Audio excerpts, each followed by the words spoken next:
Abo, number 14. Then on the inside, Dixon, number 1 in the third position. And so they come into the first turn. 6:14.1 on the inside. It's Aegis Power, number 2 now in the third, followed by number 13. It's Kemal. Then it's Cintaria with the Salimero, the next two horses. On the outside, number 1, Dixon, followed by number 9 Farosso, who's also in the second lane. But now they come into the middle of the straight, and it's still Night Glory in the lead. Night Glory, Quiabo, third is Aegis Power. Then it's Cintaria with Dixon, number 13 is coming. Quemal with a good race here. Then it's Farosso, number 9, followed by Stralum on the dark horse in the midfield now. Then Salimero, and then it's O Corona in the dark colors in the midfield of this 15-horse race. They come into the final turn now, and it's still number 6 and in the lead, Night Lord. But Quiabo seems to be very strong here in the second. Number 6 and number 14, the first two horses. Then it's number 2, Aegis Power. Cintaria tries to come on. Dixon is also going to improve his position, but now into the final straight they are. It's still number 6. It's Night Lord with Quiabo. Night Lord, Quiabo on the outside. Then it's Aegis Power. Number 13 is coming better into his race. It's Kemal and also Dixon, but it's still on the inside, Night Lord. Now Aegis Power is a little bit better now than Quiabo. Kemal is there, but it's number 6, wire to wire, Night Lord winning this race here very, very impressively. Number 13, Kemal for the second. Then it's number 2, Aegis Power for the third. And fourth was, I guess, Cintaria, number 4 for the superfecta. Yeah, Leon Wolf on board. Night Lord has won that at 7-2 at Mulheim. Round the turn at Yarmouth we go. And it is the 6 who is leading them. 6 has taken it over the 659 metres. Right, to Auteuil we go. This is going to be the 12:55. Tune Victoire is the 13-8 favourite. Matador Alain is 3-1. Mastar is 130. Mon Incu is 11s. Montana Dream is also 11s. Matador Ferez is 12s. And Mozambique is 18s. Also set to go very shortly at Greyville. They've got the 1 o'clock coming up. And that 12:51 race delayed contest at Sunderland on the way as well, where we have a 7-4 favourite. West 4th Jess is in the white jacket. So away in racing though here first in France. And in front by several lengths to Matador Forez in second position as they run towards the first, with Mozambique racing in third, racing over 3,500 metres in this steeplechase for the 4-year-olds. Monin Cornu is in front, pops over the first ahead of Matador Forez. Mastar, the yellow cap on the outside of Mozambique. These are the first 4, followed by Montana Dream. That's the light blue jacket with the dark blue chevrons going over the next. The brown silks, that's Matador Alain. Millet June Victoire is held up. The bobble on the cap, and on the outside is Matador. So the lead is with Monin Cornu. They run towards Bullfinch number 3 of the 14 obstacles they're taking here. Monin Cornu with a 2.5 length lead over Matador Forez in second. The Star on the outside of Mozambique, they dispute third, and then Montana Dream in 5th place, ahead of Matador Alain in the brown as they get over this. And then the bronze and dark blue silks of Millet Tune Victoire. Horse has been in very good form. The back marker is Matador going over the next. And all of them clearing that okay, with Joel Philippe on Monin Cornu leading to Matador Forez in second. Third continues to be Mastar. Mozambique, Felix de Giles next in the field ahead of James Reevely and Montana Dream in 5th position as they run to the water. And all of them, oh, spoke too soon. Very good recovery from the rider on Matador Alain. Angelo Zuliani looks certain to be unseated there, but kept the partnership intact, probably at quite a cost. Has lost a lot of ground as they get over the next, but well recovered. The lead is with Monan Cornu on the turn to Matador Forez on the inside of Mastar. Mozambique next from Montana Dream, and then Matador and Mille June Victoire. Backmarker Matador Allen. They're going to head down the far side of the course now. Monan Cornu continues to lead. Mastar the outer. Mozambique not far away as they come over number 8. The inside, Montana Dream, being followed by Matador Forez, who's just lost a couple of places. Mille June Victoire, as they hop over those rails, moving into 5th position there. Matador on the outer, and Matador Allen is last of all. Still Monan Cornu is the leader to Mastar over the ditch there.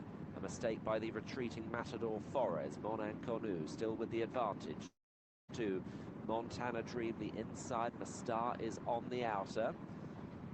In between those two is Mozambique. Mille June Victoire is in 5th position, not too far away from the action, with Matador next, and then Matador Forez, and finally Matador Allen. So coming to their third last now.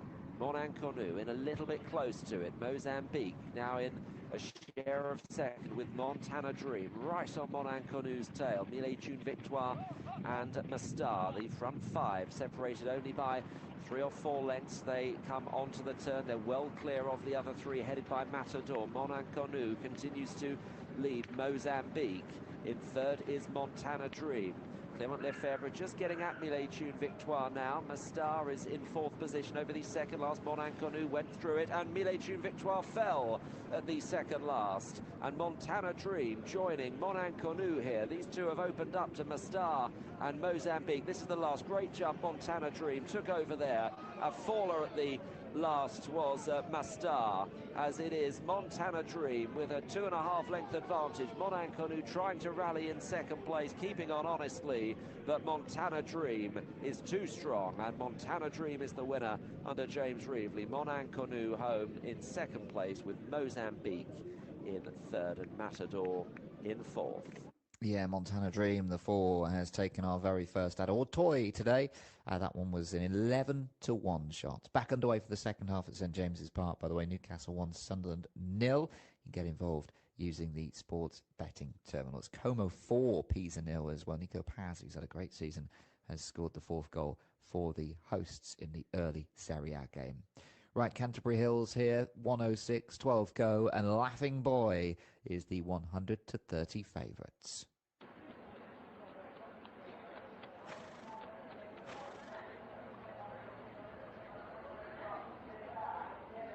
No more bets.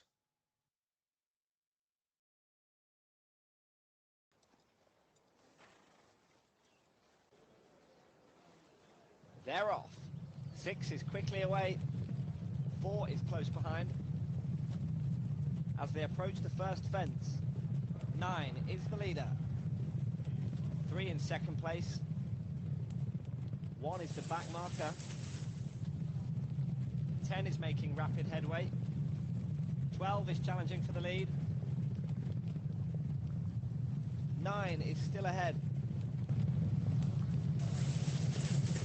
Over the second, and they all take it safely. And look at them go over that one. And 2 is making good headway. And now 12 leads the pack. Just 1 fence left now.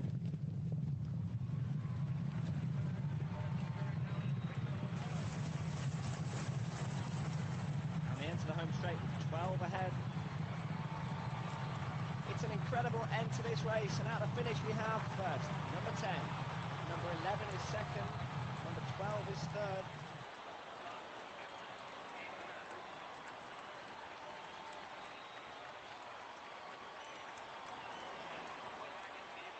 Yeah, Drazgolov has won it at 10-1 in that latest over at Canterbury Hills.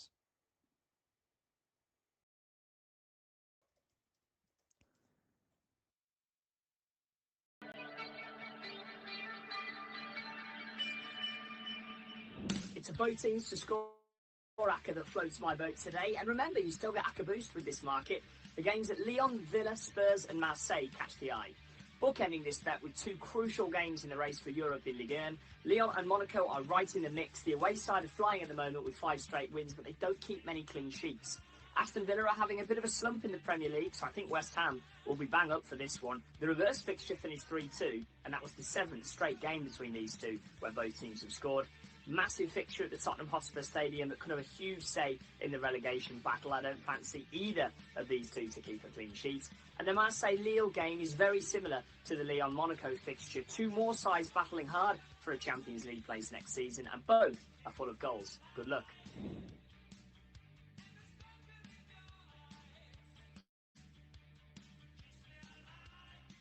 Yeah, there you go. That is both teams to score fourfold, and good job there are 4 in there, because that will trigger the boost as soon as that 4th selection goes in. It will be boosted.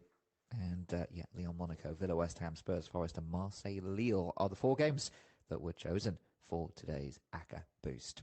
Right, home straights. Last chance here, where Gold Miner is our 15-8 favourites.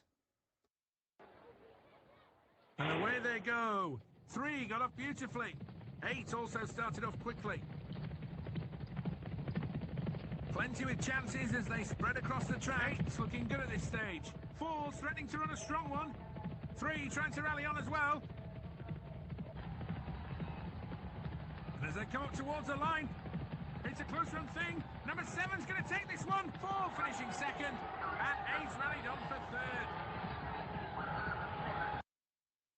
Yeah, there we go. That was Falls of Majesty, who was won at 8-1. That was the latest over at home straight. Steepledowns underway on William Hill 2. And we have got Valley coming up in just a moment. We've got a couple of minutes until this Valley race. But yeah, Steepledowns underway on 2. We can hop across and take the call on this, actually. Leaders moving forward, Holbeck Row. Anti-Edna, Optimistic Sun, Better Potato. They're now the front 3. Right at the back, Free Fugitive. Also struggling is Enemy Road. They come around the bend, only 1 to jump. The valley they've approached.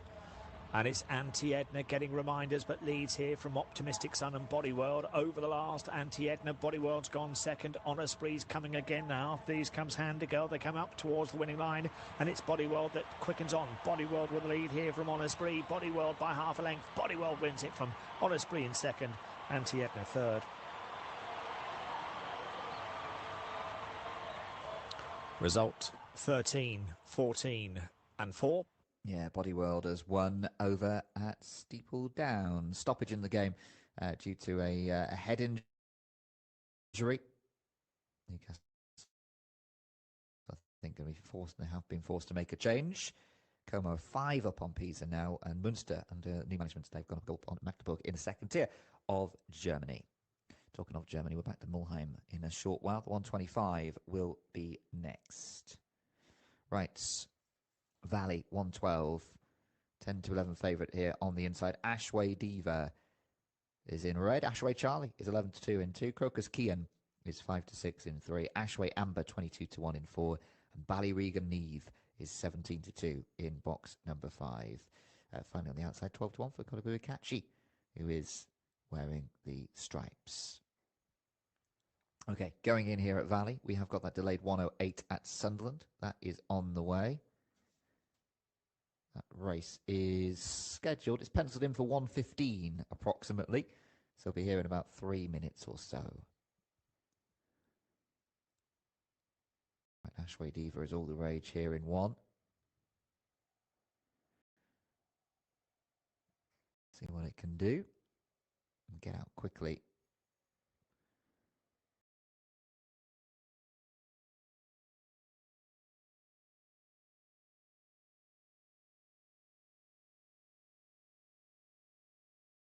And away we race. Oh, 2 hopped out the wrong way and bounced out and is now last by several lengths. It is the 1 round the turn, being chased by the 3. 3's gone wide. 5 hasn't covered itself in glory there either.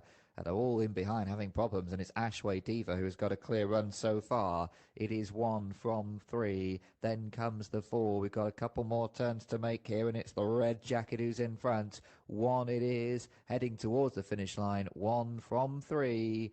3 catching up, but not quick enough. The 1, Ashway Diva, lands it and wins at Valley.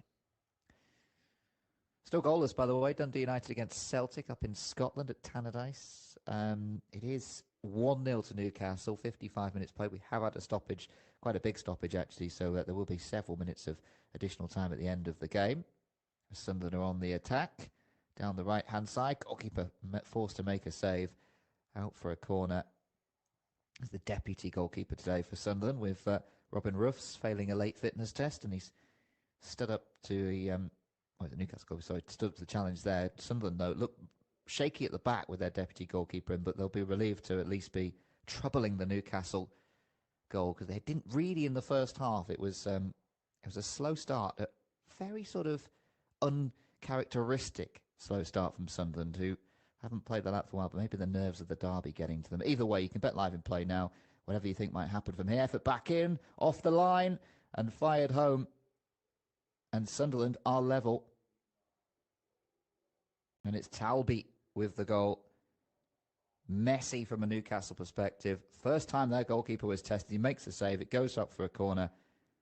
And Sunderland have capitalised from it. Tell you what, though. There will be an inquest in the Newcastle defence. Talby with the goal. It's 1-1. We're back level. 56 minutes played. Right, talking of Sunderland, that is where we're going next for the 108. We've got 11-8 favourite Raha Spark in 3. Nokadogo Boni is 130 in 1. Ava's Attitude 6-1 in 2. Rocky Day-esque is 5-1 in 4. Ferndale Cooler 5-1 in 5. And Sleepy Bale 9-2 in box number 6. As her to go 3-1 up as well. Just watching the goal again. Newcastle claiming the suggestion of a handball at first, but don't think they're going to look into that. Talby fires home. And Ramsdale, yeah, I think it's head in hands for Ramsdale. Very poor. Anyway, I'll stop criticising goalkeepers and I'll focus on this race that's coming up from Sunderland. It is race number 8, D1. And Ferndale Cooler is the pick of the Racing Post. A D2 winner when we last saw it. Beating a long-range Rapid on that occasion. That was on the 16th of March. That was off the back of quite a big break, actually. It had been away since November before that, so a long time off the track, but was fresh, was ready to fire. Looked very sharp in that reappearance. See what it can do. Here we go. Delayed race at Sunderland.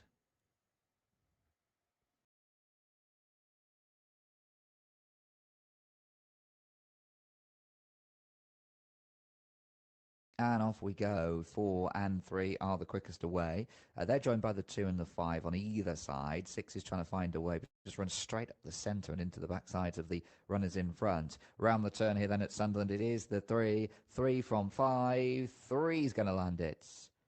3 wins it. Raha Spark at 13-8.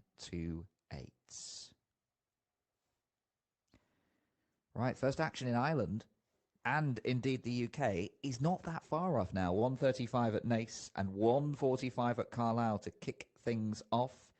We then have the first at Limerick, 1:53, where we've got an odds-on favourite Baby Kate at 10-11.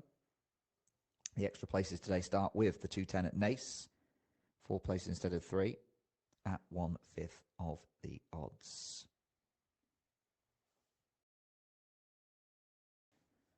Right then, Vacant Trap here at Yarmouth.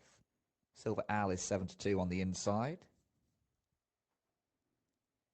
7-2 for Murrow Tambora in 3. Harlequin Perky 11-10 in 4.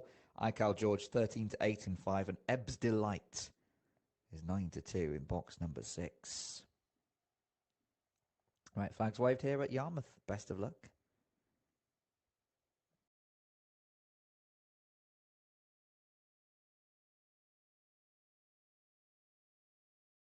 And we're away.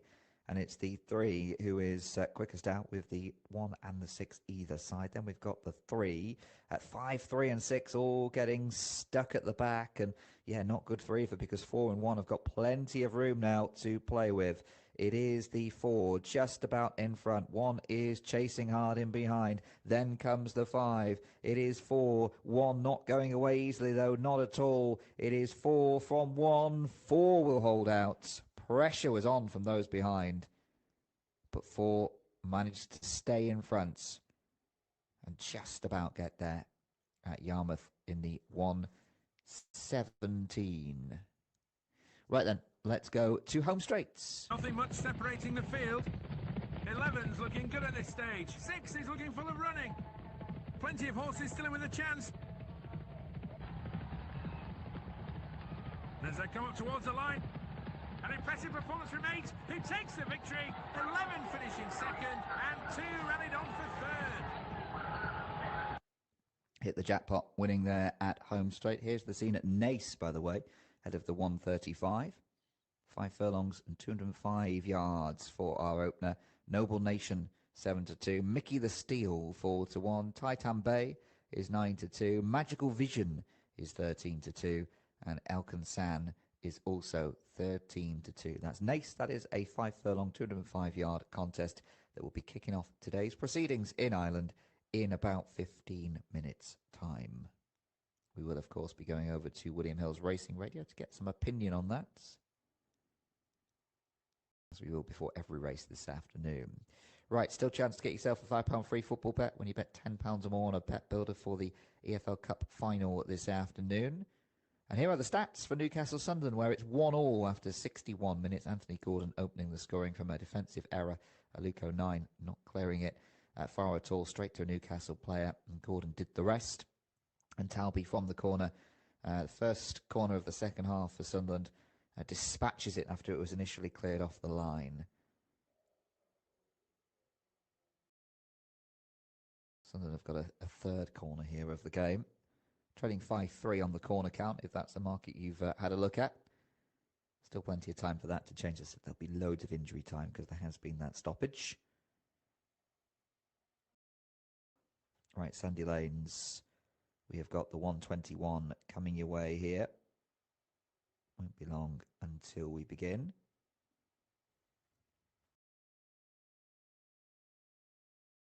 As well as that race at Nace, by the way, we've got the 1:20 Madrid on William Hill 2, where Agador is the 11-4 joint favourite with Believe in Stars. Also got a return trip to Mulheim as well, 1:25 coming up there. Vinare is the 11-4 favourites. Right now, though, before we do any of that, we're going to concentrate on this action at Sandy Lanes, where Thunderbirds are not quite go yet, but they will be very shortly. 11-5, the favourite here. Humbert's Landing 4-1, and Alpen Wolf is 5s.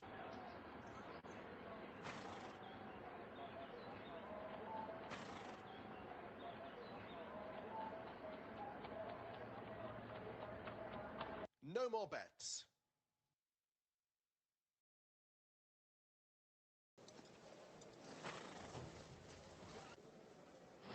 They're off. 2 is an early leader. 10 is close behind. Into the bend now, and look at them go. 5 is making rapid headway. And we have a new leader, number 9. 9 is the leader. 7 in second place. 6 is the back marker. 7 is challenging for the lead. 4 is starting to look a little tired. 1 is beginning to close. Number 9 retains his lead. And 5 is now in front. But number 5. Number 7 is second. Number 10 is third.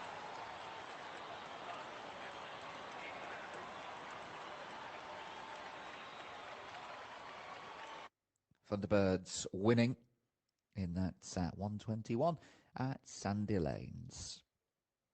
Triple sub for Newcastle. Elanga and Trippier amongst those going off. And Newcastle switching things up. Eddie Howe rolling the dice. 1-1 it is 64 minutes played. Half-time in the game at Tannadice. Dundee United 0, Celtic 0. Get involved in that one using the sports betting terminal, should you wish. Right. Madrid 120, Mulheim 125, both coming up shortly. Let's give you the betting at Mulheim. We've not done that yet. Well, we have given you the favourite, but let's do the rest. So Venari, the favourite, as we've established. We've got Miami Heights 7-2. We've got Tulpar 13-2. Willie Campbell 7s. Two Tribes is 8s, and everything else is 12-1 or bigger. As for this race at Madrid, Believe in Stars is the 5-2 favourite. Agador 11-4. Bulnes is 11-4 as well. 7s for Bellerin. Roji Blanco is 10s. 11s for Kildare Legend and 11s for Bruno as well. So Madrid going over the mile and 209 yards there. Shorter at Mulheim, we're doing the 6 furlongs and 211 yards in that upcoming race. As Newcastle test the reflexes of the Sunderland standing goalkeeper today. They're up to the job. Will be another corner for the hosts. Right then, last couple going in here at Madrid. I suspect they will go first. They are scheduled to go first, after all. Just a couple more. And then Mulheim, it will be the 125. 6 furlongs and 211 yards. Getting closer to the start of the card at Nace, by the way. 6 furlongs there. Noble Nation is the 7-2 favourite ahead of Mickey the Steel. Madrid, though, we'll make our way over.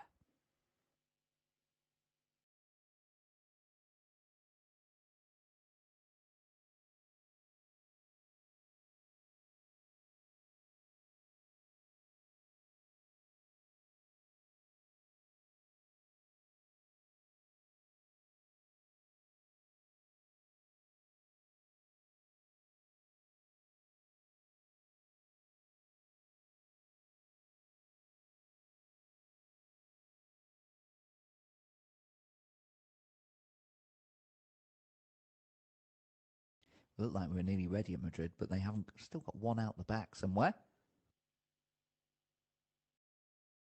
Okay, bets on at Mulheim as well in Germany. They're not too far off. The last one now going in at Madrid. This could be it. Let's go and join them.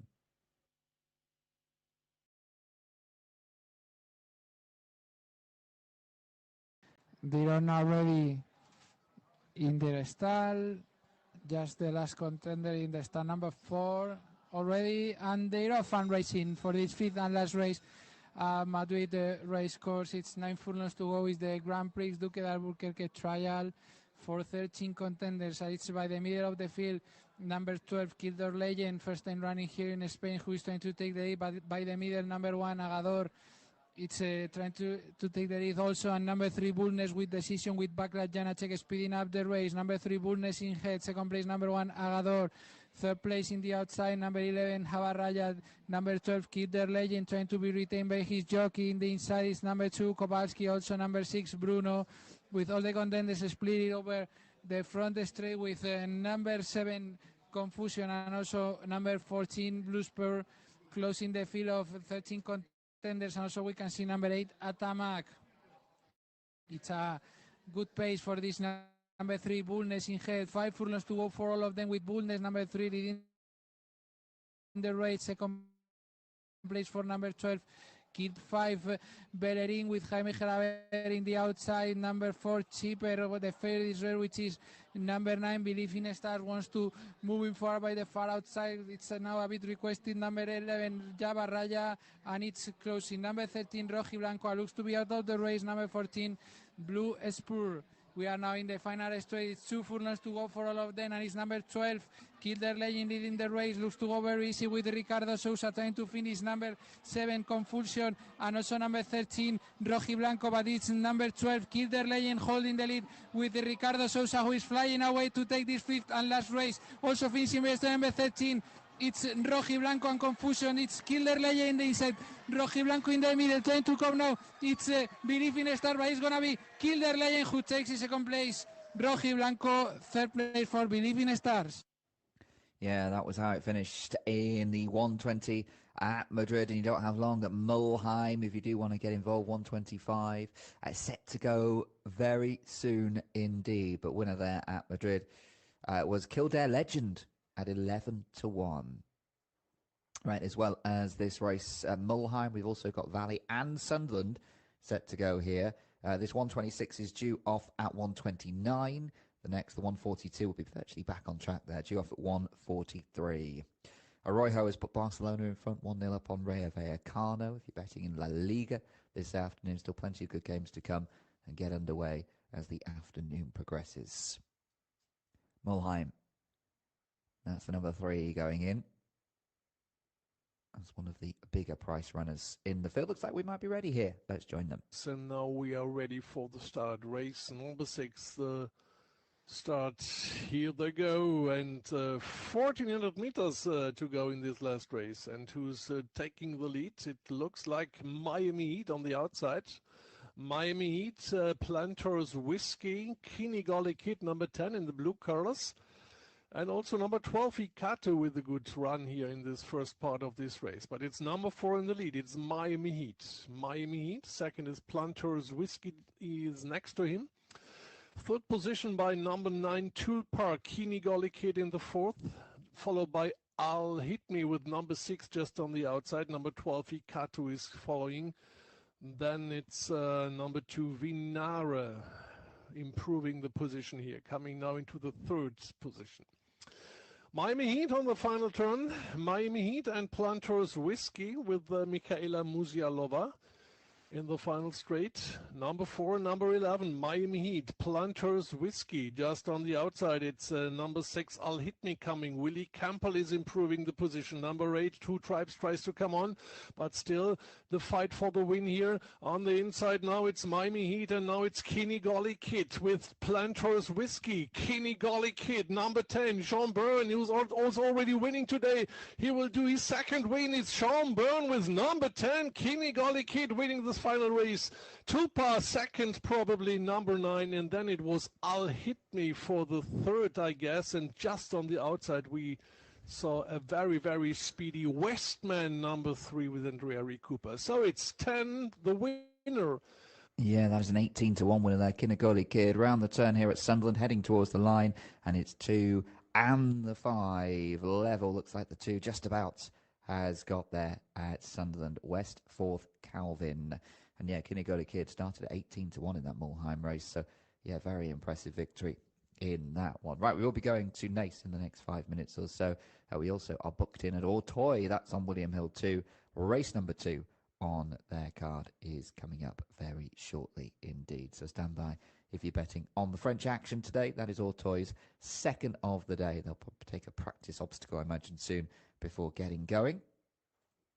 We're going to Nace very shortly, though, where Noble Nation and Titan Bay are the 4-1 joints. Mickey the Steel is 9-2. Magical Vision is 6. Elkin San is 13-2. Fontaine Khaled is 15-2. Reposado is 11s. And we've got Memar at 16-1. So still 1-1 in the Time Weird Derby. Sunderland have been much, much better in the second half, but it's Newcastle on the attack down the left-hand side as things speak. Trying to get back in front. They made a triple change, injecting a little bit of energy into their 11 for this second period. Let's see if it works, or will it end all square? 73 minutes played, but as we mentioned before, there will be plenty of stoppage time at St James's Park. Right, Nace, our team on William Hill's Racing Radio this afternoon will be taking a look at every single race. That includes the action at Limerick that is coming up a little bit later. It includes today's coverage at Carlisle and also our trip a little bit later on to Exeter. So Jan's in the chair this afternoon. John and Alistair will be joining him at various points throughout the afternoon to take a look at what we've got going on. So we're going to go over to them for the very first time and hear all about this opener at Nace. 4-1 and solid at the top of the market here. Yeah, again, you just don't know what to expect from him because, as you said, Jan, he bolted up in this 12 months ago, didn't he? He's only had 3 runs since, and none of them have been to the same level. or even close to it. So here he is. He's back off. I mean, he defied an even longer absence 12 months ago. So he clearly goes well fresh. He is £6. What is he? No, he's £5 higher this time around. But you know, there's an element of guesswork, isn't there? Is he back in that same form or not? You don't know. I don't know. The market bodes well, but yeah, I think there's enough doubts, and at 4-1, we'll try and get him beat. I thought, obviously, at this time of year, if you've had the benefit of a run, then it can be a big advantage. And Titan Bay only ran favourite for that 12-runner handicap, and only went down by a neck, ran really well, held up in midfield, just came with a sustained challenge and didn't quite get up. Closely matched on that form is Mickey the Steel, so making a case for Titan Bay, you can certainly fancy Mickey the Steel, who did have a better mid-race position, it has to be said, than Titan Bay. So I think, you know, Titan Bay just got a bit too far back for comfort. So I think he's got every chance of confirming those placings, and that could well be sufficient. So Titan Bay is going to get the nod. A couple of others to mention: I Can Sam, an unknown quantity, a handicap debutant who is popular in the betting. Run over a mile at Cork last time out, didn't quite get home, so back in trip here. And another quite interesting one is Fontaine Khaled, who is a stablemate of Titan Bay, and he's not friendless by any means on his handicap debut, or her, I should say. She's a filly. Last seen running in a valuable sales race at Naas, so brings a dangerously unexposed profile into her handicap debut. And it's just quite interesting, given Titan Bay, it's easy to make a case for that one. So the fact that this filly, a stablemate, is not friendless in the betting has to be respected. Yeah, definitely. But Ali's with Titan Bay 9-2, but Fontaine Khaled worth keeping an eye on. Both the Harty runners just worth keeping an eye on here. Eddie and Patrick Harty with 2 strong chances, but Noble Nation looking to back up victory again in this race. 4-1 market leader. Titan Bay second in 9-2. They are loading here at the Curragh. It shouldn't be too far from a start. Mickey the Steel 5-1. I Can San 7-1. Also a bit of money around for that one today. Magical Vision 7-1. Fontaine Khaled 8-1. Resposando 11-1. 16-1, and bigger the rest. Loading well underway here over at Naas. Noble Nation looks like he's going to go off as favourite in a bid to back up victory in with Titan Bay 5-1, and also just keep an eye on Fontaine Khaled. She's around the 8-1 mark. But loading well underway here at Naas. Doesn't look like we're going to be too far from a start. We are just past post time. Looks like there's only 3 or 4 more to head in here at Naas. We'll go over and get the call for the first time this afternoon.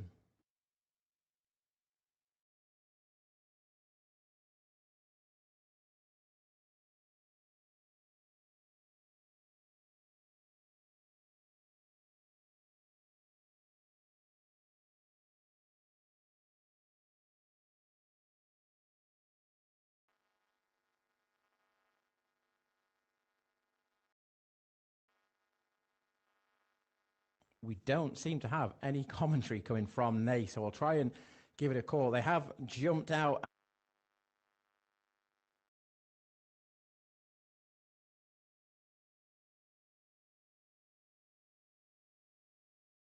Coming towards this stand-side rail. David Egan keen to get towards this rail. Favourite is far side of the track here at the minute, Noble Nation and Shane Foley. But as they're going down into the dip here a little bit, McLovin looks like he's going to be one of the first beat, and there's a few in with chances here. Mickey the Steel down the middle of the track. Favourite, Noble Nation, is travelling really nice for Shane Foley, but there's a few in with chances here. I Can San looking for a run up the rail. The gap isn't there for him, but there's plenty in with chances. Titan Bay coming with a bit of a run up the rail here, but favourite, Noble Nation, in the middle of the track.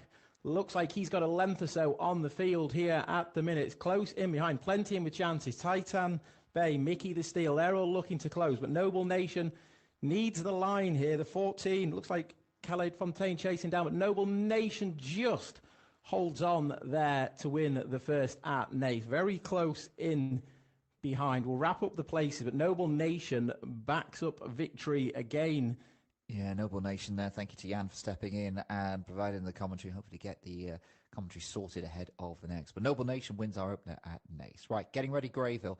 That is the next there, the 135. That's on William Hill 2. Next of kin is the 9-2 favourite, but almost ready to start here at Auteuil. Race number 2, 133. We're going over 2 miles and 2 furlongs, and Derby O'Gill is the favourites. Alcide, the second race on the card. Mont Valazan, the grey, up there early with Depro, the dark blue jacket with the white stars.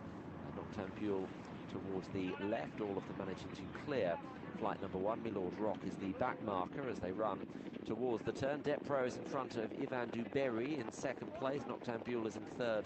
Mont Valazan in fourth position. Around the inside is Felix de Charles and Derby O'Gill. Dark blue colours with Marvel Dobrel just in front of that one, and on the outer running keenly is Normandy Man. They're followed by MP Ron. MP Ron is in front of Moncomedian. Then back in the pack, Matador des Obeaux. They're into the home straight. Paray with 2 behind, going over the first in the home straight. And towards the rear is Milord. Milord Rock as they come over the next. And it is Depro in front. Depro with the advantage. In second position, Ivan Duberry. Noctambule is in third place. Then Mont Valazan ahead of Marvel Dobrel. To the outside still is Normandy Man running in sixth position with Derby O'Gill. Next, MP Ron a couple of lengths further back in company with Matador des Obeaux. Another 2 lengths to Paray and Moncomedian. The back to Milord Rock. And finally, in last position is Melo Dulage. So it is Depro that has the advantage on the run towards the fourth. Depro to Ivan Duberry in second place. Over that just in advance. They all clear that one of Marvel Dobrel. Mont Valazan the inside, Normandy the outer, and Derby O'Gill going the shortest route. Runner-up here last time. On the inside of Mont Valazan at the moment as they come to their fifth. Depro, Ivan Duberry taking a right chance with that on the outside. Marvel Dobrel lucky to get away with that mistake. Noctambule also none too fluent and chased along on the run away from that hurdle as they head to the far side of the course with the Depro in front of Ivan Duberry, Derby O'Gill in third. Marvel Dobrel is in fourth, and fifth is Mont Valazan.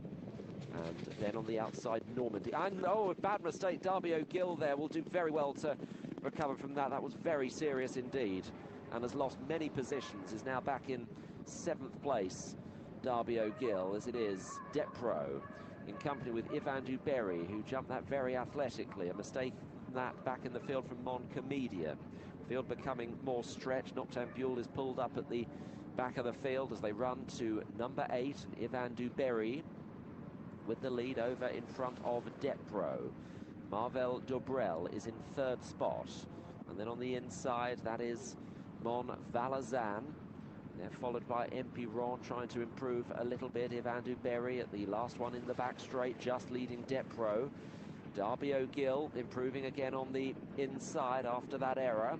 Is on the inside of Mont Valazan. Marvel Dobrel, MP Ron is in sixth place. And then Normandy Man from Moncomedian. A few lengths then to Milord Rock. And the remainder headed by Paray. So it is Ivan Duberry, a winner at Toulouse last month for Manuel Clare and James Reevely again. 2.5 lengths clear from Derby O'Gill, who I think's done very well to get into this position after that mistake. They come towards the second last. Ivan Duberry has the lead. Ivan Duberry over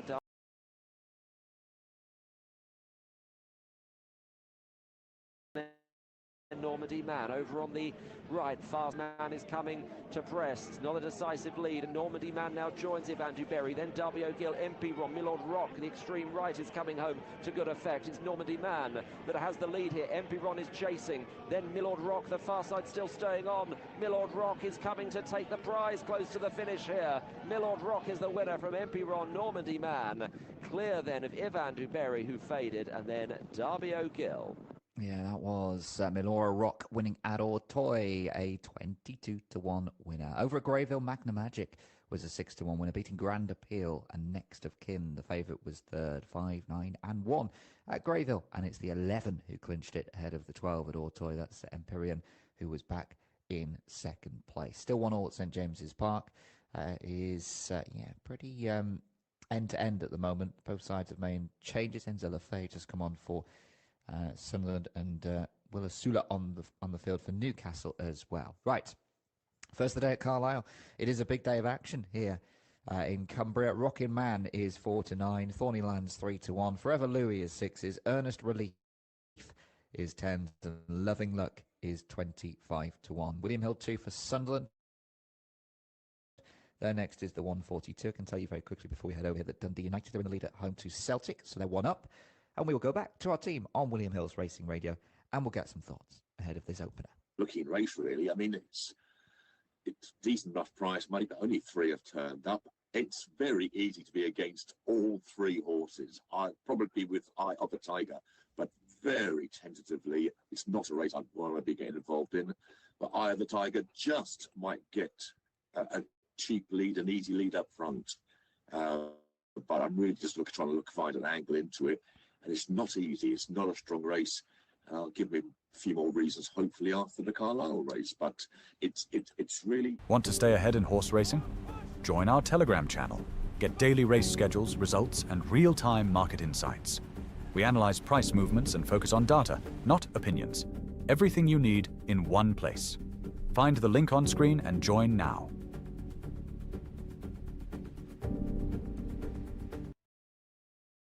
First time, Blue Waters is coming off an absence. Blue Waters will surely want better ground than we got here today. And there is a case to be said that Eye of the Tiger wants better ground as well. But maybe Eye of the Tiger in this mare's contest might just get an easy lead. But yeah, there are better races to come from all the tracks as the day goes on. I think that's one thing we can say for sure. Yeah, definitely. That's Limerick 150. We'll get to that off the back of this Carlisle race, where Rocking Man is the 2-5 market leader. Thornyland 7-2 second in. I'll bring Ali in just very quickly. Ali, for anyone tuning in the retail service, just give us selection and why for this 145, please. Yeah, Rocking Man, he's very short in the betting, but he's hard to oppose, really. The strength of that Chepstow maiden win, reads particularly well given the standard of opposition he goes in against. He beat a horse called Carlinrig by 3 lengths, did it easily enough, and the runner-up would have been very competitive at Doncaster in a Grade 2. Next time out, had he not fallen in that race, Rocking Man was pulled up, but for whatever reason, whether it was the ground, the trip, or whatever, he just did not give his running. But on the strength of that Chepstow win, he's going to take the world of beating, unless the Nicky Richards Thornylands, who is still an unknown quantity, unless he steps up to the plate, then the favourite should win. Excellent. That's Rocking Man, 4-11 market leader. We're going to get out. They are just going out on the track now. We're going to get over and take the call from Carlisle this afternoon. Hi Niall, good afternoon everybody. Bit of a change in the weather here in the north of England. It's been glorious last couple of days at Musselburgh and Kelso, but today it's very overcast and a drop in temperatures as well. But some good racing. They're about to line up. Coming forward. Want to stay ahead in horse racing? Join our Telegram channel. Get daily race schedules, results, and real-time market insights. We analyze price movements and focus on data, not opinions. Everything you need in one place. Find the link on screen and join now. Immediately to the fore, the odds-on favourite in the blue and white jacket on the inside of Art Dancer, out wide Forever Louis. Little nod on landing from Dancing Diana on the outside in the red cap. Loving Look is the early back marker. And now Forever Louis goes up on the outside of Rocking Man. Art Dancer in third. Thornylands is fourth. Then Earnest Belief, the grey, in fifth place, followed by Dancing Diana. Back on the inside in a noseband is Caspada. Then Miss Cindy Kate, and Loving Look remains at the rear of the field in these early stages. Running towards a right-hander and 2 flights of hurdles in the home straight on the inner course today on the hurdles track.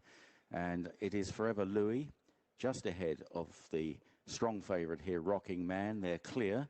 of Art Dancer in third, jumping this one. Thorny Lands jumping up very well on the inside in the black and pink jacket worn by Danny McMenamin for trainer Nicky Richards, who's seeking his 1000th career winner.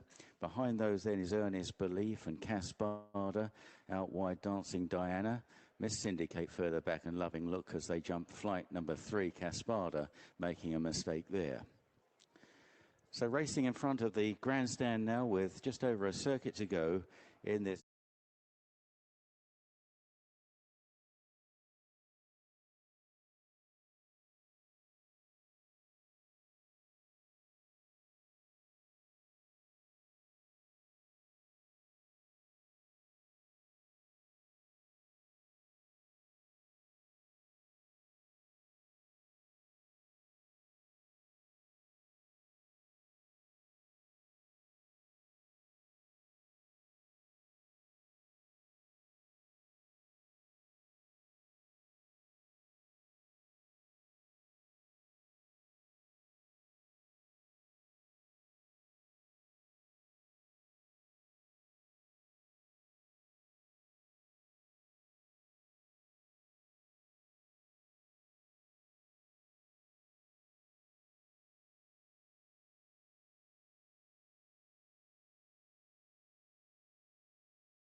In Newcastle didn't stop it, and Brian Brubby taps home, and Sunderland lead by 2-1. There are 7 minutes of additional time, so there is still time for Newcastle to get back into it.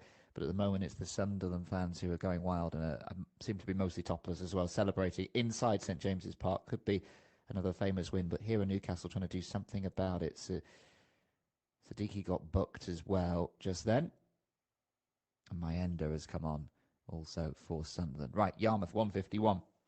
That is on William Hill 2, about to get going there. Truck 2 is vacant. 6-4 for Tenelak, the one who is the favourite there, as we see the replay of Rockin' Man's victory. Nice and easy, wasn't it, in our opener at Carlisle.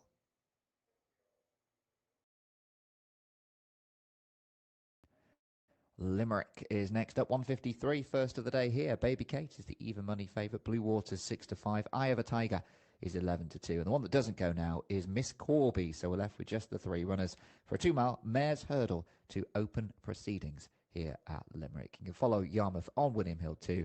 We are going to head to Jan and the team for some thoughts on this one. Money. Yeah, it's easy to find reasons she had to be against all Italy 3. Baby Kate got the cheek piece on for the first time. She ran poorly in the Grade 3 at Punchestown about a month ago. Before that, the second Clonmel beyond Santos or Spear, who's gone the wrong way since then. Tailed for Punchy as well back in November. She probably won better ground, but the same could be said of her 2 rivals, Blue Waters. Blue Waters was just beginning to feel the effects maybe of a busy campaign and didn't step up to Grade 3 company. in a couple of runs before Christmas. She was put in her place pretty comfortably, did win at Listowel at the festival back in September.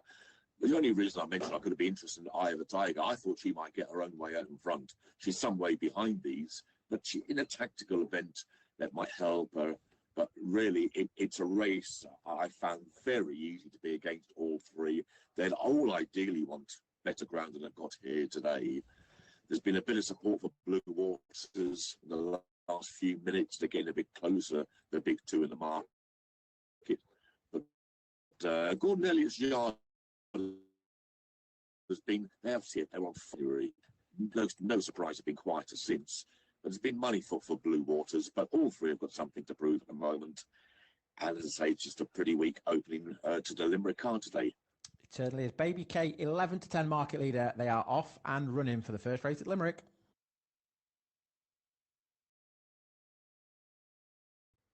But yet again, we have no commentary, so we'll take it. Baby Kate takes the lead.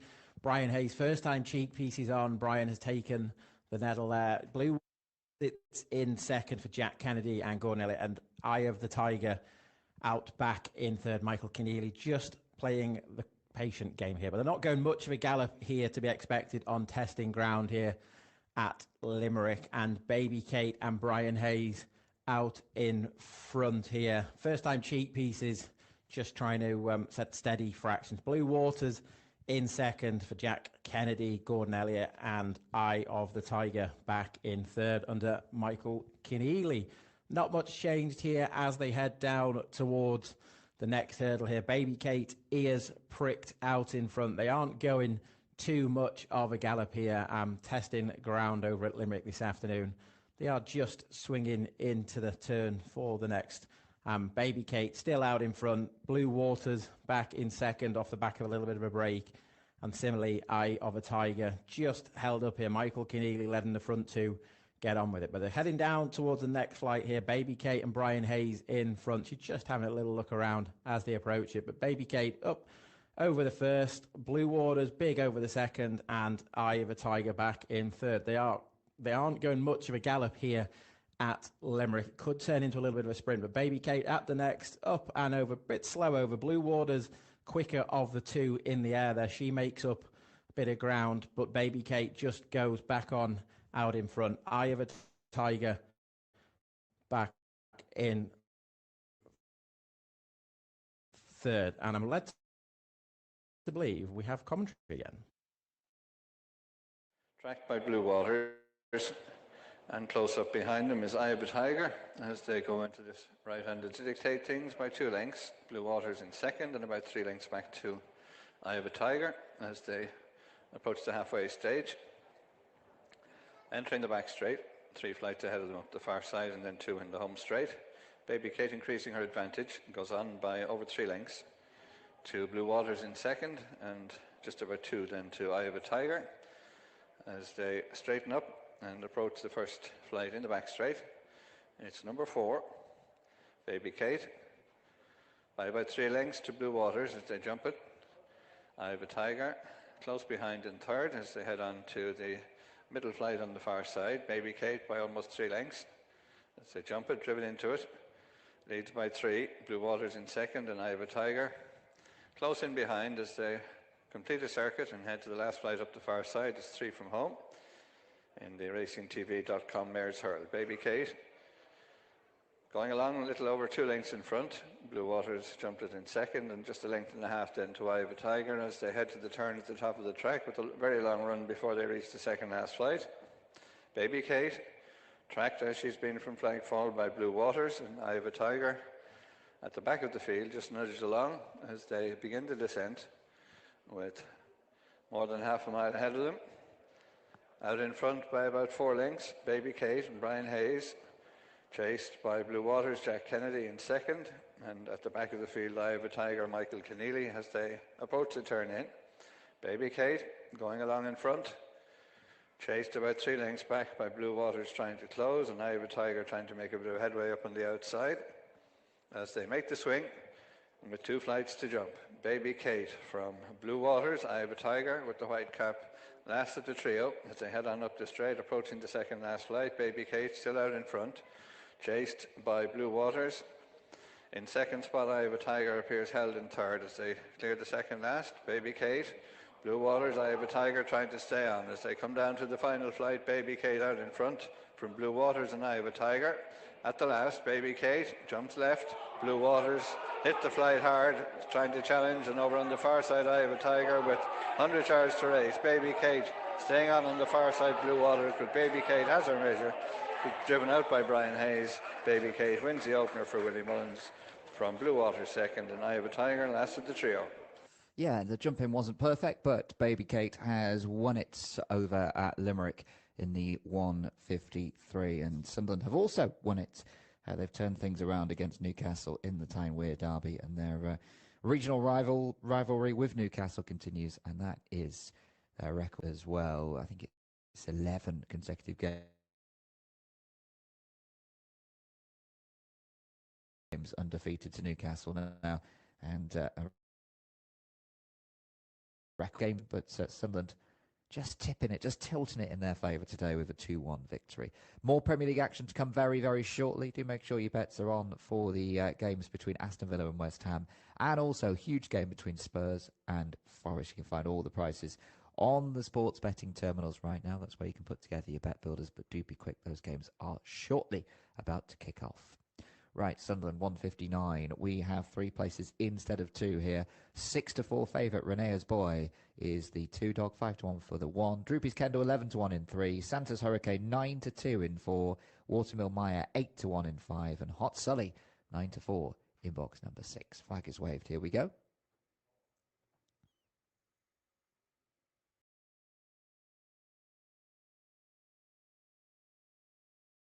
And away we race. We've got the 1 and the 2 out there.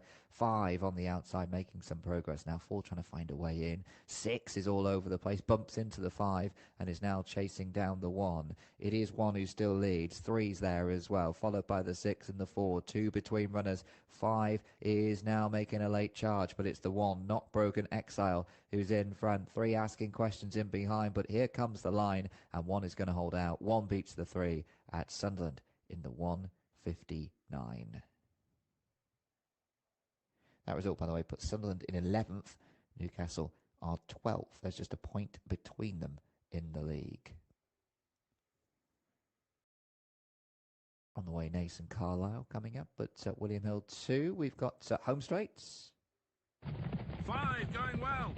9 threatening to run a strong one. Plenty of horses still in with a chance. And as they come up towards the line, it's a close run thing. Number 2 is going to take this one. 5 finishing second, and 9 takes third position. Yeah, there we go. That was Palo Blanco at 9-2.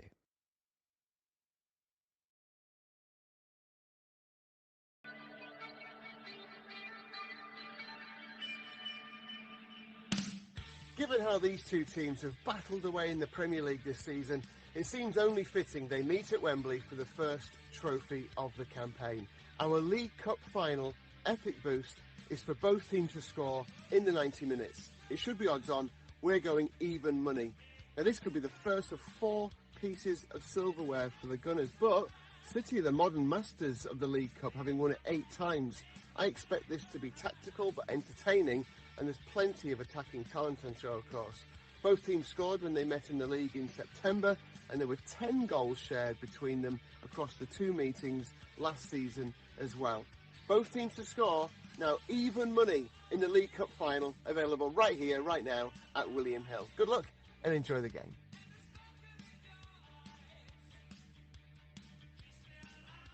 Yeah, both teams to score. It is a 90-minute market between Arsenal and Manchester City in the EFL Cup final later this afternoon. And yeah, even money is what you're getting from 4-6 if you like the sound of that. You do still have time to take our epic boosts as well in the games that kick off at 2:15 in the Premier League today, slightly later because of the Tyne-Wear derby kicking off at 12 o'clock. But yeah, you can still get involved in those. You can still put your bets together as well. 4 or more, of course, in your ACCA, and you will get a bet boost. Right, on to Sandy Lanes we go. It is going to be the 203. Hello, Hello is the 13-5 favourites. We've got Rory Tom at 130, Digital Image at 9-2, Arrow de la Neige is 11-2, and Canyon of Justice is 7-1. So final chance here at Sandy Lanes. Let's get over. You'll see the team news over on William Hill 2 for the 2:15 games.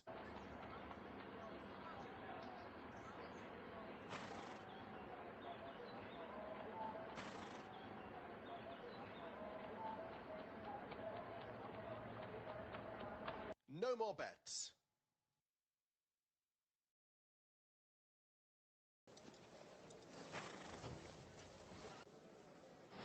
They're off. 3 is an early leader. 2 is close behind. Into the bend now, and look at them go. 4 is making rapid headway. 3 is forging ahead.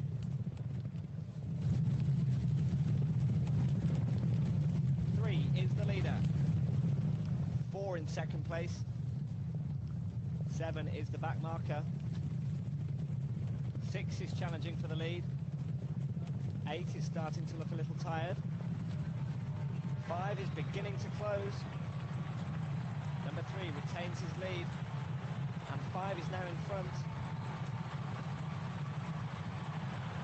First, number 5. Number 2 is second. Number 3 is third.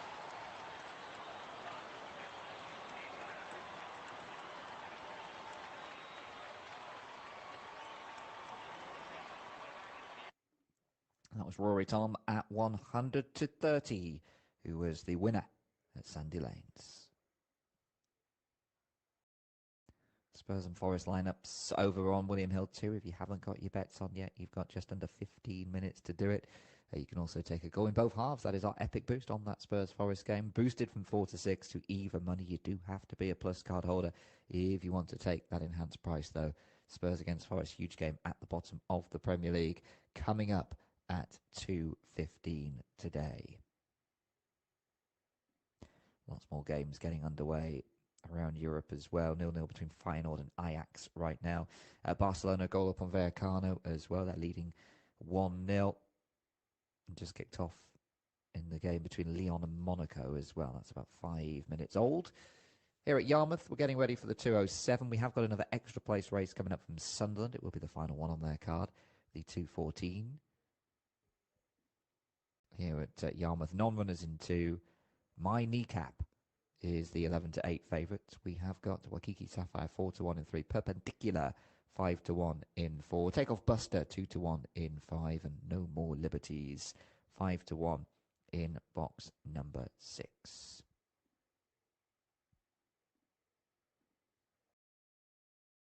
So that's how we look. So Sunderland, there'll be celebrations there. 2:14 coming up. Also, Sunderland women are a goal up on Portsmouth women as well in the WSL 2 at the moment. So a great day to be a Wearsider. Here at Yarmouth, almost ready to get going for race 11. The 5, they have listed this as the nap today. The nap on the Yarmouth card is Takeoff Buster, who was 4th last time out behind Harlequin Zena in A7. Stays at the same grade today. It did win a couple. It won one at A8 and then it stepped up to A7 and won again there. That was on the 22nd of February. Takeoff Buster.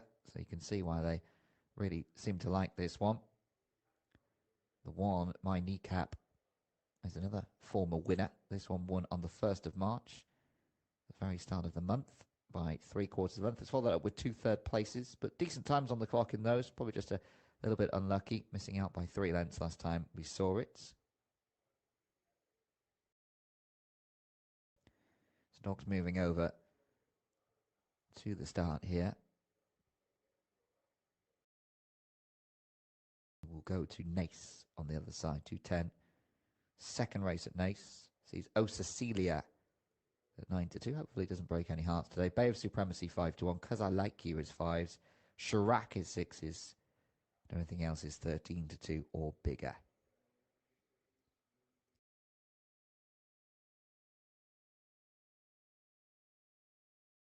Right then, here we go, Yarmouth.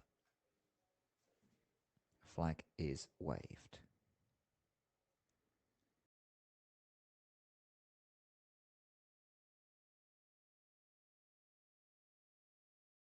And we're off. It is the 3 and the 5 who get us out quickly. I got the 6 on the outside, who's hassling and harrying. Right at the very back, it is the 4. It is 1 who's in front. Round the turn we go with the red jacket leading the way, blazing a trail. 6, 3 and 4 in behind. And we've got the 5 who has to do it the hard way round the outside and from the back. It is the 1, My Kneecap, who's going to lead us home here. 1 wins. 1 takes it from the 4. My Kneecap, your winner. Perpendicular was back in second. Okay, on to Nace we go. 5 furlongs here. Race number 2. You'll also see Greyville. There next is the 2:10. That's race number 9. They're going down for that on William Hill 2.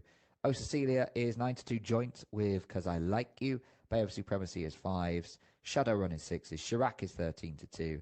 Everything else is 16-1 or bigger. Let's go and get some thoughts once again from our team on William Hill's Racing Radio. 5 on soft ground 12 months ago, so she comes to hand early. I know she ran on the all-weather through the winter, had a couple of runs for Jack Davison, but I mean, she was, she ran at Royal Ascot last year. She was a good 2-year-old, and she's now rocking up here off a mark of 72, having sort of lost her way. If Ken Condon can get the competitive juices flowing again, then she's potentially well handicapped. We know she's fine on the ground, and I like the confidence behind her, which is always pretty significant with the Condon yards. So she's going to get the selection, but believe me, this is there's a lot of dark horses lurking here, and it's a dangerous race in which to get involved. Bay of Supremacy is another one that you know what you're going to get with him, because he's course and distance winner on soft ground and ran perfectly well at Navan on his final run in October. That was over 6, which he did stay in fairness, but he's a course and distance winner on soft ground. That ticks a big box, and he's still quite lightly raced. But Oh Cecilia for me here, and I hope that Ken Condon can weave his magic. Excellent. Oh Cecilia for Ali here, 9-2 on stable debut. Joint favourites now with Cause I Like You. Bay of Supremacy, second in, 11-2. Shadowrun, a little bit of money for this one, 13-2. Sabiaco, 7-1. Chirac, easy to back, 15-2. Dream and Believe, 9-1. Looks like we're down to the last 3 or 4 to head forward here. Really interesting looking sprint handicap here for the 3-year-olds, where Our Cecilia and Cause I Like You, 9-2 joint favourites.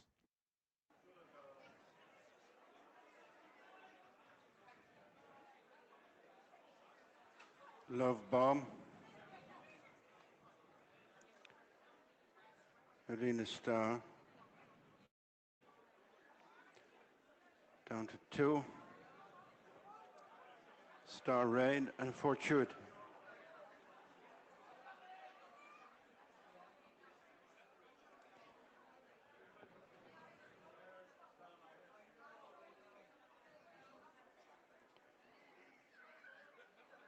White flag.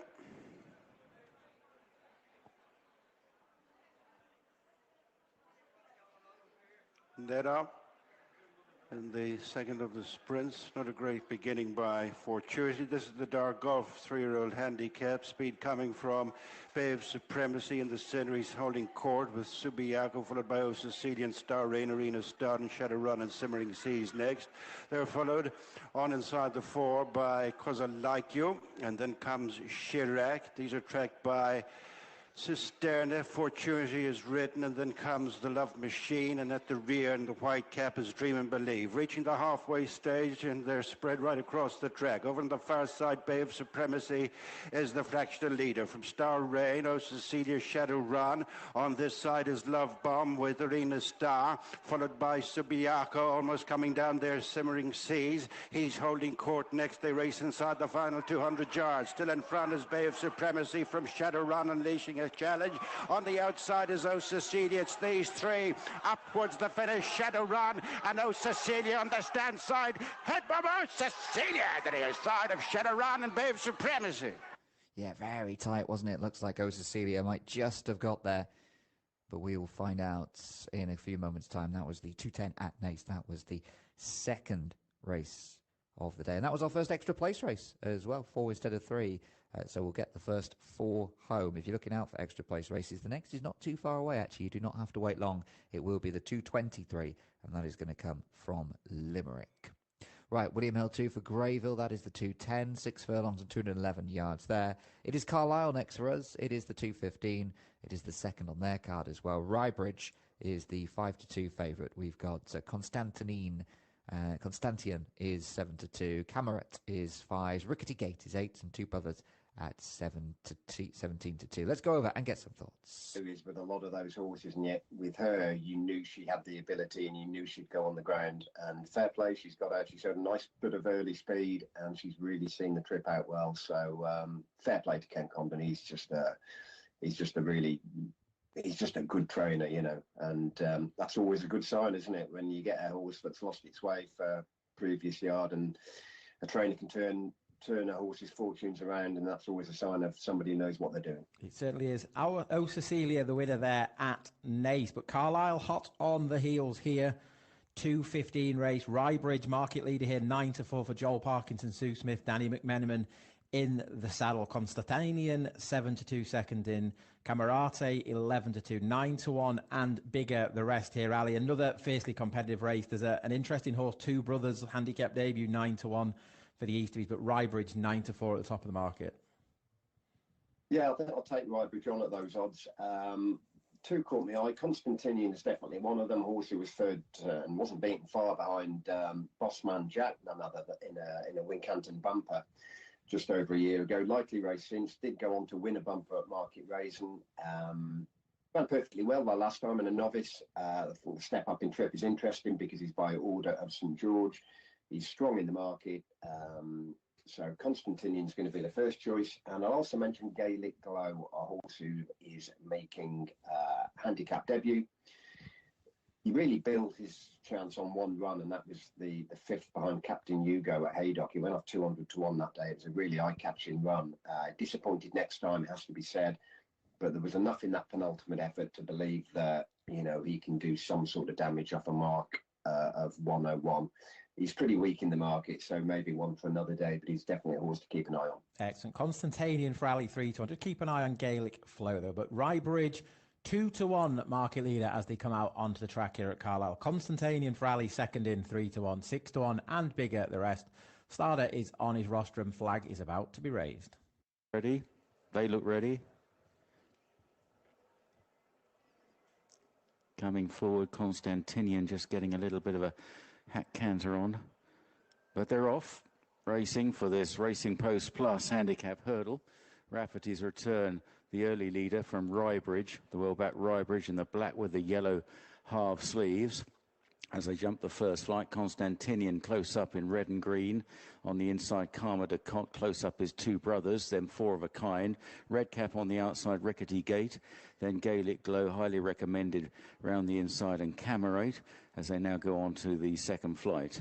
Rafferty's Return, again just led there from Rybridge in second as they stretch across the back and on towards flight number 3 before the long right-hand turn. And it's Rafferty's Return over from Rybridge, who gave that a rap in second. Karma de Cotte is on the inside. Close up, Constantinian out wide, then a Four of a Kind and Two Brothers. And they're followed by Rickety Gate just behind Four of a Kind. Gaelic Glow, Camerate, and highly recommended is just last. So on down the hill now on this right-hander towards the 2 flights of hurdles in the home straight, and Rafferty's Return and Ross Chapman out in front from Rybridge and Danny McMenamin. Karma de Cotte on the inside, Gavin Sheehan right there on the outer aboard the Lambourne Raider. Constantinian, followed by Two Brothers, Four of a Kind, Rickety Gate, Gaelic Glow, highly recommended, and Camerate. On then to the next. Rafferty's Return, about a length ahead here from Rybridge. Then Karma de Cotte. Two Brothers is close up with Constantinian as they move on to the next flight, the one before the winning post. Over a circuit to go. Rafferty's Return coming in to take it. Rybridge over second, Karma de Cotte. Constantinian wasn't that fluent there. Two Brothers just fourth ahead of Constantinian. Then Four of a Kind and the green and white on the outside. Gaelic Glow on the far side. in the orange-like colours. And then Rickety Gate near side of Camerate and highly recommended.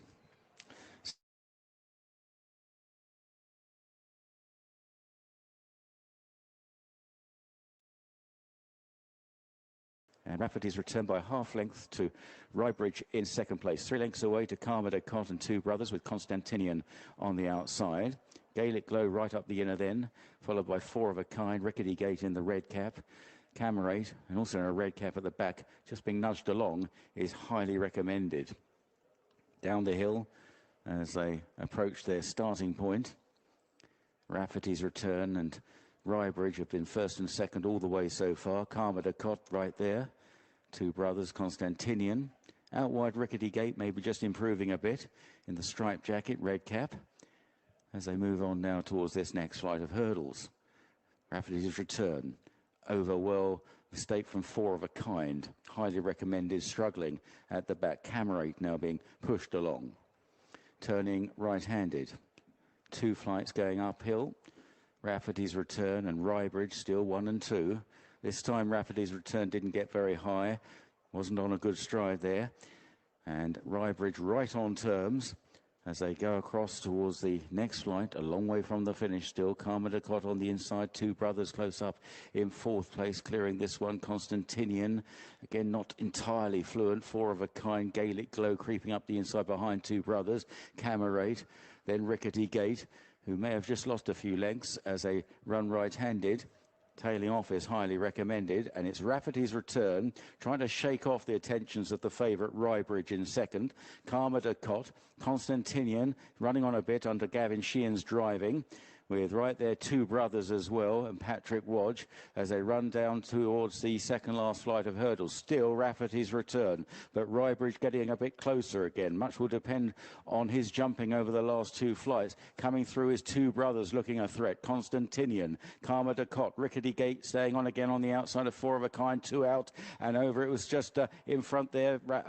Rybridge taking over from Rafferty's return. The one that made a bad mistake at the back of the field, but going on now towards the final flight. Rybridge has got away, but Two Brothers is staying on into second, then Constantinian. Rybridge jumping the last well, but so did Two Brothers, who is attacking. Is about a length and a half in it. Two Brothers getting closer. Now it's a length. Now it's 3/4 of a length. They race inside the final 100. Two Brothers wearing away at Rybridge. Two Brothers on the near side of Rybridge. They go head and head up towards the line. Rybridge fast side maybe.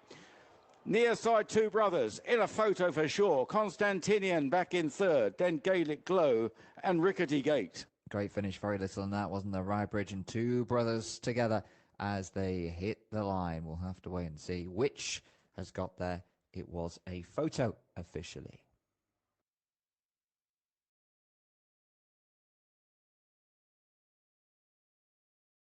Right, let's finish off the call. Autoy, it's over on William Hill 2.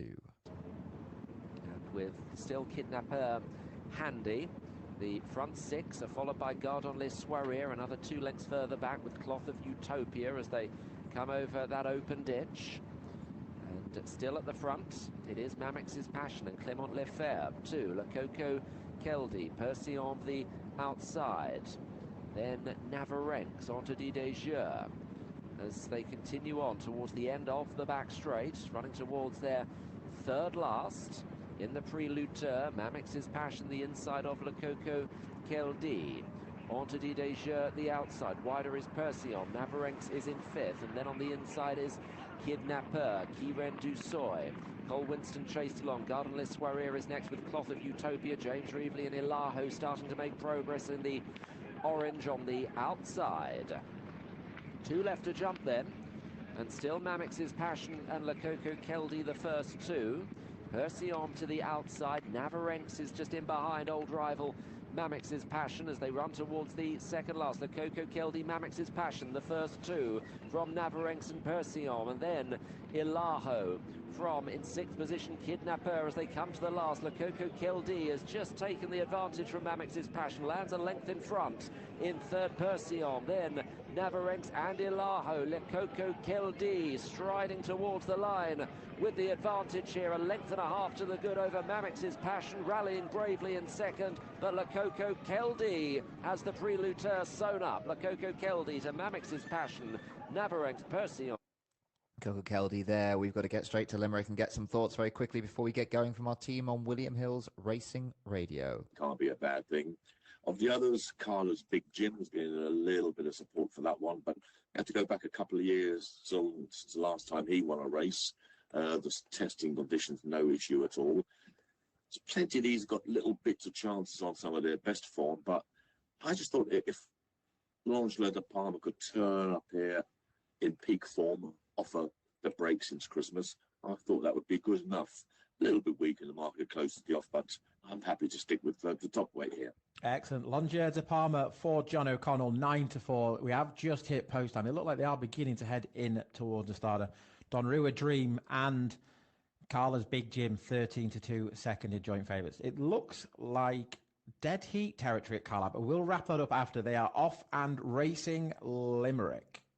Morelli goes on from Donrua Dream on the outside of Free Flow. They're followed to the top of the track by Bohemian Bay through on the inside of Crafty Gale as they make the top turn. Morelli, Kevin Healy stretching on into a clear lead. Leading the main group is Free Flow, Thomas O'Connor. On the outside is Donrua Dream and Anna McGuinness, and they're followed on the descent by Bohemian Bay, Connor Smithers in red and white colours on the inside of Croghan Lady and Brian Barry. As they continue on the approach to the straight, increasing that advantage, Morelli a long way clear. Best part of 20 lengths in front now. Free Flow second, Donrua Dream the outside. Bohemian Bay is next with Croghan Lady. Just behind them towards the outside is Hal Safari. As they make the swing into the straight, Carla's Big Jim is between horses. Then Crafty Gale as they run up the straight.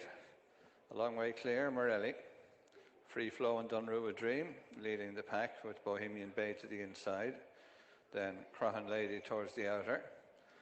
The main group just coming to jump the second flight as Morelli continues on to the flight in front of the stands. Morelli a long way clear of Free Flow, sharing the second spot with Donrua Dream. Then Bohemian Bay, Croghan Lady, Crafty Gale the inside of Carla's Big Jim and Hal Safari. L'Angelo de Palma is towards the outside.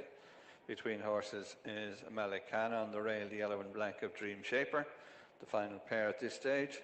Something Noble just ahead of Minority Interest. As they go into the turn, it brings them away from the stands. Morelli remains out in front and clear.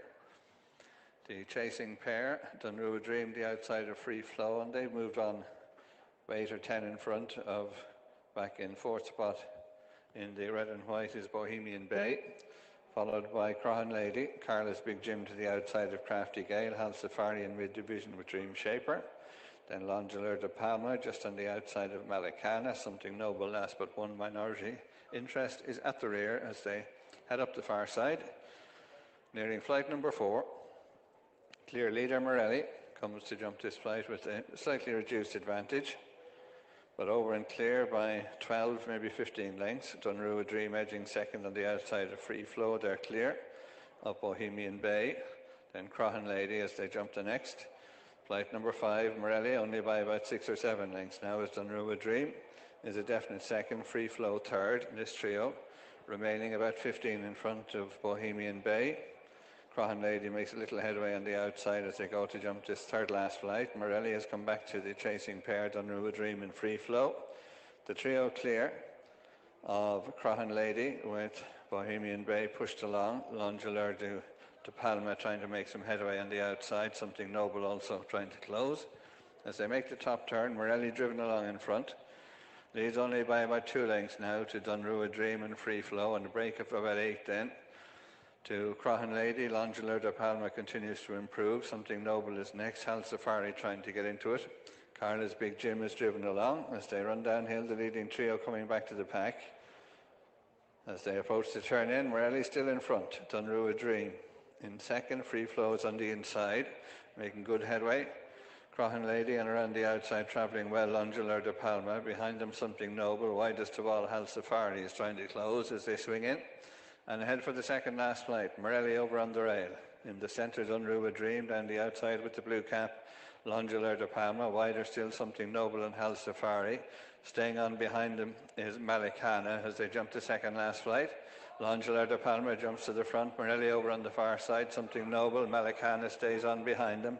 But heading for the final flight, Longular de Palma leads, Something Noble. Morelli still there over on the far side. On the run in, Longular de Palma. Tackled now by Something Noble on the stand side. Something Noble goes on their own. Finnegan. Malicana is staying on well on the outside, but Something Noble will win it. Wins the Adair Manor opportunity from Malicana. Longular de Palma third, long-time leader. Morelli fourth. Yeah, 25 to 1 the price. It was Something Noble winning at Limerick in the 2:23. That was our latest over the 2 miles and 50 yards. We are going to go to Sheffield very shortly. That is going to be over on William Hill 2. You can see they're getting ready for a D5 contest, and trap 6 is vacant there. We've also got the first at Exeter coming up as well, the 2:32. Now, before all of that, we know just how close it was in our last at Carlisle, the 2:15. Well, it was a dead heat. Two Brothers and Rybridge, there they are, side by side, nose by nose. They could not be separated. So a dead heat between the 1, Two Brothers, and the 5, Rybridge. Constantinian was back in third at 100-30. We've played around about 10 minutes or so in the 2:15 Premier League kickoffs, and it's 0-0 in both at the moment. 0-0 between Nottingham Forest, Spurs and Nottingham Forest, and 0-0 between Aston Villa and West Ham currently. Getting ready for Exeter over on William Hill 2. For now, though, Sheffield 2:29. We've got a field of 5. The 6 is vacant. That results at Limerick, by the way. It was an extra place race. Something Noble 25 to 1. Malicana 16 to 1. Longular de Palma 5 to 2 favourite back in third, and Morelli was fourth at 9 to 1, filling that extra spot. So 4, 6, 1, and 5 was the finishing order on next extra place races, or the remaining extra place races. The 3:47 at Naas, the 3:52 at Carlisle, and the 4:27 at Carlisle as well. Okay, on we go then to Exeter and to Sheffield. So we'll start with Sheffield. 6 to 1 for Savannah Yasur on the inside. Epic Estimate is 4 to 1 in 2. Footfield Dollar is 7 to 1 in 3. Sadoki Aurora is 11 to 4 in 4. And Rath Ronan Ida is even money in box number 5. So dogs arriving down at the starts. Getting ourselves ready for this next. Starter will take a look. And we're off.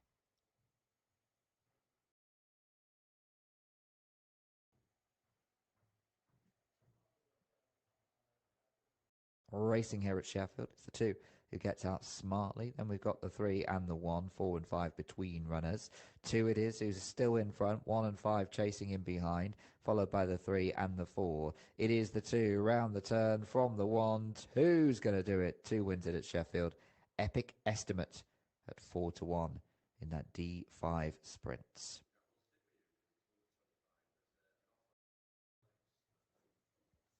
Now we've got a very, very short price favourite for our first at Exeter. 25 to 1 on for Kildinian Prince. We've got Del Cassian Girl at 11s. And Sharp Tor makes up this trio at a price of 50 to 1. Now, we do have lots of boosts on the sports betting terminal. Harry Cobden to ride 2 or more winners at Exeter today is 11 to 8, boosted from 6 to 5. And you can also lengthen your odds as well, of course, on this favourites. There's a price boost on Kildinian Prince to win by over 20 lengths, 9 to 4 from 15 to 8. And you can back a double as well. We've got Kildinian Prince in this one and Rivers Corner in the second, both to win. That is now 9 to 2 from 7 to 2. John McGinn has given Aston Villa the lead over West Ham. He scored on Thursday night, didn't he, in the Europa League, but he's doing it again. He's scored once more, and Aston Villa lead West Ham by a 1-0. Right, ticking round to post time here for this 2:32X, the very first on their card. After this, we'll be returning to Naas. We've got a 7-furlong maiden stakes coming your way there.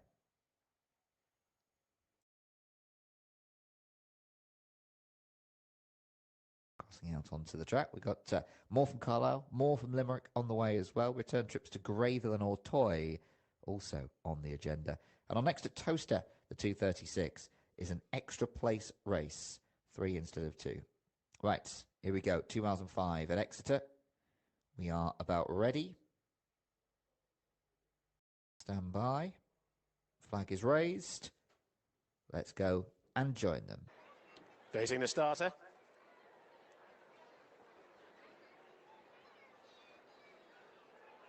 Quite a long way from the tape. But they're not breaking into a jig jog. Got a flag down and a tape back, and they're off and racing for the Guildhall Shopping celebrating 5 decades maiden hurdle race. Just the 3 runners making their way towards the first of 11. And it's Kildin Prince, the very, very short price favourite, who gets over the first in front to Dalcassian Girl, who's racing in second. And then Sharp Tour in third. So there's just 1 flight to jump on that part of the track. Of course, still well over a circuit of this big galloping track here at Exeter to get round. And it's Kildin Prince who leads. Second at Ascot last time, splitting some pretty useful rivals.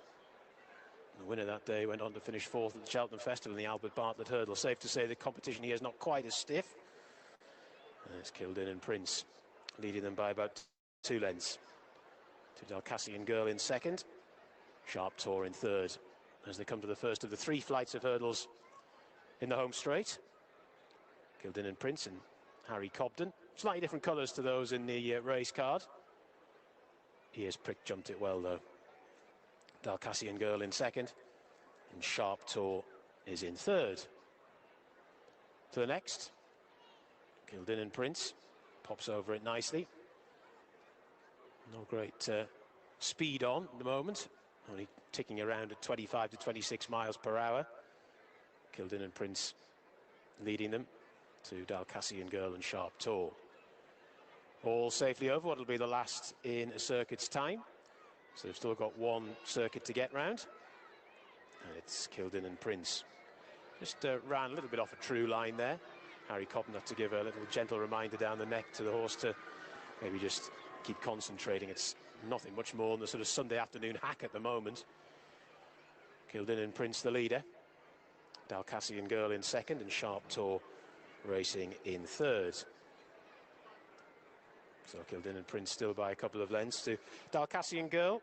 Chris Honor and Brian Carver ran here last time on very different ground back in mid-February. Was well beaten that day. Maybe the better ground will elicit a bit of improvement for Dalcassian Girl. Wasn't completely unbacked actually prior to the off. Sharp Tour on the inside there in third. It's a long run before they leave the ground again. 4 flights of hurdles all down the far side of the track. It's Kildin Prince, Harry Cobden, for Emma Lavelle, still strolling around out in front. Pace has just gone up a notch, but they're still not threatening the track record here. Dalcassian Girl in second, and Sharp Tour for Rex Dingle and Polly Gundry racing in third. Leader's just gone on now by 3 or 4 lengths as they begin the descent, and they will naturally build up a bit of speed. And it's Kildin Prince who leads by about 3 lengths. Dalcassian Girl taking a slightly wider line as they make their way down the hill. And Sharp Tour, those grey and blue colours, racing in third. He is still pricked for this leader, enjoying himself in the sunshine here at Exeter this afternoon. Coming to the first of the 4 flights of hurdles over on the far side. Leader jumped it really well and is out in front by about 3 lengths. Kildin Prince, Dalcassian Girl in second, Sharp Tour in third. At the next, and again pretty faultless over it. Sharp Tour a little bit clumsy and now just being nudged along. Dalcassian Girl has got about 4 or 5 lengths clear of Sharp Tour. But Dalcassian Girl in turn is 3 or 4 lengths behind Kildin Prince, who again with his ears pricked comes to the next. Again jumps it really well to Dalcassian Girl in second and Sharp Tour in third, and they're beginning to come in intervals now as they pass their point of departure. Kildinan Prince stretching on by 7 or 8 lengths. Dalcassian Girl, those red colours, in second, and Sharp Tour in third at this one. And again, really slick display of jumping. Probably doesn't need to be brilliant over his flights given the class differential here, Kildinan Prince, but this is a very promising display of hurdling technique, and leads now by 10 lengths to Dalcassian Girl, who's in second, and Sharp Tour is getting gradually further behind in the bronze medal position. So they are making the turn for home now, and it's Kildinan Prince building an ever bigger lead. Ears pricked, not been asked to do anything out of the ordinary thus far by Harry Cobden, and you wouldn't have thought he's going to need to either, with just these 3 flights of hurdles still to jump. Kildinan Prince by 7 or 8 lengths, not being extended at all as they come to the third last. Dalcassian Girl racing in second, and then Sharp Tour in third. Kildinan Prince jumped that one well. Dalcassian Girl just being nudged along by Brian Carver. Still not too far away, but Kildinan Prince hasn't been asked any serious questions yet. Sharp Tour is getting more and more detached. Kildinan Prince gets over the second last in front. Dalcassian Girl getting a little bit closer. The crowd roaring on Dalcassian Girl, maybe wanting some sort of competition here. As they come towards the second last, Kildinan Prince, Dalcassian Girl on the far side. Kildinan Prince jumped that okay, the final flight. And Harry Cobden just says to everyone, calm down, I've got this. Inside the final half furlong they go. Kildinan Prince, never really out of about third gear, goes on to win. Dalcassian Girl has finished in second, and Sharp Tour just entering the final half furlong now, and will be finishing in third very shortly. Yeah, it was pretty straightforward, wasn't it, in the end, for the heavily odds-on favourite. Got the job done, but there was a while where there was hope that the second favourite, Dalcassian Girl, could cause a bit of an upset. That one wins in our opener extra. Plenty more to come on the card this Sunday afternoon. We will return in about half an hour's time. We've got the 250 Greyville, 250 Your Toy, 245 Carlisle, and 253 Limerick on the way. But it's Naas where we turn our attention to next for the 240. Sindagan is the 6-5 favourite here, accredited 6-4. 4-1 for Kanzashi. Galileo Noir is 14s. Nicky Larson is 40s, and Spirit Above is 80-1. So shortly going in here, let's go and get some wise words from our team on William Hill's Racing Radio.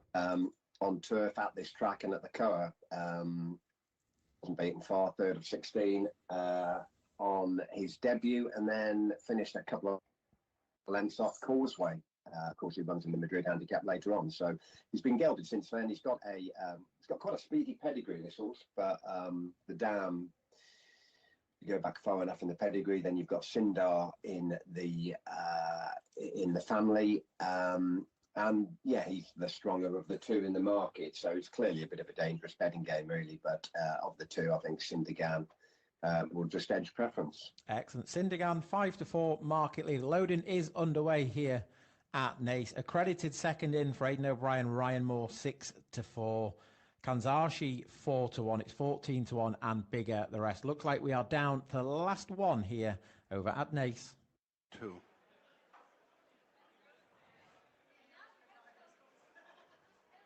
There are race 3, the Space Traveller Compass Stallions Maiden. It's over 7 furlongs. Galilean War on the outside of Kanzashi, right with them Sindagan.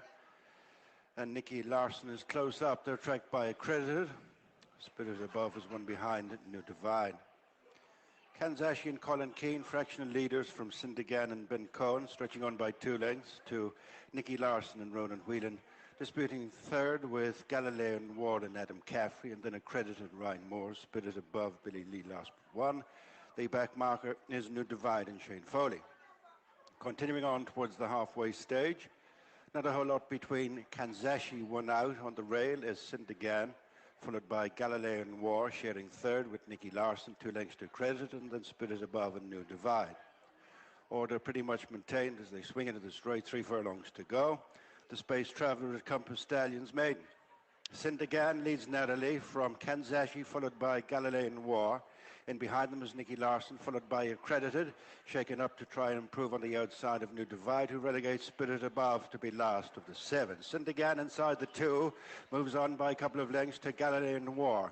On the outside is Accredited, followed by Kanzashi, who falls back. Sindagan with 200 yards to go. From Accredited, picking up on the outside of Galilean Noir, climbing the hill. Accredited in the centre, has just joined issue with Sindagan on the inside, and it's Accredited getting on top. Is off the mark and returns for Ryan Moore. Nathan O'Brien Accredited the winner. Pulled away to score by over 3. Sindagan and Galilean Noir. Yeah, Accredited winning at 13-8. That was the second favourite at Naas in the 240 this afternoon. Busy afternoon. We've got 4 meetings on the go across the UK and Ireland. We've got Greyhounds as well. It will be Lifford next on William Hill 2, the 244. We've got Sheffield and Hove on the go as well. And plenty of racing from further afield, including Greyville and Auteuil. So lots going on. Plus, of course, we're underway in the Premier League. 25 minutes gone in these 2:15 kickoffs. Spurs 0, Forest 0, and Villa lead West Ham by a goal to 0. Right, on to Carlisle we go then. Penn Avenue and Scots Poet are the joint 4-1 favourites. Avalon Beach 5-1. Hourless is 5s and Ruler Legend is 13-2. Let's go and get some thoughts from our team on William Hill's Racing Radio. Like we said earlier, you never quite know where you are with these Ballydor horses early in the season, but no, he's finished his race out nicely, and it looks a nice prospect, as he should be, given what he made at the sales. Yep. Accredited 13-8 the winner. Sindagan 11-10 favourite in second. Carlisle next for us, 12:45. Minute or so to post time. Scots Poet and Penn Avenue 9-2 joint favourites. Hourless just trimmed into 9-2 now, co-favourites. Avalon Beach 11-2, 7-1, and bigger the rest here, Ali. The market reflects what I think this race looks wide open. Yeah, none of these find winning particularly easy. Scots Poet it's knocking on 2 years since that one won a race. Penn Avenue's nicely consistent, but clearly looks handicapped about right. The same is true for many of these, it has to be said. But I'm going to take a chance on National Question, who I don't think, even though he's run well on soft ground, it was a funny surface at Musselburgh. It rained all day when he last ran, and it was just a horrible day, horrible ground. I just don't think he fancied it. And if you take that run out of his profile, then he'd been nicely consistent. So back on a better surface. Like I said, I think he's handicapped about right, but that does apply to most of these. So something's got to win it, and I thought National Question will do for me at about 8-1. Excellent. National Question for Ali, 8-1. We have got a clear favourite now. Hourless 4-1 market leader. Scots Poet and Penn Avenue 9-2 joint second favourite. 6-1 and bigger the rest. Ali with National Question at 8-1. They have just come out onto the track at Carlisle. We are at post time, so we shouldn't be too far from a start.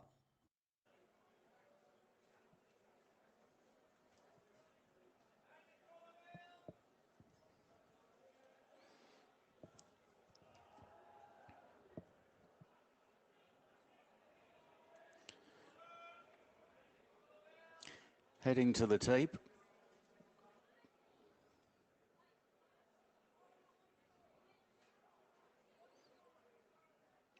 Penn Avenue getting a little bit of a run on, one or two others. Lets them go. They're off for this Mark Neild Wealth Management Handicap Hurdle. Green sleeves of Penn Avenue to the 4. Avalon Beach on the inside in the brown sleeves. Out wider is Scots Poet in blue and orange. Wider still in the cheek pieces, Breadalbane Lass. And they're followed by Ruler Legend on the rail with Stylish Recruit. One of the greys, Balranald, is out wide. Then National Question from Mr. Lincoln, Hourless, and Heritier is the back marker.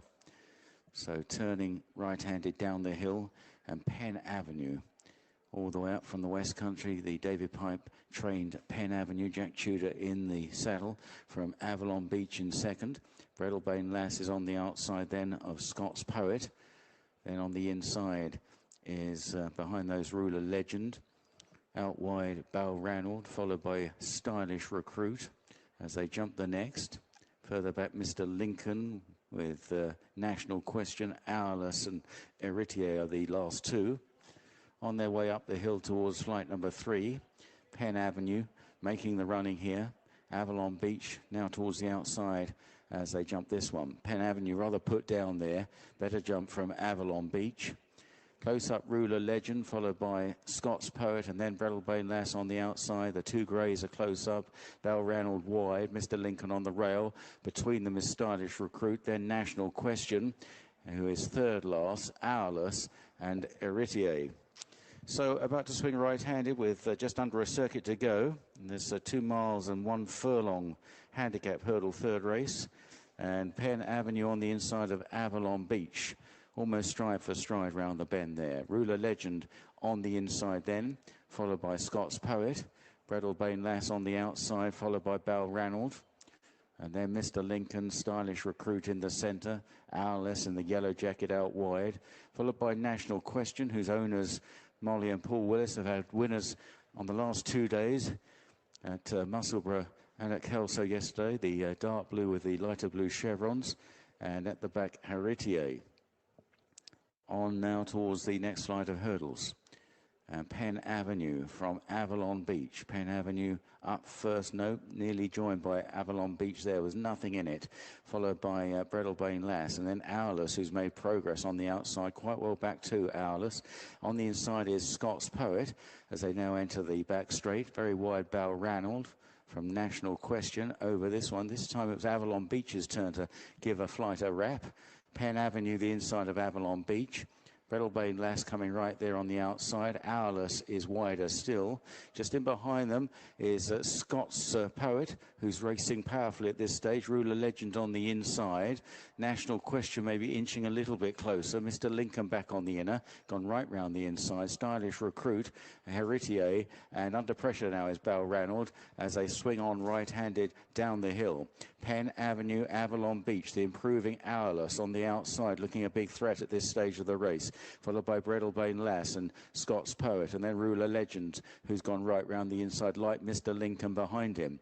They're followed by Stylish Recruit. Trying to get into it now is National Question as they round this final little right-hand turn on towards the second last. Lots of chances here. Penn Avenue is just about clinging onto the lead from Owless as they go into this one. Scots Poet is challenging, so too Breadalbane Lass. Penn Avenue needs to find more to repel these challenges, and going on now, Owless and also Scots Poet coming through Mr. Lincoln, the grey on the far side. Breadalbane Lass out wide. Then behind these National Question, and then back to Owless as they jump the final flight, and it was Scots Poet just in front. National Question making good progress far side. Mr. Lincoln striding home with purpose, and it's left to Mr. Lincoln and National Question as they race up towards the line. National Question now gets to the front from Mr. Lincoln. National Question, Mr. Lincoln is fighting back against the rail. It's going to be pretty tight, but National Question maybe.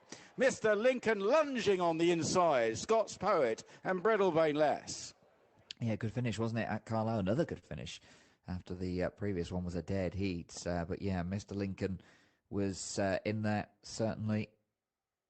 Here we are, we'll see it again.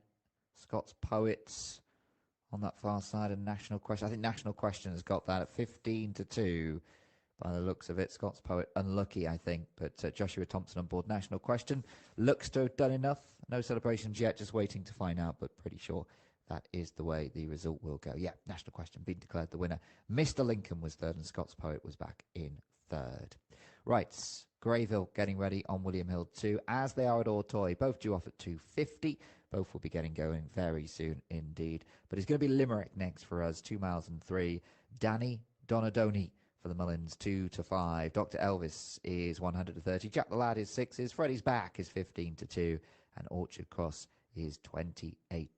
Let's go across and get some thoughts from our team on William Hill's Racing Radio. Town and combination. Dr. Elvis 130, 13-2 and bigger the rest here, John.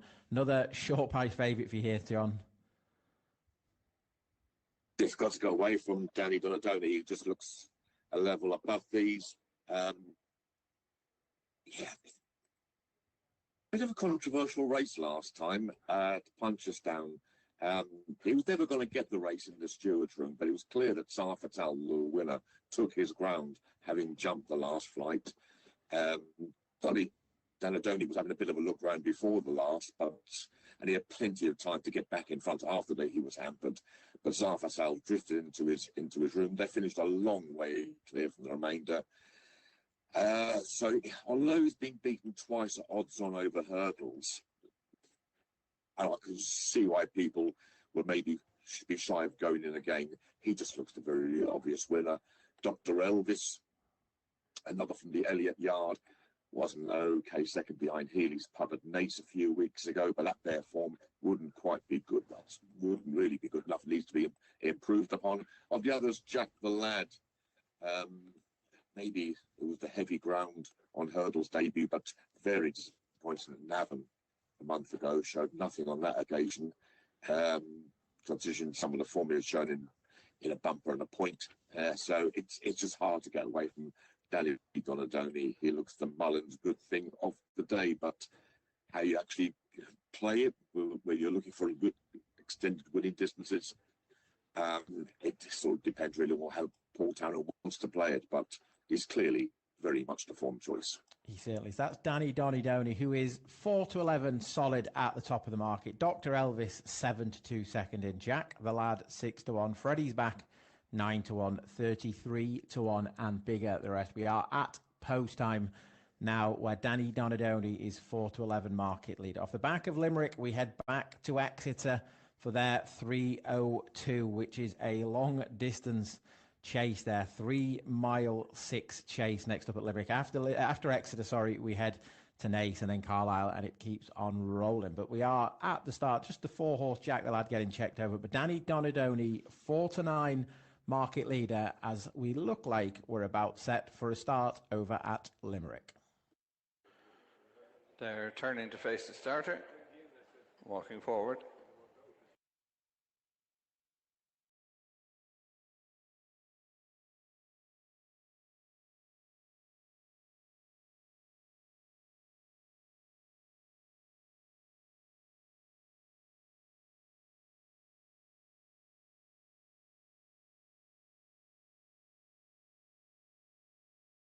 White flag raised. Off and racing for race 3. The Irish Stallion farmed EBF Maiden Hurl, 2 miles 3 to trip. 10 flights ahead of them, and as they head into the back straight for the first time, Jack the Lad takes them along ahead of the odds-on favourite Danny Donadoni. Close on the outside, Dr. Elvis in the leading trio, about 4 lengths in front of the mare Jenny's Bar. Terran is next, followed to flight number 1 by Lord de Choiseul. Then Freddie's back, and at the rear of the field as they go to jump the first is Orchard Cross. Jack the Lad, Danny Donadoni within a length, slight mistake in third by Dr. Elvis, a bit deliberate at the back, Orchard Cross. As they go on to flight number 2, narrow leader, Jack the Lad, JJ Slevin from Danny Donadoni and Paul Townend. Break of about 3 lengths then to Dr. Elvis, Jack Kennedy. This trio clear by about 8 to Terran, Jordan Gainford with Jenny's Bar, James Smith alongside. Then the blue and orange of Lord de Choiseul, Paddy Cody. Outside that one, Freddie's back. Sean Flanagan, and bringing up the rear as they clear that third flight was Orchard Cross under Philip Enright as they're about to turn at the top of the track.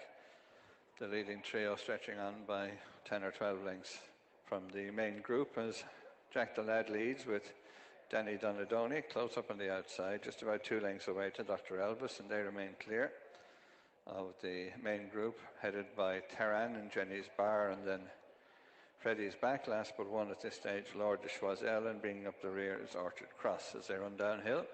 On the approach to the straight, and Paul Townend has allowed Danny Donadoni to edge up on the outside to take over from Jack the Lad. Dr. Elvis remains close in third. They're clear by about 15 to the next trio. Jenny's Bar between horses on the inside, Terran, the outside is Freddie's back. The blue and orange then of Lord de Choiseul, and at the back with the green cap is Orchard Cross as they head up the straight for the first time. Approaching flights 4 and 5, Danny Donadoni towards the inside, the green of Jack the Lad, the outside maroon and white Dr. Elvis. Covered by just a couple of lengths as they jump this flight. Well clear of Terran, Jenny's Bar, and on the outside of them, Freddie's back. As they come onto the flight in front of the stands, the 5th this time, it'll be the last one the next time they meet it. Danny Donadoni led, moving up on the outside, Dr. Elvis shades the second. Jack the Lad on the inside, and they've increased their advantage over the trailing quintet. Headed by Freddie's back with, on the inside, Jenny's Bar, then Terran, Lord de Choiseul, and the rear of the field is Orchard Cross as they go into the turn, nearing their departure point. good run before they reach flight number 6.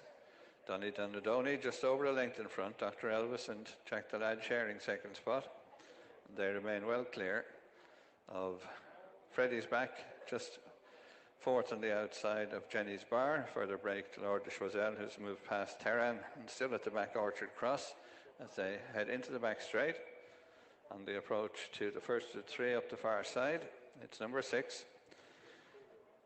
Danny Donadoni by a length and a half. Dr. Elvis second. Jack the Lad remains close in third, and they're a long way clear as they jump this flight. Danny Donadoni, Dr. Elvis a length away. Jack the Lad a close third, and they're clear. Jumping in fourth position was Freddie's Back as they head on to the middle flight. Danny Donadoni, Dr. Elvis, the pair moving on from Jack the Lad. Jumping in fourth, and a remote fourth at that, is Freddie's Back, just ahead of Jenny's Bar, the final trio, Lord de Choiseul, Terran, and Orchard Cross. As they go to jump the third last flight, the last one up the far side, Danny Donadoni from Dr. Elvis. Driven along now in third, Jack the Lad, and they're clear. Freddie's Back, a definite fourth. Further break then to Lord de Choiseul as Jenny's Bar begins to weaken under pressure as they make the top turn. Long on to the second last. Danny Donadoni, Paul Townend just over a length in front of Dr. Elvis and Jack Kennedy.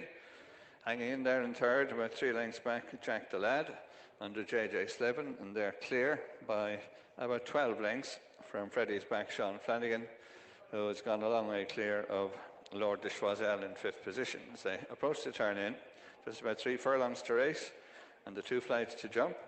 Danny Donadoni with Dr. Elvis. Nudged up on the outside trying to close. Jack the Lad remains in touch.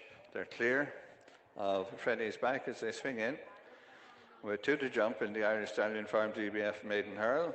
Danny Donadoni goes along in front. Dr. Elvis driven in second. Jack the Lad third. Back and forth is Freddie's Back as they come to jump to second last. Danny Donadoni over in front leads by 4 or 5. Under pressure in second, Dr. Elvis a long way clear of Jack the Lad and staying on Freddie's Back. Down to the last. Danny Donadoni over safely, clear by 6 or 7 lengths. Dr. Elvis second.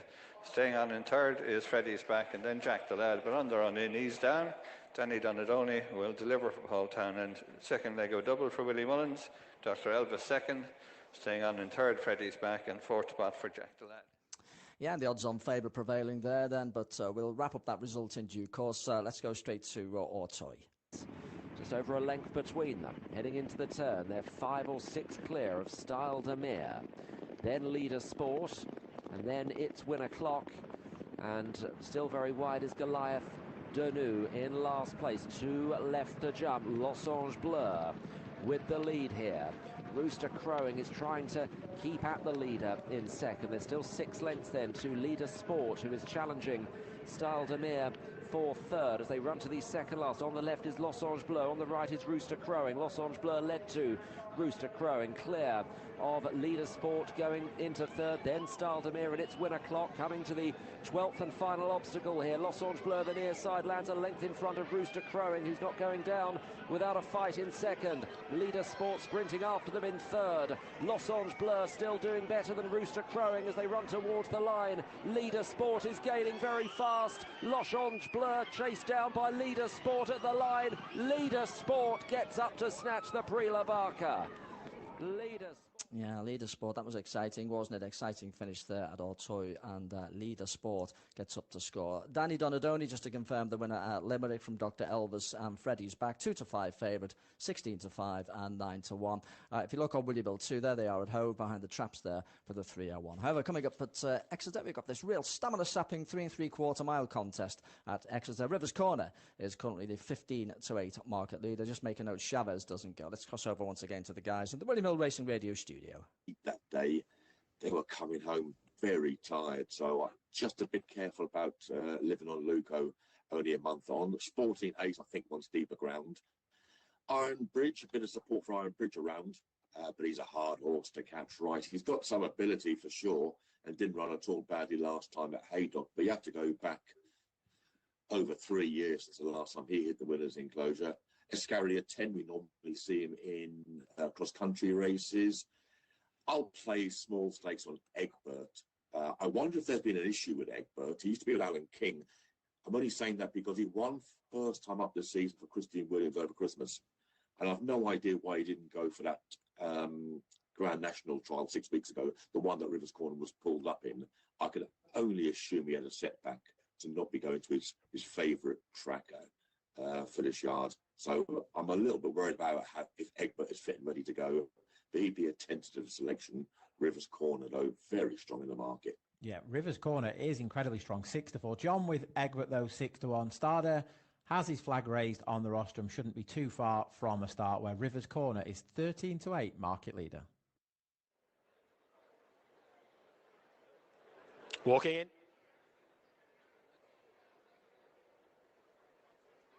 Thanks, Jess. Yeah, should be a cracker. Stand by, they're ready. Flag down, tape back, and they are off and racing for the Guildhall Shopping Exeter 50th anniversary handicap steeplechase. 21 fences to be jumped, 3 3/4 miles to get round, and it was Egbert, the winner of the last fling chase at Haydock last time out, who was leader over the first, to Living on Luco in the orange colours there towards the left as we look at them. Sporting Ace, who won the best turned out, jumped it in third. Egbert didn't jump that particularly well at all, though, towards the far side and lost the position. Rivers Corner, big gamble of the race, and the headgear there, the black and yellow colours, into a share of second. And then Ascaria 10 towards the back of the field at the moment. And Ironbridge, he got a little bit on his toes in the preliminaries, a little bit sweaty. It's a nice day here at Exeter, but it's not exactly warm. And they got a little bit on the sweaty side as they went to the start. Egbert just being nudged along after that mistake at the second fence. The second, of course, was the first of the open ditches. He'll jump 4 of those in all. And it's Living on Luco, who won the Southern National at Fontwell earlier on in the campaign, who leads to the Somerset National winner, Rivers Corner, racing in second. So one or two of these have had pretty lucrative seasons already. Followed then in third spot by Sporting Ace. Scaria 10 towards the left. Egbert, those checked sleeves and the sheepskin cheek pieces. And at the back of the field is Iron Bridge. So they're coming towards the first of the jumping tests over on the far side of the track. Living on Luco saw a good stride, jumped it well. Rivers Corner in second position, followed then by Sporting Ace, sheepskin noseband, then Ascaria 10 and Egbert. And at the back of the field is Iron Bridge as they come towards the second of the fences over on the far side. Living on Luco, that's it now, soared over it, terrific leap. Rivers Corner in second. Egbert, who jumped the first well, hasn't done much since, and he's being driven along quite vigorously now as they come to the next. It's an open ditch. Living on Luco and Rivers Corner, they both jumped it well. Ascaria 10 has jumped into third, head of Sporting Ace. The Persuader has come out aboard Egbert as they come to the next. It's a plain one. Jumped it well. Egbert was a bit better over it, but doesn't really appear to be thoroughly enjoying himself at the moment. Living on Luco definitely is, and leads them out of the back straight to Rivers Corner, who has not been missed in the market, I think it's fair to say. And in third position, Sporting Ace, who's carrying the bottom weight today. Ascaria 10 up the inside. Iron Bridge around the outer. And just getting a little bit detached now, Egbert, who hasn't really enjoyed his experience this afternoon thus far. So it's Living on Luco, who's leading them by a couple of lengths to Rivers Corner for Brendan Powell and Joe Tizard. About 2 lengths down in second. Ascaria 10 going the shortest way right round the inner. Then Sporting Ace, Iron Bridge. And at the back of the field is Egbert. So they're heading towards the next. 4 fences to jump in the home straight before they go out and do it all again. Living on Luco again, very fluent to Rivers Corner, who jumped pretty well in second. Ascaria 10, the red and white colours in third. Again, a lovely jump from Living on Luco. Slightly skewed in the air, Rivers Corner, but landed fine. Towards the outside, Iron Bridge hitting a little bit closer there, just to the right as we look on screen. Not a very good jump from Sporting Ace. Rooted that one somewhat. Then Ascaria 10 and Egbert at the back of the field being cajoled along by Harry Cobden. This will be the last in a circuit's time. Living on Luco. Just got a little bit tight this time. Rivers Corner on the outer in second, then Escaria 10, Sporting Ace, Iron Bridge, and Egbert again being worked at in the saddle to try and stay in touch. So the big family fun day crowd cheering them past the winning post with still a circuit to go. And the lead remains with Living on Luco, who's jumped very well thus far. So Rivers Corner's getting a nice lead into the race though, sitting in second, those black and yellow colours as they come towards the water. Jumped only once in this particular race. All safely over it. Egbert is still a little bit detached, but still not. Next, this is a plain one. Living on Luco, the orange and green colours, the leaders. Saw a good stride. Two in second position, Rivers Corner. Iron Bridge taking a sort of wide route under the trees there. Escaria 10 going right round the inner, then Sporting Ace, the sheepskin noseband with a red cap, and then Egbert. This is an open ditch. Living on Luco jumped it well, so too did Rivers Corner. These two towards the right, Iron Bridge. Then fourth position, Sporting Ace, Escaria 10, the spots on the sleeves. And that group are about 4 lengths in front of Egbert, who once again is being nudged along. Beginning the descent very shortly. And it's Living on Luco, but now only by about a neck.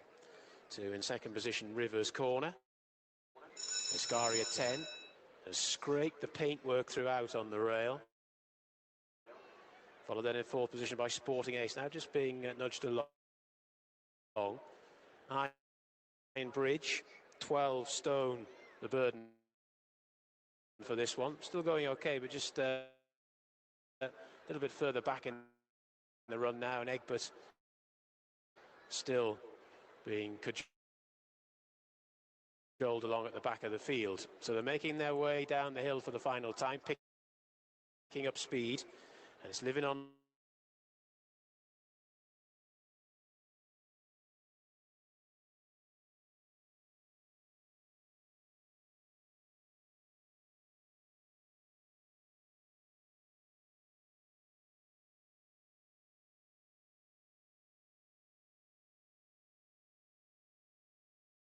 really well on the front end throughout.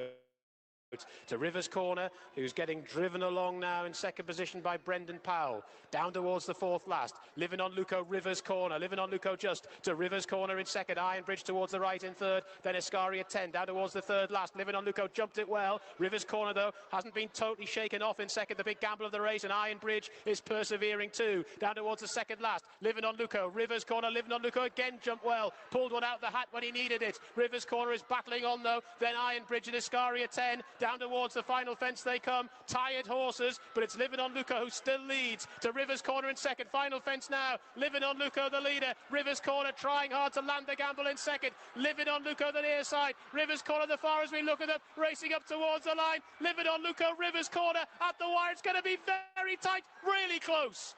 Rivers Corner, Living on Luco, I think, but one for the judge. Don't quote me on it. Iron Bridge finished in third. Escaria 10 for fourth.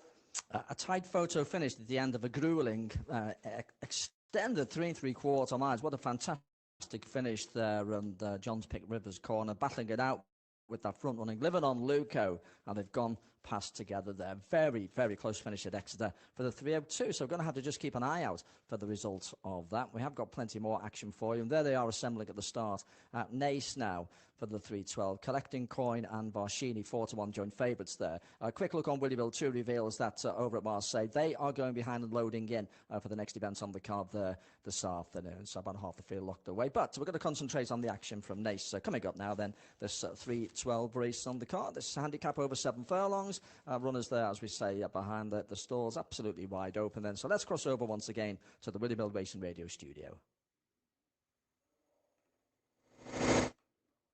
Race here in October, rated 78 that day, and the handicap has put her up £9. Now, it could be that she was flattered, but saying that, she's only had 7 starts, and it could also be perfectly feasible that she warrants this sort of figure. So I think she's interesting back in a handicap with course form. She won a maiden on heavy ground, so conditions won't be a problem.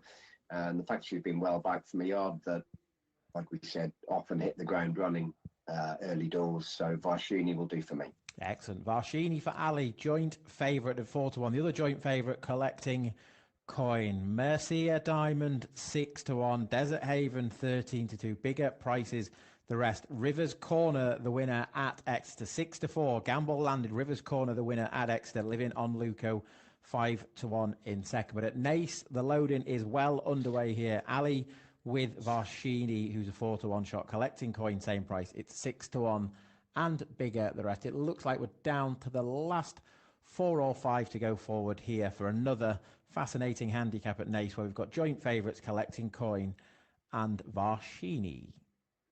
An independent expert. Zaramando and Sonia.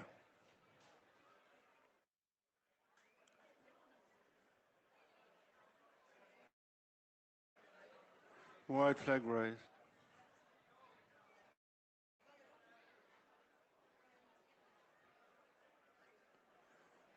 Zaramando last one. And they're up. The column white bookmaker 7 furlong handicap. It is independent expert first to show in front from Zaramando, improving Hurricane Iver on the inside through and through, followed by Varshini and then Blues Emperor and Desert Haven. Collecting Coins and Nair. Game Point Marisi Diamond, and at the end of the field is Quatre Bras. Racing inside the final 4.5 furlongs, and Zaramando improves on the outside of Hurricane Iver, followed by Through and Through. After the grey is Desert Haven, followed by Varshini. As they come on towards the halfway stage. Hurricane Iver leads from Desert Haven, Zaramando, Varshini, and then Through and Through and Sonaden Collecting Coin, being shuffled back a position or 2 outside mid-division. Is Independent Expert, followed by Blues Emperor, Game Point, Quatre Bras and Marisi Diamond. Inside the final 3 furlongs, the column white bookmaker handicap, Hurricane Iver, joined 1 out by Desert Haven and 2 out by Zaramando. They're in a line, followed by Collecting Coin, and on the outside Independent Expert with Through and Through, and then Varshini, Marisi Diamonds and Nair. Quatre Bras tries to stay on the outside of Blues Emperor and Game Point. They race to the final furlong, and it's tight between Zaramando, Desert Haven, up the inside Collecting Coin. Coming at them is the grey Through and Through, and wider still Quatre Bras, Independent Expert, coming right back at this field. Up was the finish, Through and Through. Independent Expert and Quatre Bras. Independent Expert by neck to Quatre Bras and Through and Through.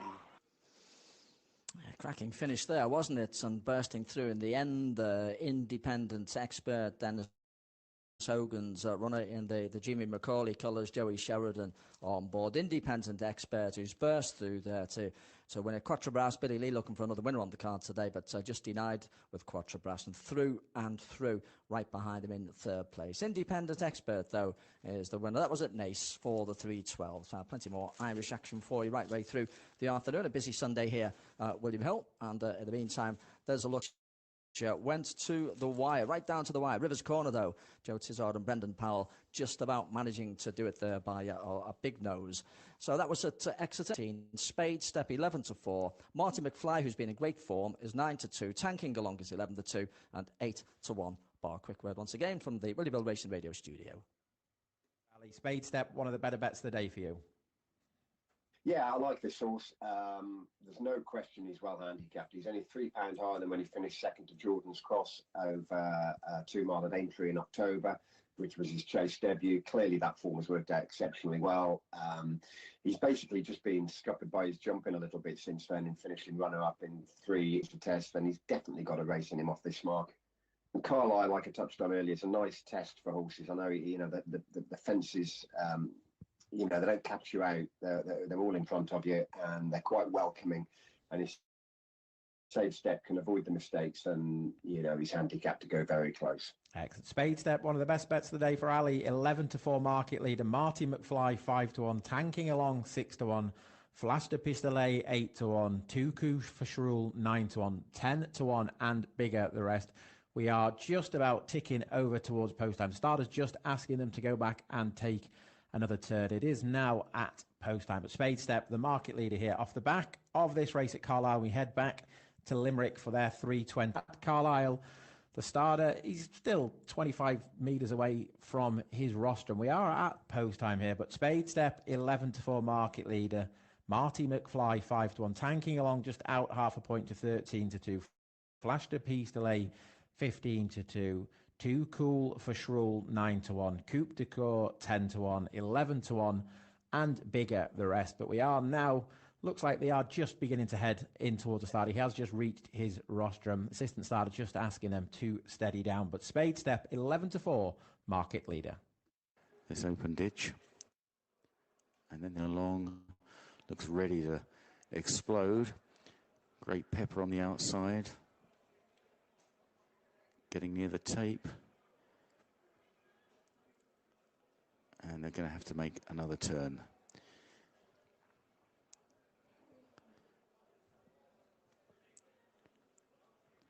Should be quite a dash on down the hill to the first fence here. Turning Too Cool for Shrule at the back in the noseband. And now they're off for this Mark Neal Wealth Management Go North one-man series final. And Tanking Along goes straight into the lead from O'Fuelan's Glory and Flash de Pistolet as they come to fence number 1. They're safely over, just behind the Marty McFly in the black and yellow stripes. On the inside, Cusco de Mathan, then Coup de Coeur, Spade Step with a white face. And then towards the outside, behind them is Great Pepper in a noseband. Too Cool for Shrule was a little untidy there. Last year's winner, Raffles Wonder, is in the rear. Also towards the back is Dance Thief and Power of Jet. Moving on to the next, Tanking Along by 3 or 4 lengths to O'Fuelan's Glory. Then Flash du Pistolet, Marty McFly, Cusco de Matin. Out wide is Great Pepper. Followed in the yellow jacket, the white blazed Spade Step. Coup de Coeur on the inside. After Coup de Coeur is Raffles Wonder, then Too Cool for Shrule, Power of Jet and Dance Thief at the back, and Tanking Along is certainly putting them to the sword in these early stages. Just drift off the rail a little bit round this right-hand turn, but he's got them well strung out.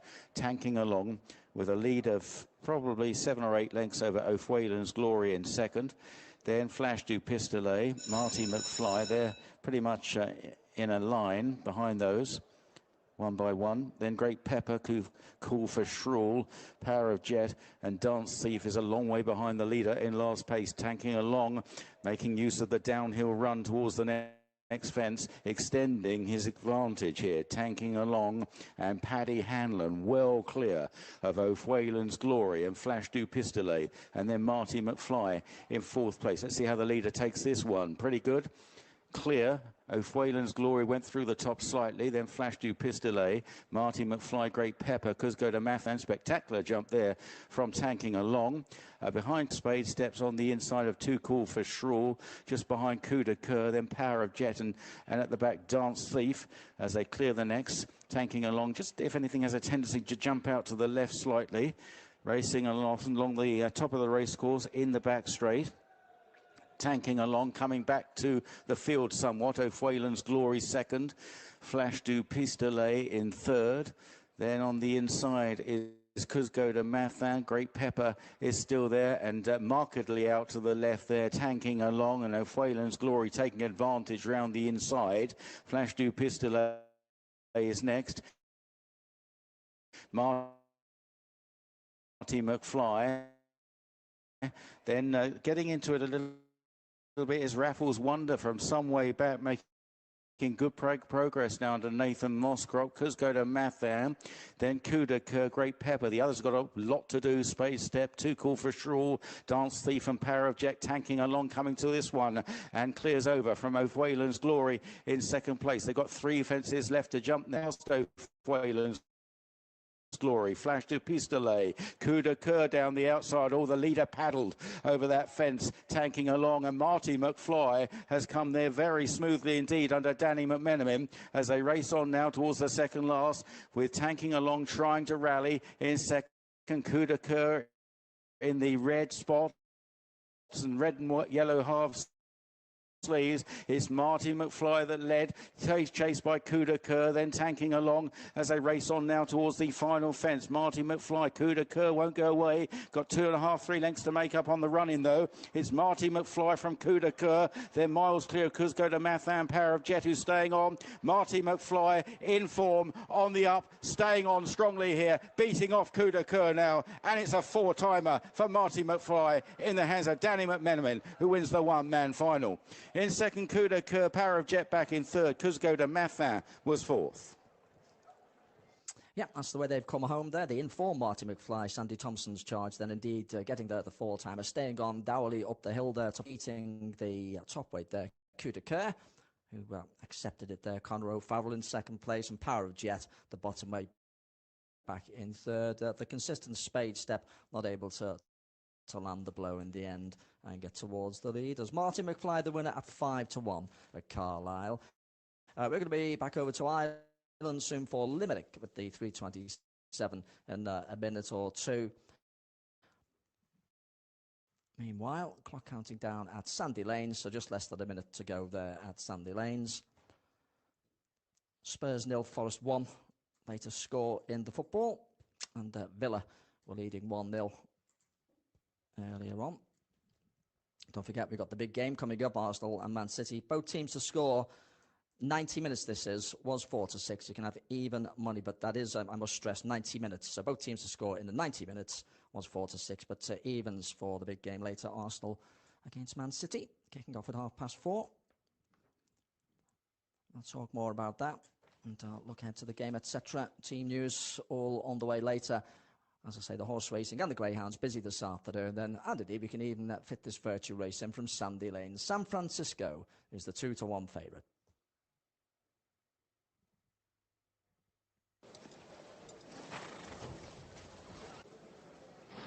They're off. 14 is an early leader.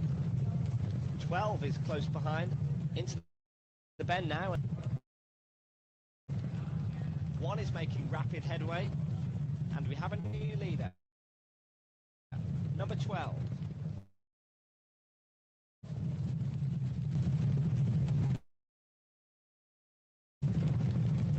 12 is the leader.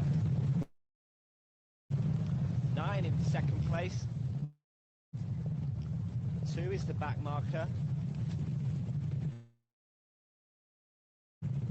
5 is challenging for the lead. 14 is starting to look a little tired. And now 5 leads the pack. Number 5 retains his lead. And 12 is now in front.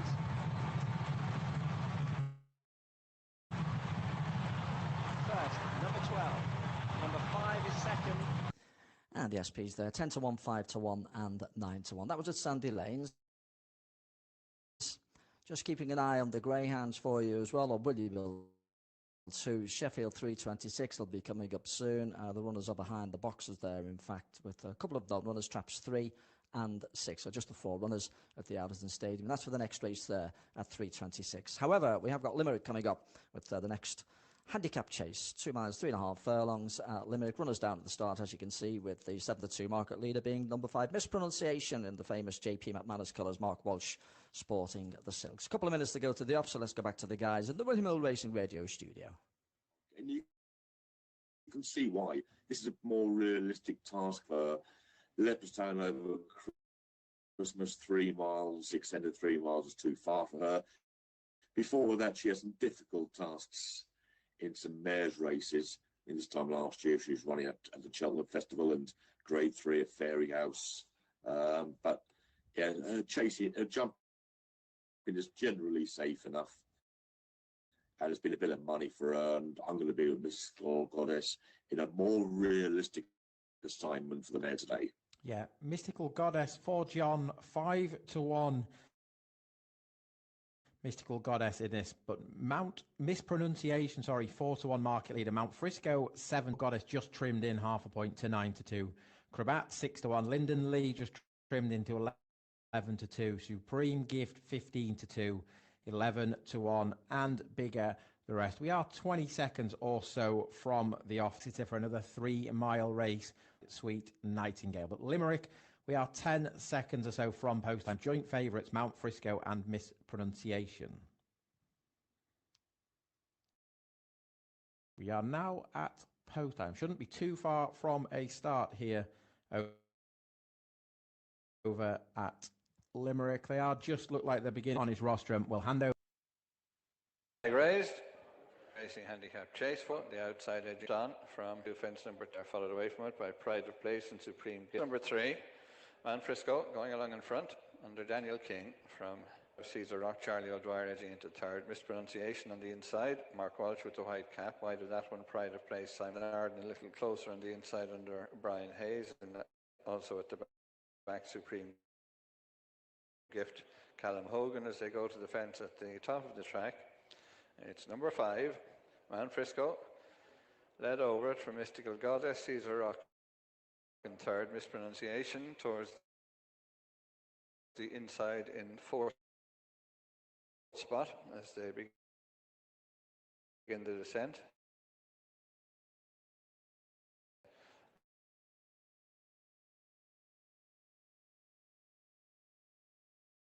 Lyndon Arden is next.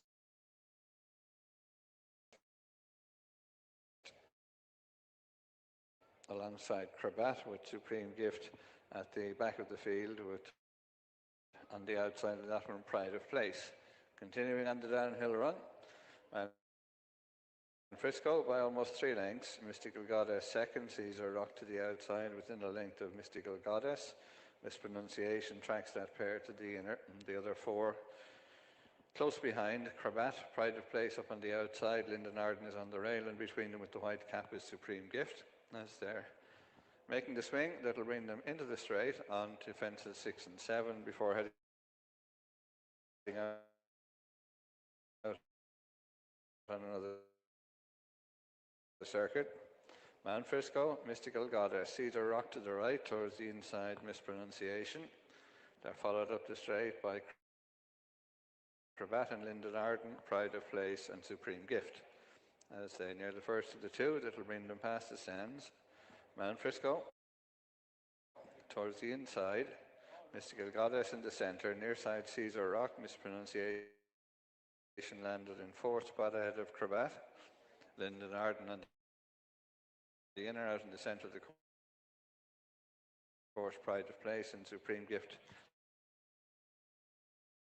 The back marker as they clear the fence. That'll be the last one after a circuit. It was number 7 this time, Mount Frisco, with Caesar Rock almost on terms on the near side. Between them, close the SIS supporting Irish Racing Handicap Chase.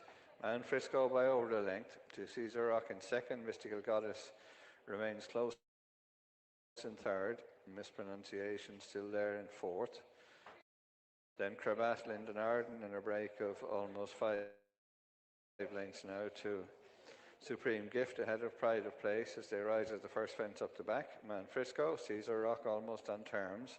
Mystical Goddess 3rd, Mispronunciation back in 4th ahead of Crabat, and then Lyndon Arden as they go to the next. Man Frisco, Caesar Rock Keeping to the outside, they're chased by Mystical Goddess, mispronunciation in fourth. Cravat and Linden Arden Subisco increase the advantage. Caesar Rock closes up again now in the flat as they go to the next, which is 4 from home. Mount Frisco and Caesar Rock chased by Mystical Goddess, mispronunciation fourth. Linden Arden next with Cravat, Supreme Gift, and at the back Pride of Place as they continue to climb to the fence at the top of the track. Mount Frisco with Caesar Rock up on the outside. Mystical Goddess close in behind them in third. In fourth spot, jumping at mispronunciation, then Cravat, Linden Arden, Supreme Gift, clear of Pride of Place. As they begin to descend, Caesar Rock on the outside, the narrow leader. Mount Frisco still there on the rail, just over a length away to Mystical Goddess. Mispronunciation tracks the leading trio. Cravat is in touch ahead of making some ground on the outside, Supreme Gift, and then Linden Arden, and they're clear of Pride of Place as they approach the turn in. Caesar Rock on the outside, Charlie O'Dwyer nudged along on the inner. Mount Frisco, Daniel King between.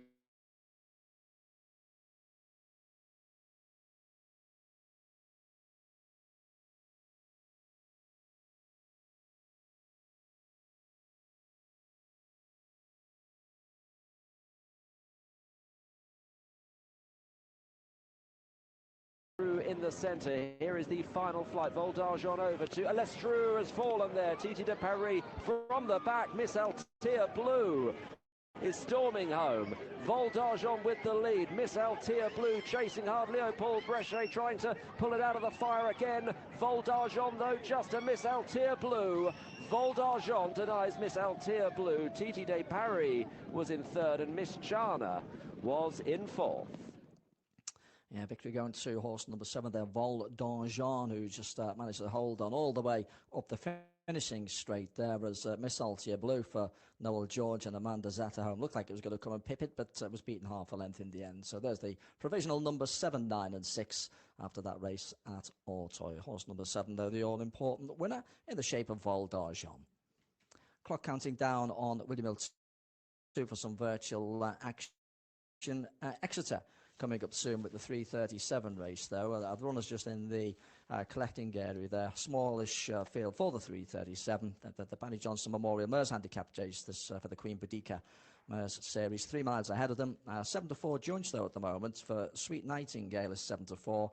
Fortune Favours Bold. Harry Cobden on board is also 7-4. Sea Smoke, James Bone up for Billy Appleham is 5-1. Only Gossip on the 11-2. That's the other Polly Gundry runner. She's double-handed. And the outsider, Ostrava de Burley at 10-1. Venetia Williams and Charlie Dutch teaming up with the top weight then at Exeter. So the runners down there at the start. A couple of minutes to go to the off for this contest then. So once again, let's get an insight from the William. Brilliantly. Sea Smokers in second, followed then by Only Gossip in third. Much bigger stride seen there by Fortune Favours Debold, living up to her name at that fence at the first of the open ditches as they move on towards the third. Fortune Favours Debold to Sea Smoke, and then Only Gossip, followed then by Sweet Nightingale, black and pink colours. At the back of the field, Ostrava du Burley. So they're making their way out of the back straight, and it's Fortune Favours Debold in the hands of Harry Cobden. So Only Gossip, the light blue and brown colours charting a wide course. Sea Smoke is down on the rail. And Sweet Nightingale, Callum Pritchard just chinned in the last. We're looking for compensation here. And at the back of the field is Ostrava du Burley. So they're heading on into the home straight. And it's Fortune Favours Debold, who ran well at Leicester last time on considerably different ground to that which she encounters today. Certainly a good bit quicker now than it was for a large chunk of the winter. And it's Fortune Favours Debold to Sea Smoke in second as they come to the first of the fences in the home straight. Sweet Nightingale bounced over it nicely in third, and then Only Gossip towards the right in fourth, and Ostrava de Burley at the rear of the field taking the next. They all jumped it well and head on down towards what will be the second last in a circuit's time. Fortune Favours Debold, fluent at it, so indeed was Sweet Nightingale. Then in third, Only Gossip, followed then by Sea Smoke and Ostrava du Burley. Down towards the fourth and final fence in the home straight. Again, a good stride seen by the leader. Fortune favours Diebold. Sweet Nightingale in second, so the two market principals sitting 1 and 2. Then Only Gossip, Rex Dingle just about shading third. Sea Smoke and James Bowen just going on into that position now, ahead of Only Gossip. And at the back of the field, Charlie Deutsch waiting with Ostrava de Burlay fifth and last. So they're coming past us and they head on towards the water jump. And the lead continues to be with Fortune favours Diebold. So up the inside in second, Sea Smoke. And then Sweet Nightingale. That's it now. All safely over it. From the water, they go to an open ditch.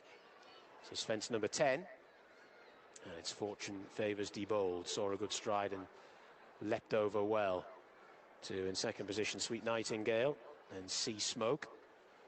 Followed then by Only Gossip and Ostrava de Burlay. Rather low there, Fortune favours Diebold, but she landed running, but she took a little bit of a chance with it. Sweet Nightingale has jumped really well in second. She's about 2 lengths down in that position. Further 3 back then to Sea Smoke. And after that, the light blue colours of Only Gossip at the back of the field, Ostrava de Burlay. Going on a reasonable clip here as they start the turn, and then they'll begin this descent. And it's Fortune favours Diebold, who's your leader. And she's in front now by about 2.5 to Sea Smoke, who's sitting in second. Round the outside, Sweet Nightingale ran well at Taunton last time back in January. Goes well on this better surface as well. And Only Gossip and Ostrava de Burlay. Quickening all the time as they go down the hill, touching 34 miles per hour. And it's Fortune favours Diebold. Sea Smoke, that maroon cap, the cheek pieces there in second. Sweet Nightingale is in third, or sharing second with Sea Smoke. As they come to the first of the 4 fences over on the far side of the track. Fortune favours Diebold. Just jumps out there to the left a little bit. Sweet Nightingale. Callum Pritchard now just moving her to the right of this leader. Fortune favours Diebold.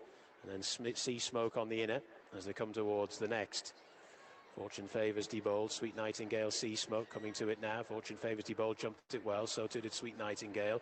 Then Sea Smoke. Ostrava de Burlay now moves into fourth, but is about 8 lengths behind the leader, as Only Gossip has been relegated to fifth and last. Open ditch, saw a huge stride there. Fortune favours Diebold, almost too big. Sweet Nightingale has moved up pretty effortlessly into second. Sea Smoke now just a little bit more detached in third as they take that one. Fortune favours Diebold again, slightly out to the left, and Sweet Nightingale has sneaked up the gap on the inside to more or less join issue, and suddenly they're quite well on from Sea Smoke, who's racing in third, but is a good bit more tired now than Ostrava de Burlay, and at the back of the field, Only Gossip. So the field is being spaced out here now, and it's Ostrava de Burlay, Fortune favours Diebold, who goes back on to on the inside, Sweet Nightingale.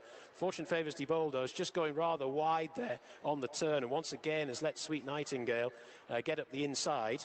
So it's Sweet Nightingale, Callum Pritchard, Fortune favours Diebold, and Harry Cobden, who's getting more animated in the saddle. Sea Smoke is just getting back into this a little bit, just being asked to go about her business. Followed then by Ostrava de Burlay, and at the back of the field, Only Gossip. Down towards the 4th last fence they come. Sweet Nightingale and Fortune favours Diebold. Sweet Nightingale ran down it somewhat. She went through the top of it, but she landed running. To Fortune favours Diebold, who's trying to battle back in second, third last. Sweet Nightingale, really fluent leap. Fortune favours Diebold in second position, followed then by Ostrava de Burlay, who's trying to stay on. Sea Smoke looks beaten in fourth, second last. Running down the fence again, the leader, Sweet Nightingale, but she jumped it well, and she's got a 4 or 5 length buffer over Fortune favours Diebold and Ostrava de Burlay. Down towards the final fence, Sweet Nightingale, Callum Pritchard with a 5 length advantage, jumped it well, landed running. Fortune favours Diebold, was very tired in second and racing well inside the final half furlong now. Sweet Nightingale always travelled really well and has won this in the end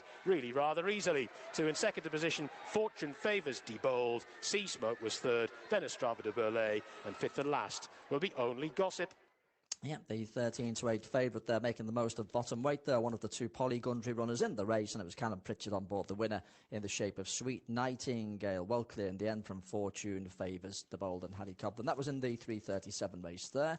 Willieville 2, the Sheffield 3:44, just about to take place in a moment or two. Quick update on the scores. Nottingham Forest now leading 2-0 to Spurs. Spurs 0, Forest 2 now is the latest score. And Villa have scored again. They lead West Ham by 2 goals to 0. Don't forget, later on, we've got the big game coming up, Arsenal and Man City. Both teams to score in 90 minutes. Was 4-6, now even money. That is 90 minutes, remember.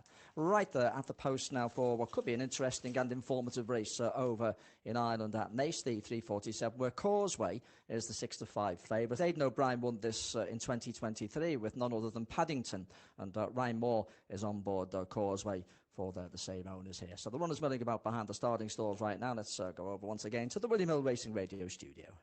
For those sort of ambitions to be realistic, then he does need to be winning this off 9 stone 12. The stable had a winner obviously earlier today, which bodes well. There's no excuses on the draw front because he's drawn in 1. He could easily be far too good for these, but he is priced up accordingly. There's a good few unexposed ones coming into this race, but they wouldn't have the potential of the favourite, such as Son of Beauty, Johnny Soda, will make their handicap debuts, as is Kotai Lights. The one who has been well backed is the second favourite, Breaking Dawn, who does have the benefit of a recent run as well, having only won last week and maiden at the Curragh. Did well to win that, really, over 6 furlongs, because his promising efforts in maidens at this track last autumn were over 7 furlongs and a mile. So with that race sharpness behind him, he could well serve it up to the favourite. But it's a hard race to get an angling, because obviously you really want Causeway to win this and show us a bit of class, and prove himself as a potential group horse. It's whether you want to take that sort of form. I mean, the maiden he did win at the Curragh does have some substance to it. Iron Lily in second has won since and looks a good horse. So yeah, I'm hoping Causeway wins this.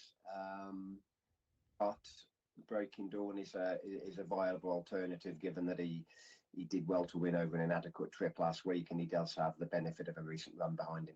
Yep, really interesting race here. One for the notebooks here at Naas. Causeway 5-4, reasonably solid at the top of the market. Breaking Dawn, one for a little bit of money here, into 100 to 30 for Michael O'Callaghan and Colin Keane. Kotai Lights, the one for late money here. Adrian Keatley's raider over from Moulton. Hasheen Murphy looks like he's got there for this ride. He's into 11-2. He was 13-2 not long ago. Salicious and Johnny Soda 11-1. Son of Beauty and Cherry Hill Girl both 14-1. Flankerjet 18-1, 20-1, and bigger the rest.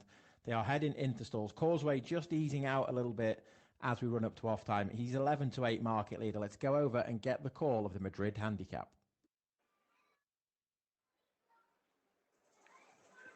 Breaking Dawn.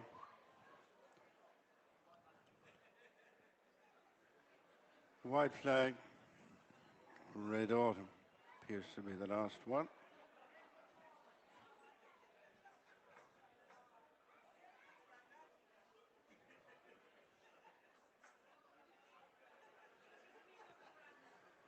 That are ridden out of stalls. Causeway, the top winning favourite. Race 5 is the Irish Racing Writers Association Madrid Premier Handicap. It is Flankerjet, just edging and improving. Causeway, followed by Felix Samari, followed the end of the first furlong and a half by Kotai Lights, and then Johnny Soda and Breaking Dawn, Salacious, Son of Beauty and Adele. Controlled all the girls, Cherry Hill Girl and Red Autumn together at the back of the field. Felix Samari just picks it up, heading on towards the 4 furlong point, followed by Flankerjet on the inside of Causeway, and they're tracked by Kotai Lights, Johnny Soda and Salacious next, and then Breaking Dawn.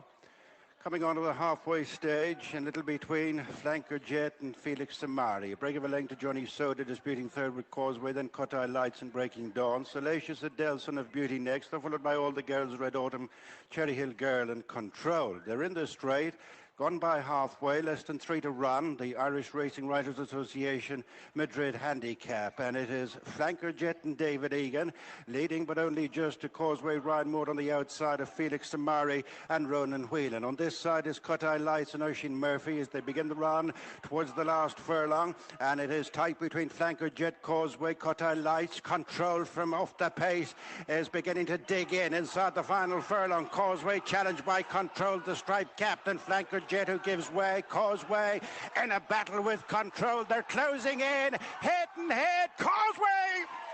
Control. Kotai Lights and Red Autumn. It looks like it's seconds for Ryan Moore and Aidan O'Brien, but I go to the judge, however.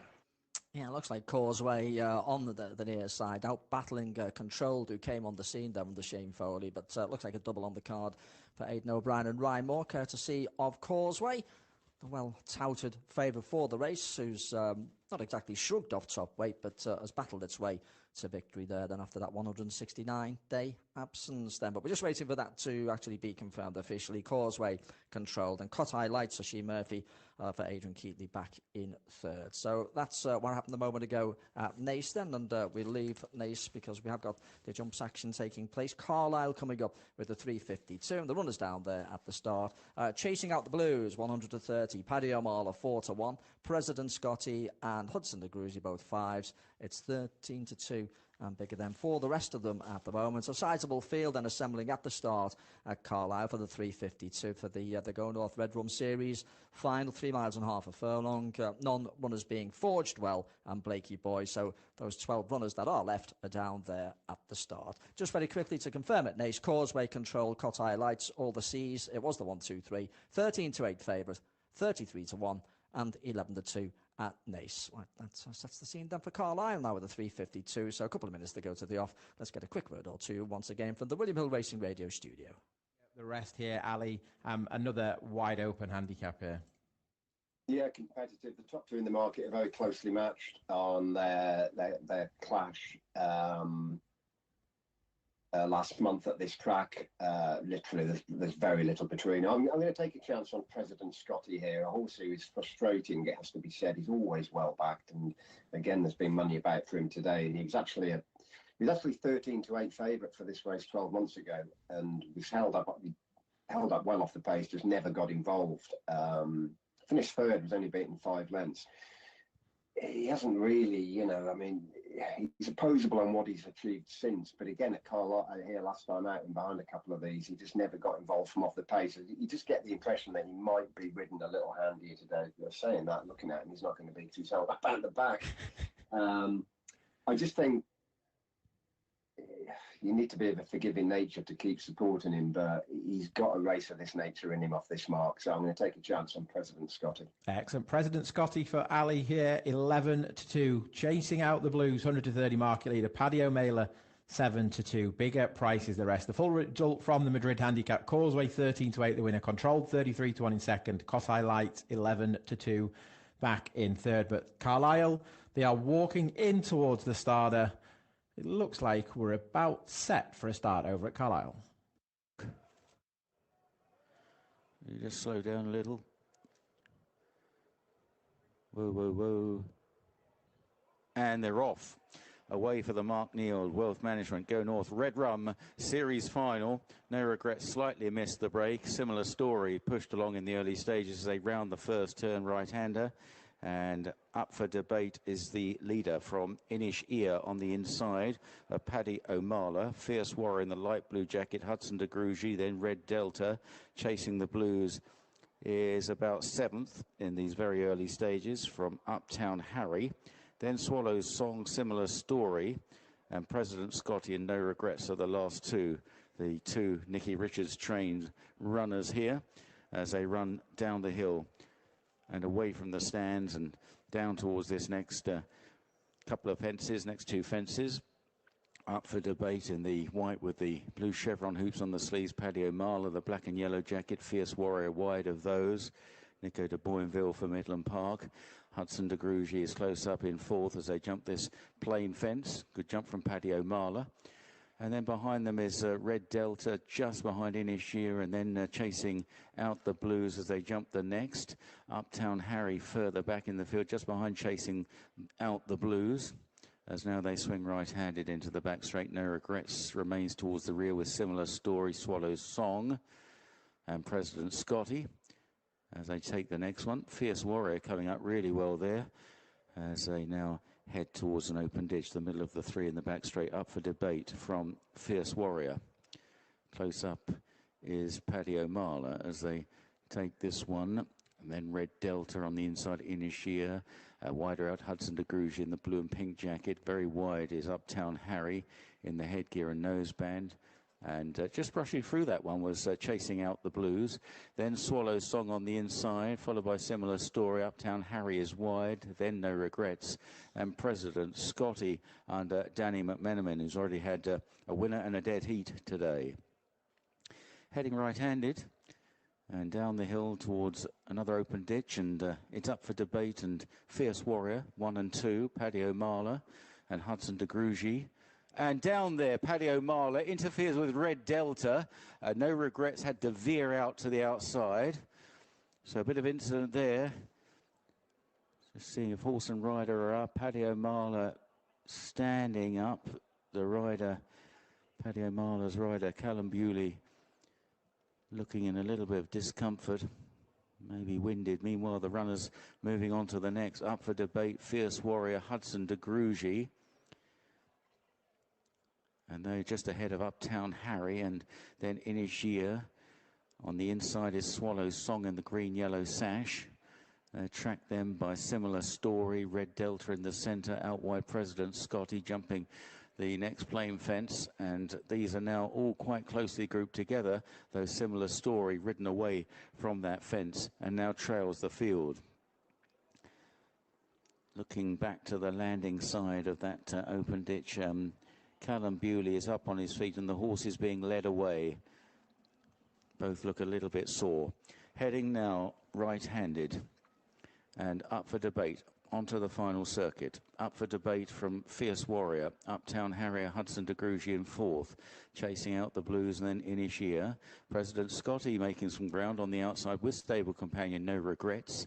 Then Red Delta. Similar Story and Swallow Song. So about to make the downhill run towards the next couple of fences. And up for debate and Paddy Hanlon from Fierce Warrior and Nico de Boinville. Then close up is Hudson de Grugy. Uptown Harry on the inside, Chasing Out the Blues.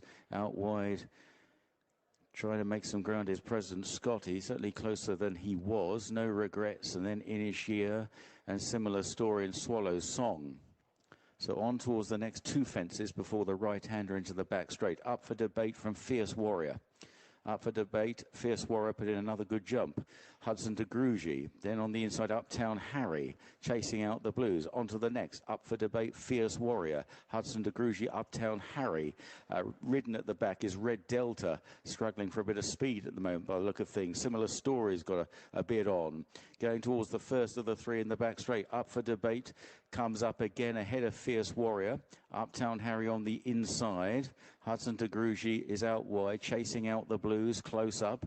President Scotty to the outside. And then No Regrets towards the inner as they take the next. Up for debate over that one in good style from Fierce Warrior. Now moving on towards the last in the back straight. Up for debate, Fierce Warrior. They've been 1 and 2 most of the way over that one. Uptown Harry the inside. Hudson de Grugy well on terms. Then Chasing Out the Blues in fifth. With about 6 or 7 lengths to find on the leader as they now run down the hill towards 4 out. The open ditch where Paddy O'Marler came to grief on the first circuit. Up for debate from Fierce Warrior, Red Cap Uptown Harry, Blue and Pink Hudson de Grugy as they take this one. Then in fifth place is Chasing Out the Blues from President Scotty, No Regrets. Further back, Similar Story and Swallow Song and Inishia and Red Delta. Up for debate, extending his advantage, jumping the next. Up for debate, shrugging aside Fierce Warrior for the time being. Up for debate, Paddy Hanlon for Patrick Neville as they run on towards the second last. Up for debate is Clear. Trying to fight back is Fierce Warrior. Uptown Harry Chasing Out the Blues, now chasing up into third place. Can be a strong finisher on towards the final fence. Up for debate by a good 6 or 7 lengths to Fierce Warrior and Chasing Out the Blues, who is gaining at the last. Up for debate is over. A big jump from Chasing Out the Blues in second. Fierce Warrior back in third. Up for debate suddenly looks vulnerable to both Chasing Out the Blues and Fierce Warrior. Chasing Out the Blues, finishing strongly again. Fierce Warrior running on gamely, but it's Chasing Out the Blues in fantastic form and wins the Red Rum Series final. From Fierce Warrior, up for debate, tight for fourth between Uptown Harry and President Scotty. Yeah, the hill finding out the one that was in the lead there up for debate then as the other two went past. The winner, Mark Walford's chasing out the Blues, returned at 100 to 30, gets up, and Fierce Warrior, Nicky Henderson's runner, continued to stay on there but couldn't catch it. Chasing out the Blues beats Fierce Warrior and back in third up for debate. That was a 3:52 race at Carlisle, and still a couple more races to go from Carlisle today. We've also got the jump section at Exeter, and indeed over in Ireland at Limerick, and the flat card at Naas as well taking place. Plenty of Greyhound action, of course, happening on Whittybill 2 at the moment. There's about 8 minutes to go in the football, and at the moment things not looking good for Spurs. Spurs 0, Forest 2. Villa were leading earlier on, and don't forget we have got the Arsenal-Man City game still to come. Both teams to score in 90 minutes. That's 90 minutes, remember. Should be 4-6, but you can have even money, and do check the T's and C's. Now, over on Whittybill 2, they are down at the start over at Auteuil for the 4 o'clock race there. Just the 7 runners. Leopard de Burley is the odds-on favourite. Lines up in good form with winning form. But closer to home, Limerick, the 402, just a small field assembling near the start for the Hugh McMahon Memorial Novices Chase. This is a grade 3 over the extended 3 miles. Just the 4 runners. You Have Me in Stitches, JP McManus and Mark Walsh teaming up, is 8-11 at the moment. 2-1 then for the top one, You Ought to Know. For Willie Mullins, who's already had a couple of winners today, and Paul Townend rode one of them, so he's chasing a double. It's 15-2 then for Slotty Dotty, and 12's the outsider, Ad Calum. So just the 4 runners then for this 402. 2 minutes to go to the off then. So once again, a quick word or two from the William Hill Racing Radio studio. She's got a little bit to prove at the moment, but hopefully this easier grade can see You Ought to Know back in the winner's enclosure anyway. But she's a bit weak in the market in view of the support for You Have Me in Stitches. Yeah, You Have Me in Stitches. 8-11 market leader. Really solid at the top of the market. You Ought to Know for John, 2-1 second in. Slotty Dotty 8-1. Ad Sealam 14-1 outsider of the field of this 4-runner race. We'll wrap up the result from Carlisle for you. Chasing out the Blues, 100-30 favourite, the winner. Fierce Warrior 8-1 in second. Up for debate, 18-1 back in third. But here over at Limerick, You Have Me in Stitches, 4-5 market leader. Off the back of this, we head to Exeter for a junior national hunt hurdle race at 4:12, where Umbani is 8-13 market leader. Dakota Star 9-2, Doha Rally 7-1, 15-2, and Bigger the rest. But Limerick, we're 10 seconds or so from post time. You Have Me in Stitches. She's really well supported in the run up to the race. 8-13 market leader. You Ought to Know 2-1. 15-2, and Bigger the rest as they walk in towards the starter. Approaching the starter.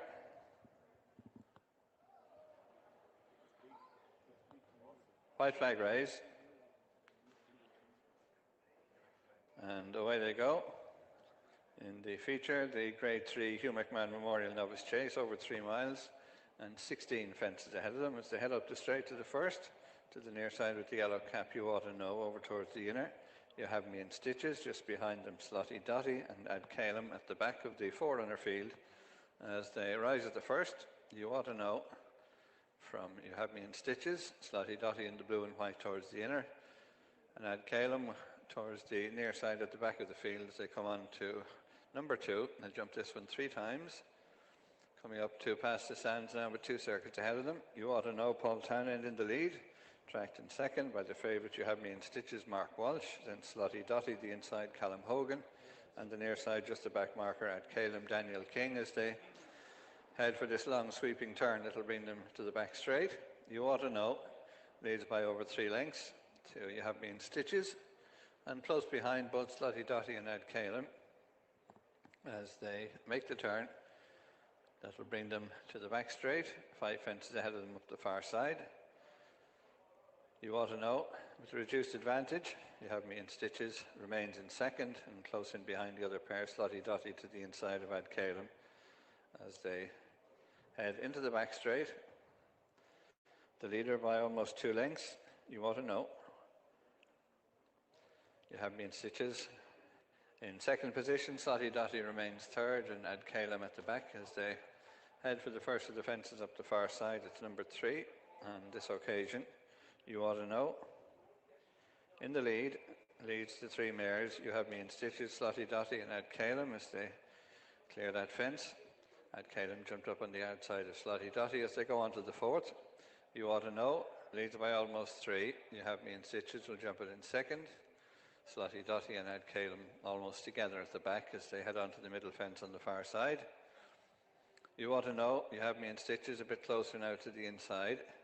A break then of almost 4 lengths to Slotty Dotty and Ad Calum. On to the next. No change in the order. You Ought to Know, You Have Me in Stitches towards the inside. Jumped up to be within a length of the leader, about 6 lengths back then to Slotty Dotty, and at the back Ad Calum as they go to the last fence on the far side before facing the long downhill run to the straight in this first circuit. You Ought to Know in the lead from You Have Me in Stitches, close on the inside, a clear break back then to Slotty Dotty and a further break of about 3 lengths to Ad Calum. As they run downhill, not much to choose between the leading pair now. On the inside, You Have Me in Stitches, narrow leader. You Ought to Know alongside, less than half a length between them. They're about 7 clear of Slotty Dotty, another 2.5 to Ad Calum as they approach the turn into the straight, nearing the completion of a circuit in the Hugh McMahon Memorial Novice Chase. Our Grade 3 feature, You Have Me in Stitches by less than a length to You Ought to Know on the outside with the yellow cap. A break of just about 5 lengths now to Slotty Dotty.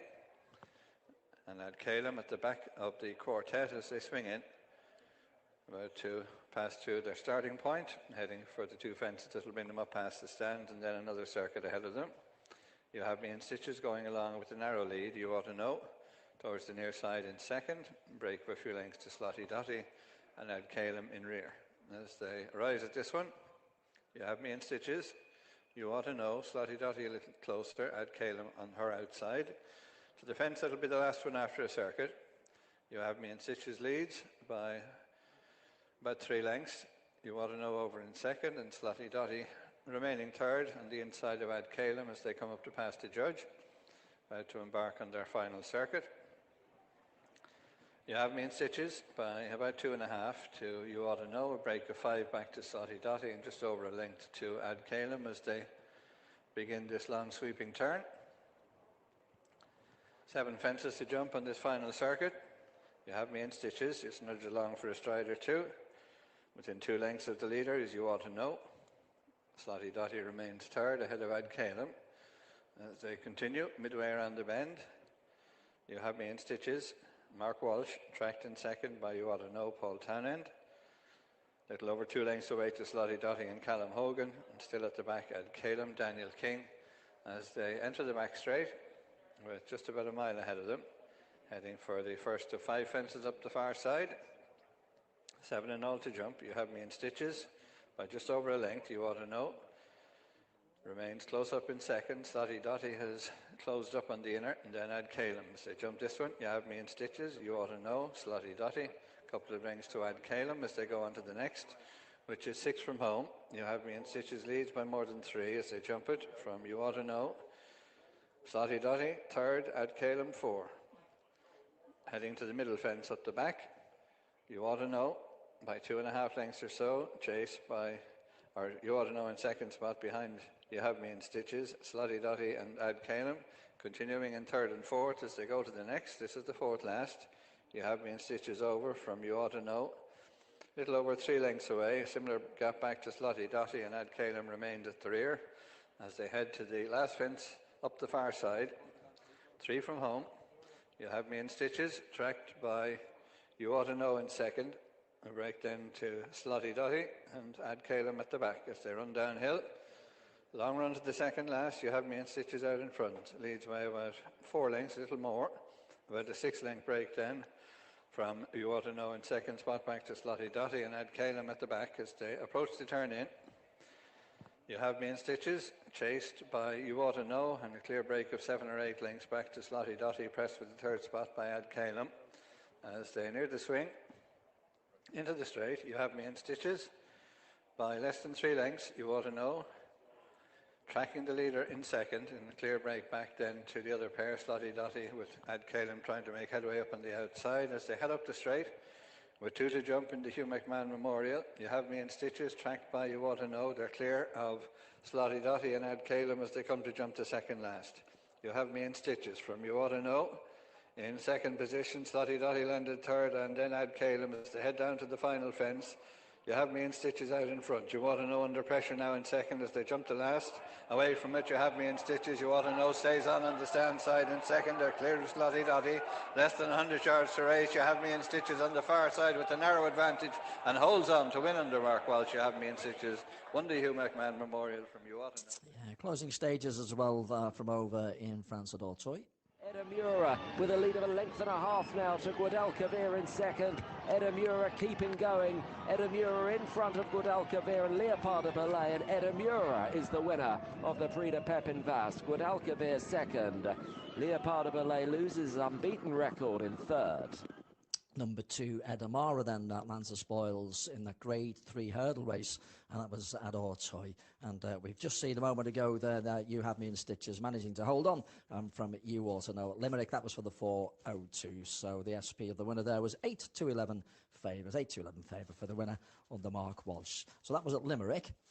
Meanwhile, Exeter, runners one on the way down to the start now for the 4:12 race coming up there. This junior national hunt hurdle over the 2.5 miles furlong. All the 4-year-olds then, all apart from number 5, Mistral St George, and Mabani has shaped well in 2 starts to date. The team news is up there on Williamville 2 for the Arsenal-Man City game, and all the big guns all in it then. Exclusive to Plus card holders, both teams to score in 90 minutes. I do stress that is in 90 minutes instead of 4 to 6. You can have even money. Do check the T's and C's for that.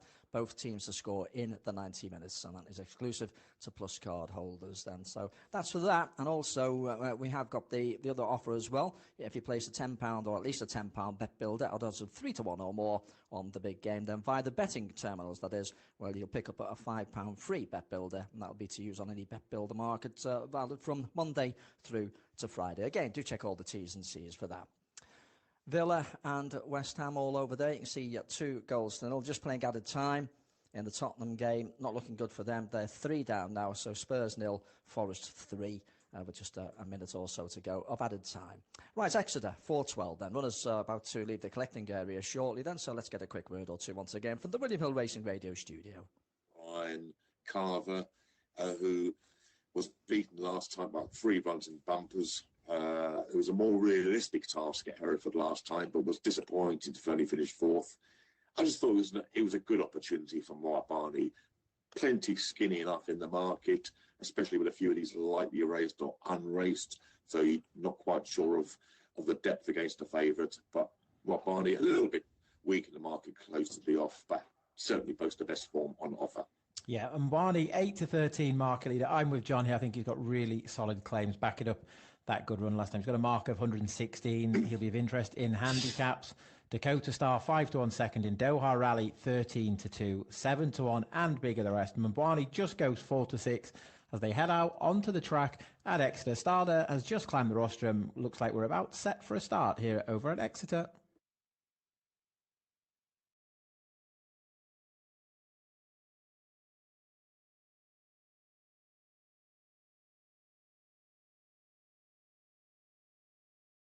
Horses on the course now, starter on the rostrum. Just waiting for him to turn in the right direction, the clock to tick over. Flag is up now.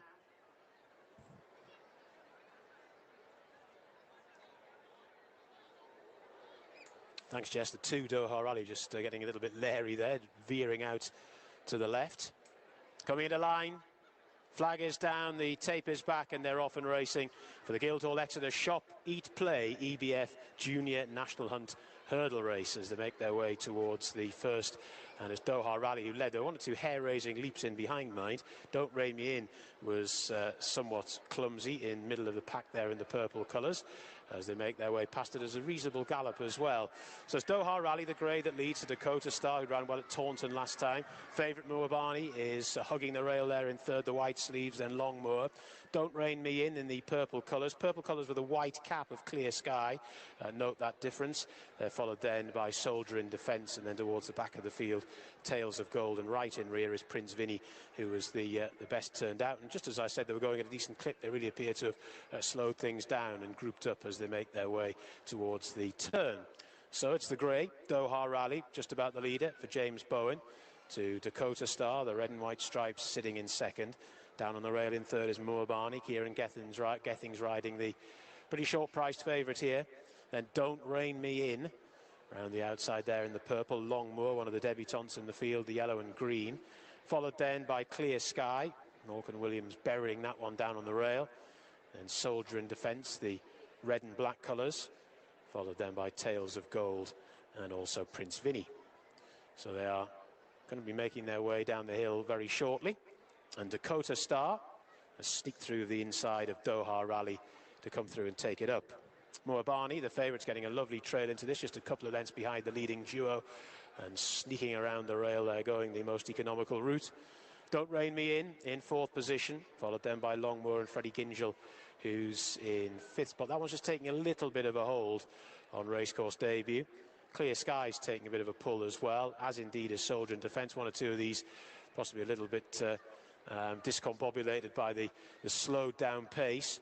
And then towards the rear of the field, Prince Vinny, and right at the back of the field is Tales of Gold. They take that one, they all popped over it well. That's the first of the flights of hurdles over on the far side of the track, 4 of them in all. Dakota Star, Doha Rally, Dakota Star. Favourite Moabani, those white sleeves, moved into third spot then. Just tipped out from the rail there by Kieran Gethings. To on the outside, Don't Rein Me In. Then Longmoor, followed by Clear Sky. Then Prince Vinny. And then Tales of Gold as they take that one. And Soldier in Defence is just getting a little bit detached. So they continue their trek down the far side. And it's Dakota Star that goes on by a length and a half, maybe a little bit more. The Doha Rally in second, Moabani is in third. Clear Sky down on the rail, followed then by Don't Rein Me In towards the outside, then Longmoor as they come to this next one. And I think it was Clear Sky that flattened that. Certainly Dakota Star landed running and leads. To Doha Rally on the outside in second. Moabani has forfeited that place up the rail and let Clear Sky up there.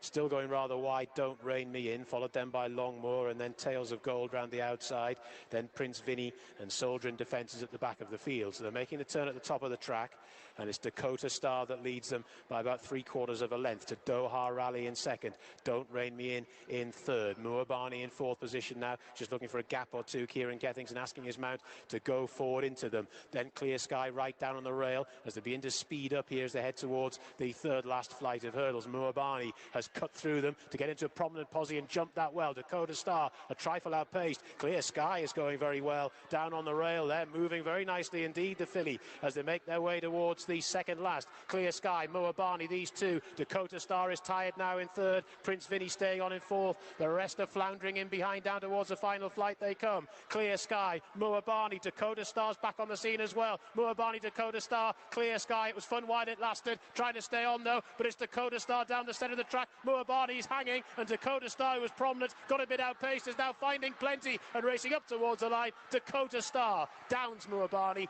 tight for third in the end, but behind by Longmoor, who was finishing very strongly, and Clear Sky close for third. Yeah, close for third place only then, but Dakota Star there for Philip Hobson, Johnson White, and Callum Pritchard gets himself a quick double after riding that Sweet Nightingale to win half an hour ago. 9-2 for the winner, Dakota Star. In the end, proving too strong for the short price favourite, Moabani had to settle for second spot, and as you've just seen and heard there, close for third. Clear Sky and Longmoor, two of those involved. So we'll get the full result for you shortly from Exeter for the 4:12 race. We're going to be off to Naas for the 4:22. That listed stakes in a few minutes' time then, but we can actually stay in Ireland for some Greyhound action. Now Lifford with the 4:18. The starter just checking them over, in fact, there. Waves the flag.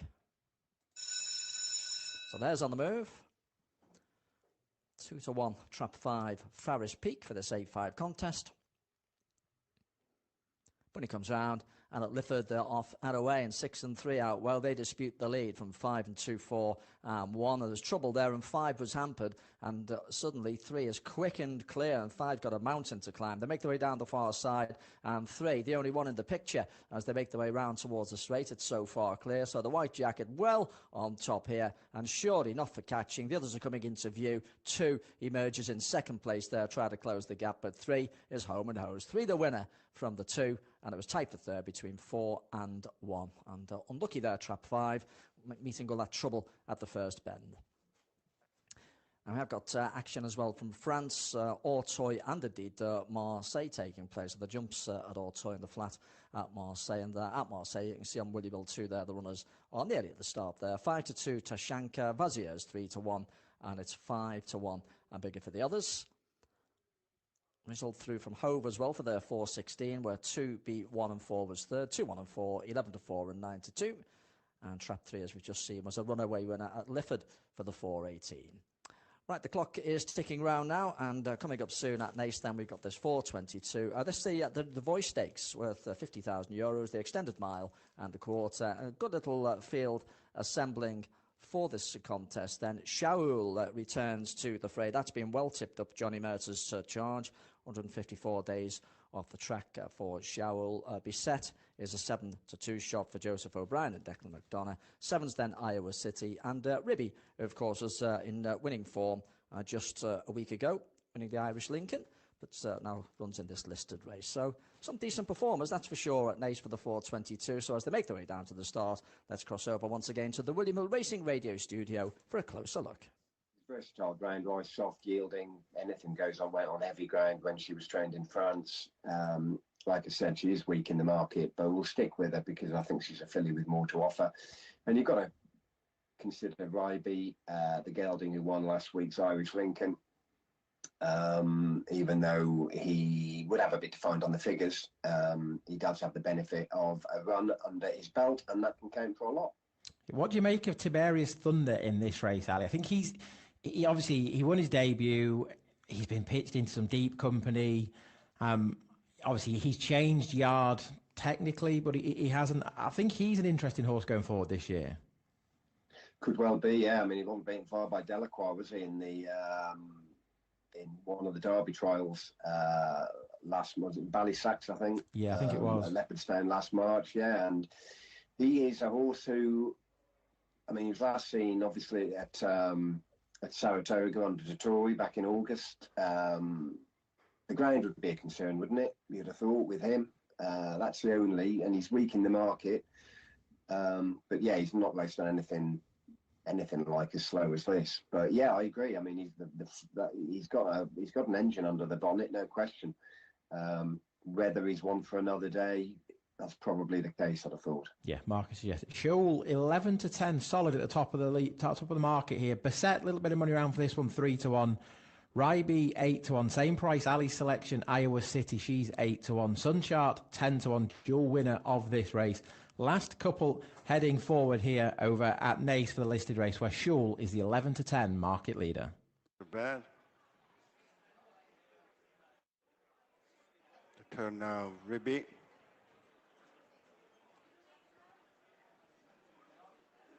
White flag, Shaul. Favorite slots into 2.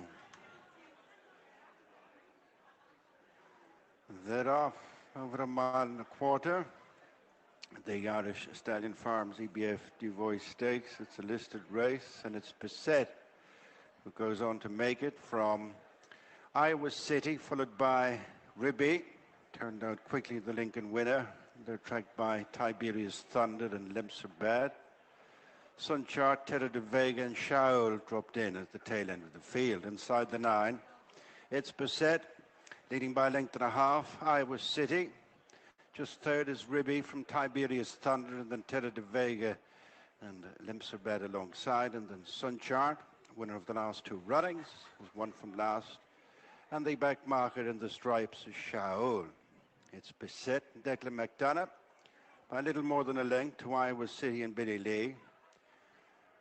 Just third on the inside, Tiberius Thunder and David Egan from Ribby and Gary Carroll, and then Terra de Vega, Chris Hayes, Limps Are Bad, Joey Sheridan with the last 2. Sunchart, Andy Slattery and Shaul Ben Cohn. Beset, joined by Iowa City, extending their lead to 2.5 lengths. With less than 6 furlongs to go from Ribby, who's just regained third from Tiberius Thunder. Racing together, Limps Are Bad and Terra de Vega, and then Sunchart and Shaul. Little changes in the order as they come past the halfway stage in the EBF Devoy listed stakes. Beset and Iowa City, the leading pair, followed by as they approach the straight. Ribby and Tiberius Thunder, and then Limser Bat, Sunchart, Terra de Vega, and Shaul as they run back for the final 3.5 furlongs. It's beset by a neck to a half length over Iowa City. Little more than 2 lengths back to Ribby, and then hedging close, Sunchart on the outside of Limser Bat, and then Shaul drifting back through the field, Tiberius Thunder, and now the back marker is Terra de Vega. It's beset now. Iowa City still in the first 2 positions as they've been from flag fall inside the 2. Sunchart in the centre with Lemser Bat, and then Ribby and Shaul racing to the final furlong. Nothing between Beset and Iowa City, followed by Lemser Bat, who's keeping at it behind them in third, and then Sunchart, Ribby and Shaul never neared 150 yards to go. And most determined is Beset from Lemser Bat as they run up towards the finish. It is Beset leading home at Joseph O'Brien, 1-2 in the Devoy Stakes. Lemser Bat is the runner-up, then Sunshine, Iowa City and Ribby. Yeah, Beset there was, and he's ridden them to sleep there. Declan McDonough on board Joseph O'Brien's runner, just kept finding more all the way towards the line on the mare, who's been returned at 11-4.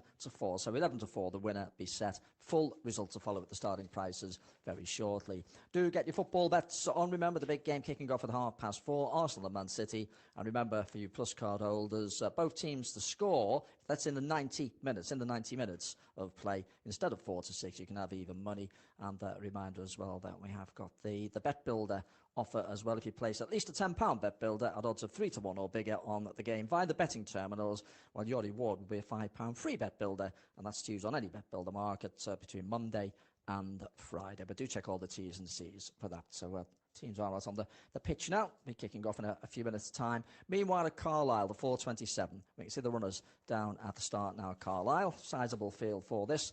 Beset, Lemser Bat and Sunchart was the 1, 2, 3 at Nace, 11-4 and 11-1 twice. Number 10, Wolfsburg, for Sandy Thompson, who's looking for another winner on the day, is the favourite, though, for this next race at Carlisle. Coming up to runners milling about at the post, and let's get a quick word or two once again. I believe. If you're backing each way at 11-2, you're going to get a run for your money. So it's a competitive race, as you'd expect, but I thought Hello Judge was as solid as any. Yep, Hello Judge for Ali at 5-1. We are 20 seconds from post time. Wolfsburg, 5-2 market leader. Hello Judge for Ali, 5-1 second in. Breach River, 11-2. Serendipity, 13-2. 15-2, Tommy Combats. Walk on Quest, 11-1. Mersey Street, another one given a bit of mention there for Ali, 12-1. Same price, Tirac, 14-1, and bigger the rest. We aren't far from a start here over at Carlisle. Off the back of this, we head back to Limerick for a 3-mile handicap chase where Kiss Langy is 5-2 market leader. But here at Carlisle, look like they're taking one final term. Wolfsburg, solid 5-2 at the top of the market.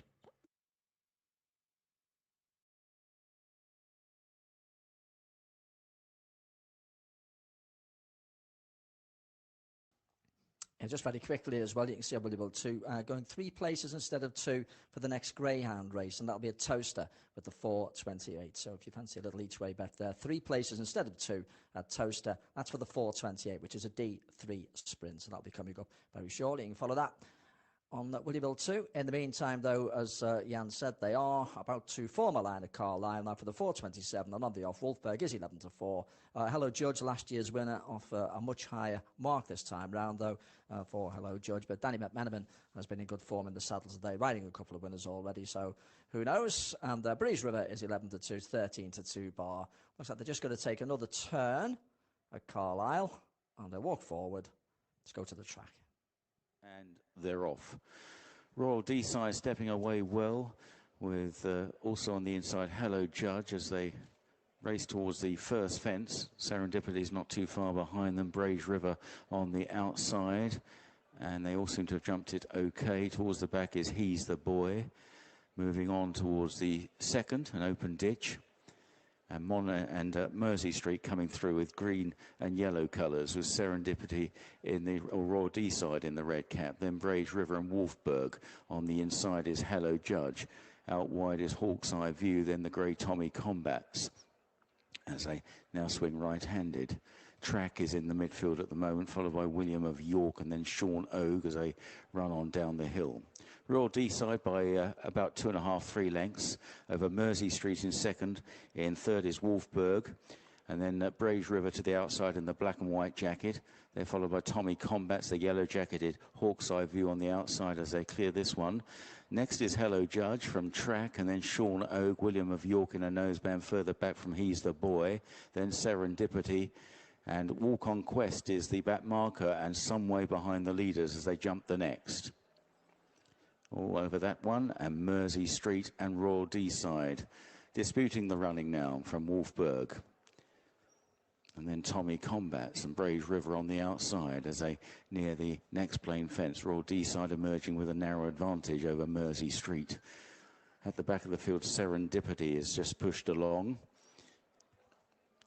On towards the next, which will be the last after another circuit. Quite a long run-in on the chase course. We've seen some drama today on this run-in. And Royal Deeside from, in second place, Mersey Street. Then in third is Wolfberg, about 3 lengths behind. Then the pack, who are headed by Braves River, and then Tommy Combats, and towards the inside is Hello Judge, just preceded by Hawk's Eye View. Track in the red sleeves, Sean Ogue in blue and white. Then William of York in a noseband, He's the Boy. Serendipity further back, and Walk on Quest is the last one to turn right-handed away from the stands. Heading towards the far side now then, and Mersey Street. And Royal Deeside. Wolfberg is just tracking them fairly comfortably. Then Tommy Combats behind those. Braves River is back in 5th place. Then last year's winner, Hello Judge, on the inside of Track. And then Hawk's Eye View from He's the Boy, Sean Ogue. And William of York and Serendipity. Still towards the back of the field. Walk on Quest is last of all, just being nudged along as they head on now towards the next 2 plain fences before the turn into the back straight. Royal Deeside and Charlie Maggs out in front from Mersey Street, and Ben Macy in second. Back in third is Wolfberg and Patrick Wadge on the market leader as they clear that one. Just went through the top of it, Wolfberg, followed by Tommy Combats and then Braves River, and then Hello Judge as they jump the next. Hello Judge is then preceded just by Track in the black and red jacket on this hat-trick of wins. Further back Serendipity as they move on into the back straight now. And over this one, Mersey Street and Royal Deeside, not too much to choose between them there. Wolfberg struggling at the back is Walk on Quest. On now to the open ditch halfway down the back straight. Mersey Street, the inside of Royal Deeside, followed by Wolfberg on a good stride there. Patrick Wadge got a great jump out of Wolfberg. In third is Tommy Combats, then Braves River. Track on the inside, Sean Ogue. William of York as they clear the next one. Tommy Combats put in a very big jump. Lingered in the air in 4th place as they now swing on right-handed with 4 fences left to jump in the Racing Post Plus subscription Go North Monet's Garden Series final handicap chase. Royal Deeside and Mersey Street tracked by Wolfberg, looking dangerous in third. They're clear of Tommy Combats. Track, then Braves River, Sean Ogue, followed by Hawk's Eye View over 4 out, and behind Hawk's Eye View then He's the Boy, William of York and Serendipity. On now towards the third last. Royal Deeside still the leader, but here comes Wolfberg challenging hard, looking for a stride here. Put down a little bit, Wolfberg. Royal Deeside still just in front here. Royal Deeside from Wolfberg now getting urgent is Patrick Wadge on the second horse. They're followed by Tommy Combats is running on well. Braves River behind those. Mersey Street fading away. Wolfberg leads. Wolfberg took it up at the second last. Royal Deeside just paddling a little. Then Tommy Combats, Braves River, Sean Onis. Wolfberg down to the final fence with a clear lead. Wolfberg over well. Wolfberg, Royal Deeside, Tommy Combats is the one that's staying on well under Jamie Hamilton, the grey into second place, but will have to fly to catch this leader. It's Wolfberg by a good 8 lengths, acing up towards the line. Wolfberg and Patrick Wadge coming readily clear to win the Monet's Garden Series final. In second, Tommy Combats, then Royal Deeside in third. Sean Ogue was fourth. Yeah, that is the way they've come home. That indeed was the 1, 2, 3, 4 extra place race there, 4 places, but the favourite there, Wolfberg, 11-4, gives Sandy Thompson a double on the card after Martin McFly's win earlier. So Wolfberg the winner, Tommy Combats chasing it home in second, then Royal Deeside third, and back in fourth was number 9, Sean Ogue. That was the 1, 2, 3, 4. So that was Carlisle. We've still got another race there, the bumper at 5:02. It won't be too long before we make our way over to Limerick for the 4:37, but we're just going to fit in a trip to Hove for the 4:34 coming up right now. And the runners are behind the traps. There's a D4 sprint coming up at Hove down the card. 11 to 2, 3, 6 to 5, 7 non-runner, and 3 to 1. So trap 5 vacant. And the Walmore, the favourite, trap 3, St Crispin's Day, who's had lots of placed efforts. A few of those good placed efforts have been against D3 opposition. It couldn't make the most of the drop in grade last time out.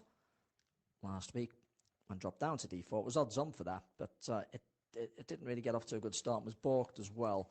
So maybe better luck in running. We'll see trap 3 come out on top. We will find out because they're all in. Starter checks them, waves the flag. Hares on the move. We'll to Limerick soon for the 4:37. Meanwhile, at Hove off and away, and 6 and 4. 3 in the centre, getting into top stride now. And 3's come through to lead 6, and then comes behind them 2 and 1 and 4. 3 with the lead, 2 emerging as a threat as 3 leads the way. 2 nipping up the inside to challenge it, though. And 1 staying on. 3 being pressed close home by 2, but pulling it out. And 3 goes on again, close home there to see off the challenge of the 2. Gutsy performance there by St Crispin's Day. Looked like it was going to be passed by trap 2, but it was having none of it, and trap 3 has come out on top. So that was at Hove. Right, off to Limerick as promised then. So the next race coming up is the 4:37 handicap chase. This over 3.5 miles a furlong. Non-runner, number 7, Clonmene. So that leaves a field of 7. So we'll only need the third for tri-cast purposes. At the moment, the top one, Class Langy for Joseph O'Brien and JJ Slevin, is the 2 to 1 favourite. 7 to 2 Profits Corner. Banter at the bars 4 to 1 and 5 to 1 and bigger for the rest. Elsewhere, if you look on William Bill 2, you can see that the runners out on the track at Auteuil ahead of the 4:35 race there. Miss Daphne is the favourite, and there'll be some Greyhound action from Lifford on the way as well. In the meantime, though, most of the runners are down at the start at Limerick. Just a couple of stragglers there to join them. And why they do that, let's cross over to the William Hill Racing Radio studio. He's been taking on better class races behind. Of late, he's been behind Rasheen a couple of months.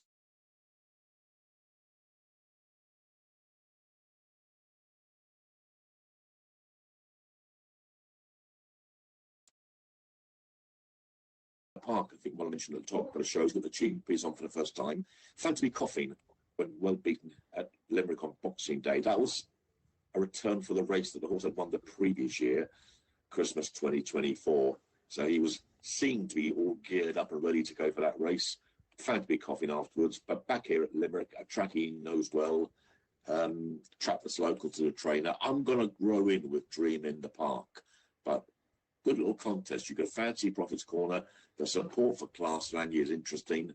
Haven't even mentioned yet Banter at the Bar, the McManus horse who's got to come back, having pulled up at Navan last time, but was sent off only 9 to 2 for that race and had won a punch down before that. So any one of these you could fancy on a piece or form, but I'm going to be with Dream in the Park. Hopefully he won't be coughing today, and he's back at a track he likes. Excellent. Dream in the Park for John, just nipped in half a point in to 9 to 2. But Class Langy 5 to 2 solid at the top of the market. Profits Corner 7 to 2. Banter at the Bar and Dream in the Park both 4 to 1. It's 10 to 1 and bigger the rest. They look like they are about to start walking in towards the start. Off the back of this race at Limerick, we head back to Exeter for another 3-mile race. But Limerick next up for us. They are heading in towards the start. It looks like we're about set for a start over at Limerick.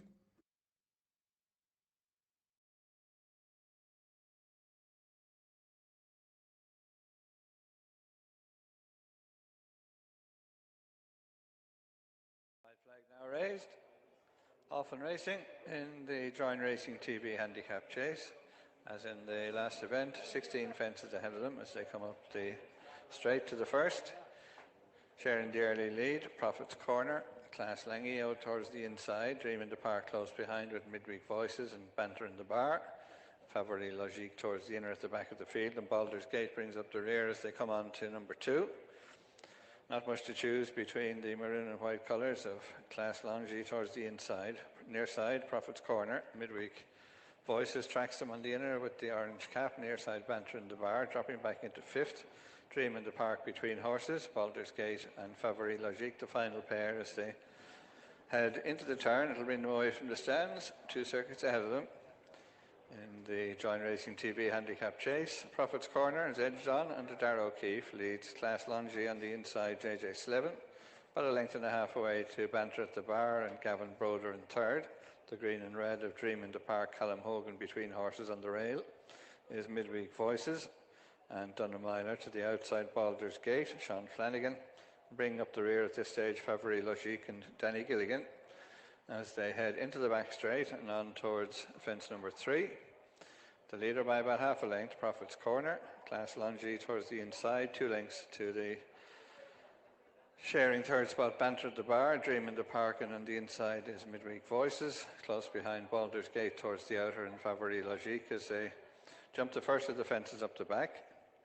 Prophet's Corner led narrowly.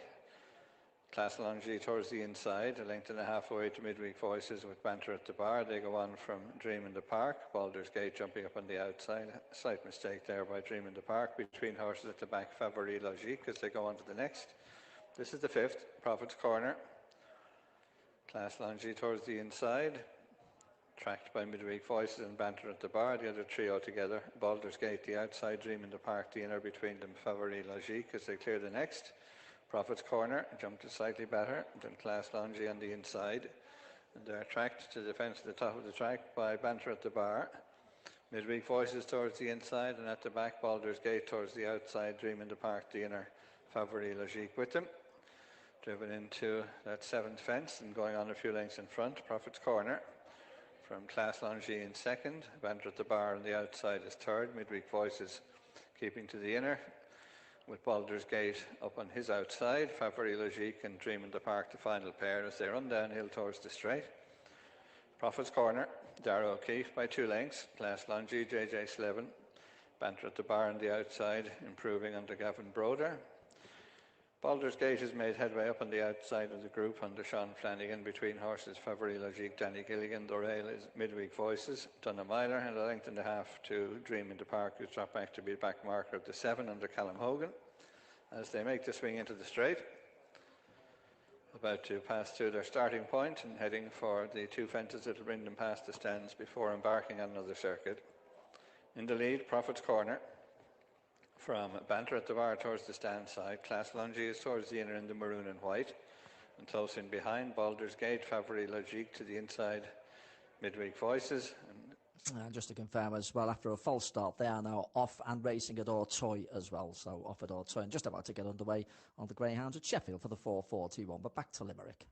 Class Longy is in third spot with Baldur's Gate and pulled up at the back, Dream in the Park. As they come up to pass the winning post, just 6 left in it. Prophet's Corner by just about a length to Banter at the Bar. Class Longy is towards the inside third. Baldur's Gate 4. Close in behind, 5 and 6, Midweek Voices and Favori Logique. As they make the swing that brings them away from the stands.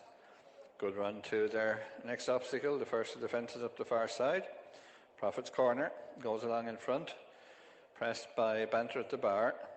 Class Longy is on the rail in third spot. Baldur's Gate to the outside and just ahead of both Midweek Voices and Favori Logique as they enter the back straight with 7 fences to jump in the Join Racing TV handicap chase.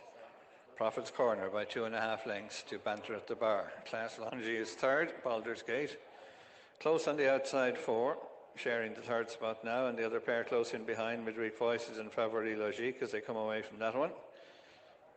Prophet's Corner leads by over 3 lengths to Banter at the Bar second. Baldur's Gate on the outside is just third. Class Longy, a mistake there on the inner, joined by both Favori Logique and Midweek Voices as they head to the next, the middle fence in the back straight, 5 from home. Prophet's Corner, Banter at the Bar closing to within a length and a half of the leader. The others close behind, Class Longy the inside, Baldur's Gate still there on the outer, Favori Logique is between them and Midweek Voices brings up the rear as they come away from that, where the leader Prophet's Corner got in a bit tight. Banter at the Bar closed up, and as they go to the fence at the top of the track, which is the third last, going on again, Prophet's Corner from Banter at the Bar in second, Favori Logique has edged into third. Behind them, Baldur's Gate, Class Longy, they've gone away from Midweek Voices who made a mistake. As they begin the downhill run, long run to the second last, Prophet's Corner, Darragh O'Keefe in the lead. 2 lengths away in second, Banter at the Bar. Gavin Broder nudged along. Favori Logique is closing under Denny Gilligan. In touch on the outside, Baldur's Gate, Sean Flanagan a break then to Class Lungy, JJ Slevin clear of a struggling midweek Voices. As they approach the turn, only a couple of lengths covering the leading quartet. And Prophet's Corner still leads. Banter at the Bar. The blue and yellow colours of Favori Logique are on the outside, driven as Baldur's Gate. They appear to have it between them, clear of Class Lungy as they head up the straight towards the second last. Prophet's Corner going on again a couple of lengths in front of Banter at the Bar. Down the outside, Baldur's Gate. Favori Logique is in fourth spot. As they come to jump the second last, Prophet's Corner to the left. To the near side, Baldur's Gate challenging. Banter at the Bar is third. They've gone away from Favori Logique. As they head down to the final fence, Prophet's Corner leads from Baldur's Gate. Staying on the inside is Banter at the Bar. On the run in, Prophet's Corner. Out in front under Darragh O'Keefe. Banter at the Bar and Baldur's Gate battling for the second spot. But as they run to the line, it's Prophet's Corner going away to win for Darragh O'Keefe from Banter at the Bar. Staying on in second, Baldur's Gate third, clear of Favori Logique and Class Lungy. Yeah, 7-2 for the winner there. Prophet's Corner beats Banter at the Bar. Baldur's Gate third for TriCast purposes. Let's just take in the closing stages or Toy on Willie Bill 2. Miss Daphne looking ready to go.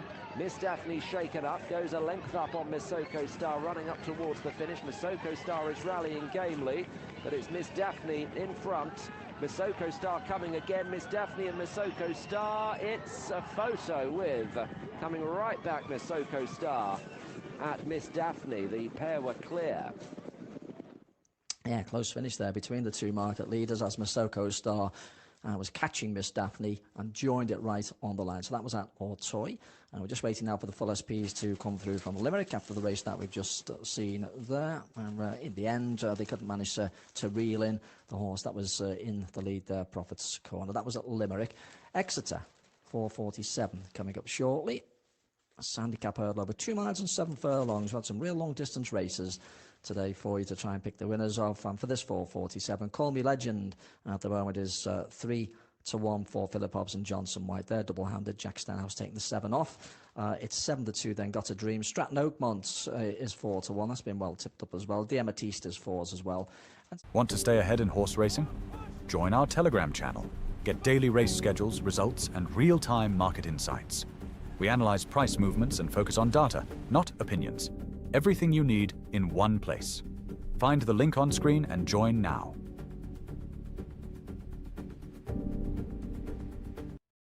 To 2. Stratton Oakmont solid in the market throughout the day, 4-1. The Amethyst 9-2. Robbers Bridge 9-1. Caught in the Storm, same price, 9-1. Cafe Dancer 14-1. Riatnakert 18-1, outsider of the field. Off the back of this, we head back to Naas for a really interesting fillies maiden where Drop Dead Gorgeous, even money favourite for Ryan Moore and Aidan O'Brien looking to treble up. White Sand Beach second in 9-4, another one for Aidan O'Brien. Wayne Lorden in the saddle on that one. Sanctitude 7-2, bigger prices the rest. But Exeter, they are coming out onto the track. We have hit race time. Call Me Legend 3-1 market leader, but Got a Dream for John O'Connell 7-2 second in. Starter is on his rostrum. They are out on the track. Looks like we're not too far from a start here down at Exeter.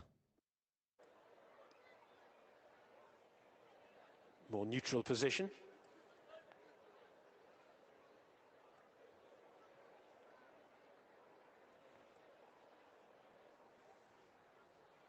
Flag is up.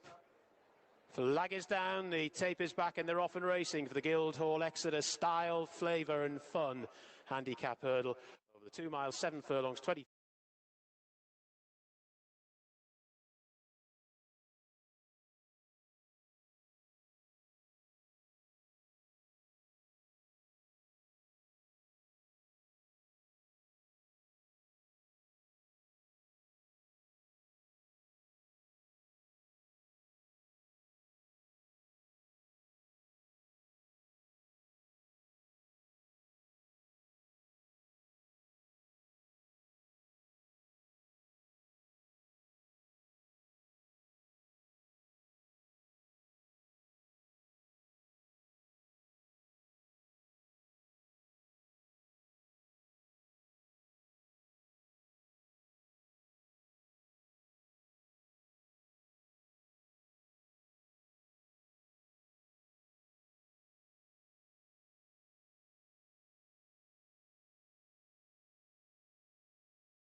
jumped. It's Call Me Legend and Dia Matiste, both in the hands of £7 claimers, Jack Stenhouse and Darren Andrews. Rena Courter racing in third, and Cave Dancer up the inside, followed then by Stratton Oakmont and Robbers Bridge, and then Caught in a Storm at the back of the field, just being nudged along slightly. Got a Dream. So they're making their way from us in the grandstand. Long sweeping circuit of the Exeter track still to get round. Dia Matiste and Call Me Legend. Dia Matiste, Call Me Legend. Dia Matiste having run a good race at Ascot last time. Turns to a place that he's gone well at in the past too. Call Me Legend going the slightly shorter way in second. Then Cave Dancer and Rena Courter. Stratton Oakmont is buried in mid-div. Still rather wide as Robbers Bridge has been on that wide path throughout. Caught in a Storm, Sheepskin Noseband, and at the back of the field, Got a Dream. So they're making their way towards the point at which they descend very shortly. And it's Call Me Legend to Dia Matiste. Call Me Legend by about half a length to Dia Matiste, the two-tone blue on the outside there in second. The Starred Jacket. Rena Courter a little bit wider in third. Cave Dancer down on the rail in fourth. Then Stratton Oakmont, the other representative of the Cayley Wallicott yard, racing there in fifth, followed then by Robbers Bridge, then Caught in a Storm. But still at the back of the field is Got a Dream, who is going to be weighted with, but is not too far behind. So they're making their way towards the first of the flights of hurdles over on the far side of the track. Call Me Legend, Dia Matiste and Rena Courter. Call Me Legend just to Dia Matiste in second. Rena Courter is now punched along. Cave Dancer towards the left, Robbers Bridge towards the right. Followed by Stratton Oakmont as they come to the next. Dia Matiste was a little bit awkward there. Call Me Legend jumped it better. Rena Courter didn't jump it too well. Neither did Got a Dream at the rear of the field. They're passing their point of departure. The Persuader has been drawn by Sam Twiston-Davies aboard Rena Courter as they come to the next. Dia Matiste and Call Me Legend. Dia Matiste just about to Call Me Legend. Stratton Oakmont is travelling markedly well in third, followed then by Cave Dancer, then Robbers Bridge and Caught in a Storm, then Got a Dream, and Rena Courter's now just being dropped towards the rear of the field. So it's Call Me Legend just to Dia Matiste. These two have been at the head of affairs throughout. Call Me Legend, the red, black and white colours as they take it to Dia Matiste, who was pretty fluent there in second. Cave Dancer, though, is making nice headway up the inside for Callum Pritchard in pursuit of this treble. Then round the outside, Robbers Bridge, Stratton Oakmont still travelling markedly well in a share now of third, followed then by Caught in a Storm. Got a Dream has latched onto them, and Rena Courter has been off the bridle for some considerable time. They're making the turn for home, and it's Call Me Legend by about half a length, but Dia Matiste still travelling strongly, the top weight. They're followed in third by Stratton Oakmont, both the Wallicott runners going well at the moment. Cave Dancer, the red and white colours, followed then by Robbers Bridge. Caught in a Storm gets a little bit nearer. Got a Dream being hurried up a little bit in the saddle now by James Bowen. Plenty of chances, 3 flights of hurdles left to jump. Call Me Legend, Dia Matiste. Dia Matiste, Call Me Legend. Robbers Bridge is now making good headway towards the outside. Stratton Oakmont trying to get into it, then Caught in a Storm, Cave Dancer, and then after that Got a Dream. Down towards the second last they come. Dia Matiste still the fractional leader, jumped it slickly and well to in second position Call Me Legend, for whom the Persuader is now drawn. Then Robbers Bridge and Cave Dancer. Down towards the final flight they come. Dia Matiste still the leader. Call Me Legend though hasn't gone away. Dia Matiste, Call Me Legend, Cave Dancer for Pritchard and his treble. Inside the final half furlong they go now, battling back Call Me Legend. Dia Matiste down the centre of the track, and Cave Dancer racing up towards the line. Call Me Legend, Dia Matiste battling back, Cave Dancer the near side as well. Terrific finish, very close. Cave Dancer dived on the line, may have got Pritchard his treble. To Call Me Legend, Dia Matiste, the fourth horse home, was Caught in a Storm. Oh, a fantastic finish to the contest there, and Callum Pritchard in top form today, as you heard. He'd already ridden 2 winners today, and Cave Dancer near side. It is tied, though, with Call Me Legend and Jack Stenhouse, so tight between the pair of them, but Philip Hobbs and Johnson White, well, they got the forecast up, and Cave Dancer, the bigger price of the pair, 14-1, has been confirmed as the winner there. 14-1 then for the winner, and indeed a sparkling treble for Callum Pritchard in the saddle today. So that was the Exeter 447. One more race to go there, the 522. Greyhound action continuing on at Whittleville 2. Quite busy this evening later on with the American horse racing, which has been going on. The first race at Gulfstream is upon us now. It's the 450, and runners are going behind and loading in then for the 450 at Gulfstream. There's a claimer over a mile on the turf track then. 5-2, Name It as a fancied runner. Javier Castellano up on board. It's been third on its 2 starts so far this year. And Louis the Champ on 5-2, who's having his first run for 288 days as they set off. Good start in the center for Corso's Pick and Hillbilly Bob on their outside. Naaman is put into play early. These three are quickest. Louis the Champ comes away fourth and ducks over to the rail. From the outside, it's Guerreau racing in front of Human Desire, then Antonino, and the trailer is Abuelo. Into the first turn they race, chasing Jose Morelos and Hillbilly Bob, who have the inside spot and the lead of a length and a quarter over Corso's Pick the Gray in second. Louis the Champ in his South Florida debut races from third with an inside run. Naaman is on his outside, so the favorites are third and fourth and side by side behind a 24-second opening quarter. It's a length and a half to Human Desire, who's racing together with Guerreau. They're a length better than Antonino, and 2.5 to Abuelo, who's last. They pass the 5/8 and head to the half-mile point. Hillbilly Bob has the lead by almost a length. Corso's Pick in the flanking position, still on the bridle in second. Then it's the team of Louis the Champ and Name It third and fourth. Human Desire following them. Antonito's between horses. Longshot Guerreau's on the far outside, and Abuelo is last. They move to the opening half mile in 48 and 2, and they swing around the far turn. Hillbilly Bob has the lead. Moving first now is Name It. He's up on the outside, 3 wide into second.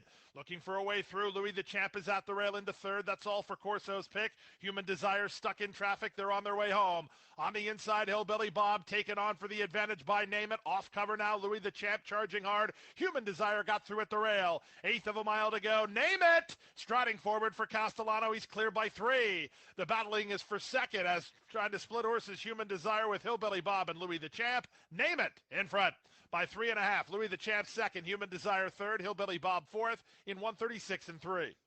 Yeah, that was the first race on the card at the Florida venue then, and Name It well on top at the finish. So that was the action for you for race 1 at Gulfstream. Name It was quite well fancied. They're going behind and loading in now at Nace for the 457. Aidan O'Brien's won 4 of the last 6 runnings of this, and his runner here, Drop Dead Gorgeous, does hold some classic entries. She's impeccably well bred, related to Glen Eagles, and Ryan Moore looking for a third winner on the day then. So that augurs well for the chances of the favourite. Drop Dead Gorgeous, who's even money as they go behind and lowered in. We might just get a quick word from the Willie Bill Racing Radio studio, perhaps. Jude 7-2, Chestnut Palace 15-2, a little bit of money around for that one. Fleur de Provence 16-1, 100-1, and bigger the rest. Looks like we're down to the last 2 or 3 to go forward here at Nace, where Drop Dead Gorgeous is the even money market leader. White flag raised.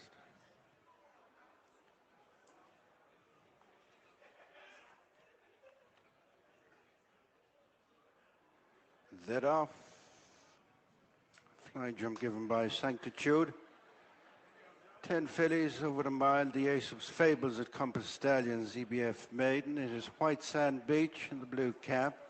Leading a length and settling down. Stable Companion Drop Dead Gorgeous disputing second with Sea of Dub, followed by Ellie Rue and Magna Koch and Fleur de Provence.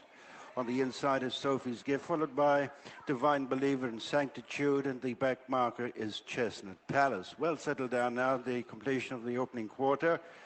Striding on by 2 lengths, White Sand Beach and Wayne Lorden, edging into second, Ellie Rue and Andy Slattery from Drop Dead Gorgeous, Ryan Moore. And then comes Magna Koch, Sea of Dubka, Fleur de Provence, and they're followed by Sophie's Gift, Divine Believer, Sanctitude, and Chestnut Palace. Coming onto the halfway stage, and the approach to the straight, and the mile Ace of Fables at Compass Stallions, EBF Fillies Maiden. It is White Sand Beach, upholding a lead of a length over Ellie Rouge, a second from Drop Dead Gorgeous. And then Fleur de Provence, who improves into 4th, that of Magna Koch, then Sea of Dubka, Sophie's Gift pushed along, and then Sanctitude, Chestnut Palace relegates Divine Believer to be the back marker. But they're closely grouped with 2.5 furlongs to go. And continuing in front is White Sand Beach from Drop Dead Gorgeous, ridden up to try and get on terms, followed by Fleur de Provence. And then Magna Koch's Sanctitude stays on ahead of Chestnut Palace. White Sand Beach joined and headed by Stable Companion Drop Dead Gorgeous, and then Fleur de Provence, Magna Koch and Sanctitude. 150 yards to go. Drop Dead Gorgeous from Fleur de Provence, staying on the outside of White Sand Beach. It's going to be 3 out of 3 on the day for Ryan Wood and Aidan O'Brien. Drop Dead Gorgeous beat Fleur de Provence, White Sand Beach, Sanctitude. Yeah, Drop Dead Gorgeous got a very favourable mention in the stable tour as well, and does hold those classic entries as well. Drop Dead Gorgeous wins it the first time of asking then, and should improve for the run. Fleur de Provence just became a little bit unbalanced there. She's actually by Gled Eagles, and Drop Dead Gorgeous is related to Gled Eagles. At Fleur de Provence, a promising second, and White Sand Beach is Aidan O'Brien runner back in third. So we're just now waiting for the full SPs to come through after the Nace 457. But Drop Dead Gorgeous gives Aidan O'Brien and Ryan Moore a treble on the card today. Sheffield's 459 is just taking place on Whittyville 2 screen at the moment. Meanwhile, though, at Carlisle, 5:02 coming up. Flat race this to round things off at Carlisle, just a small field. Red Acres Max is the odds-on favourite for it at the moment for Jamie Snowden and Gavin Sheehan. 8-11. Just for Dad is 6-4. 10-1 then for Dundee Law, and Coniston Commander is 20-1. No goals yet in the football. Still 0-0. Have a look at the bet in play on the betting terminals, though. But 0-0. Arsenal and Man City at the moment, just about half an hour gone. Right, Carlisle, 2 minutes to go to the 5:02. So with that in mind, we'll cross over live now to the William Hill Racing Radio studio. Money, nearly 300 grand, I think, and made a winning debut for Gordon Elliott. So that form looks pretty decent. This one cost 240 grand and bumped into a good horse in Manila Premier at Fontwell. The time was good given the ground. Want to stay ahead in horse racing? Join our Telegram channel. Get daily race schedules, results, and real-time market insights. We analyze price movements and focus on data, not opinions. Everything you need in one place. Find the link on screen and join now. You know, throw him into that standard of race first time out would suggest that he thinks plenty of him. So, you know, he finished 8th, but I wouldn't read too much into that. The ground was soft, and, you know, like I said, the fact he kicked off there does bode well. But expect Red Acres Max to win this, but we don't know how good this Just for Dad is. So you'd be a tad nervous taking the odds on. But I think both these horses are nice prospects. Yeah, 5-6, market leader here, Red Acres Max. Just for Dad, 11-8. Plenty of money around for this one.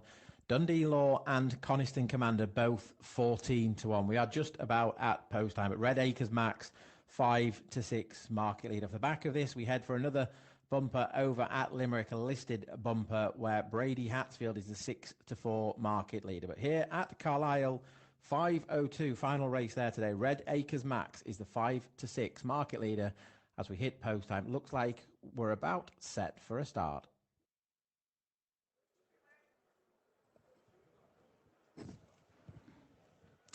Thank you, Niall. Yes, short on numbers, but a bit of quality, I think, in this bumper. All 4 potentially future winners over jumps. Coming forward.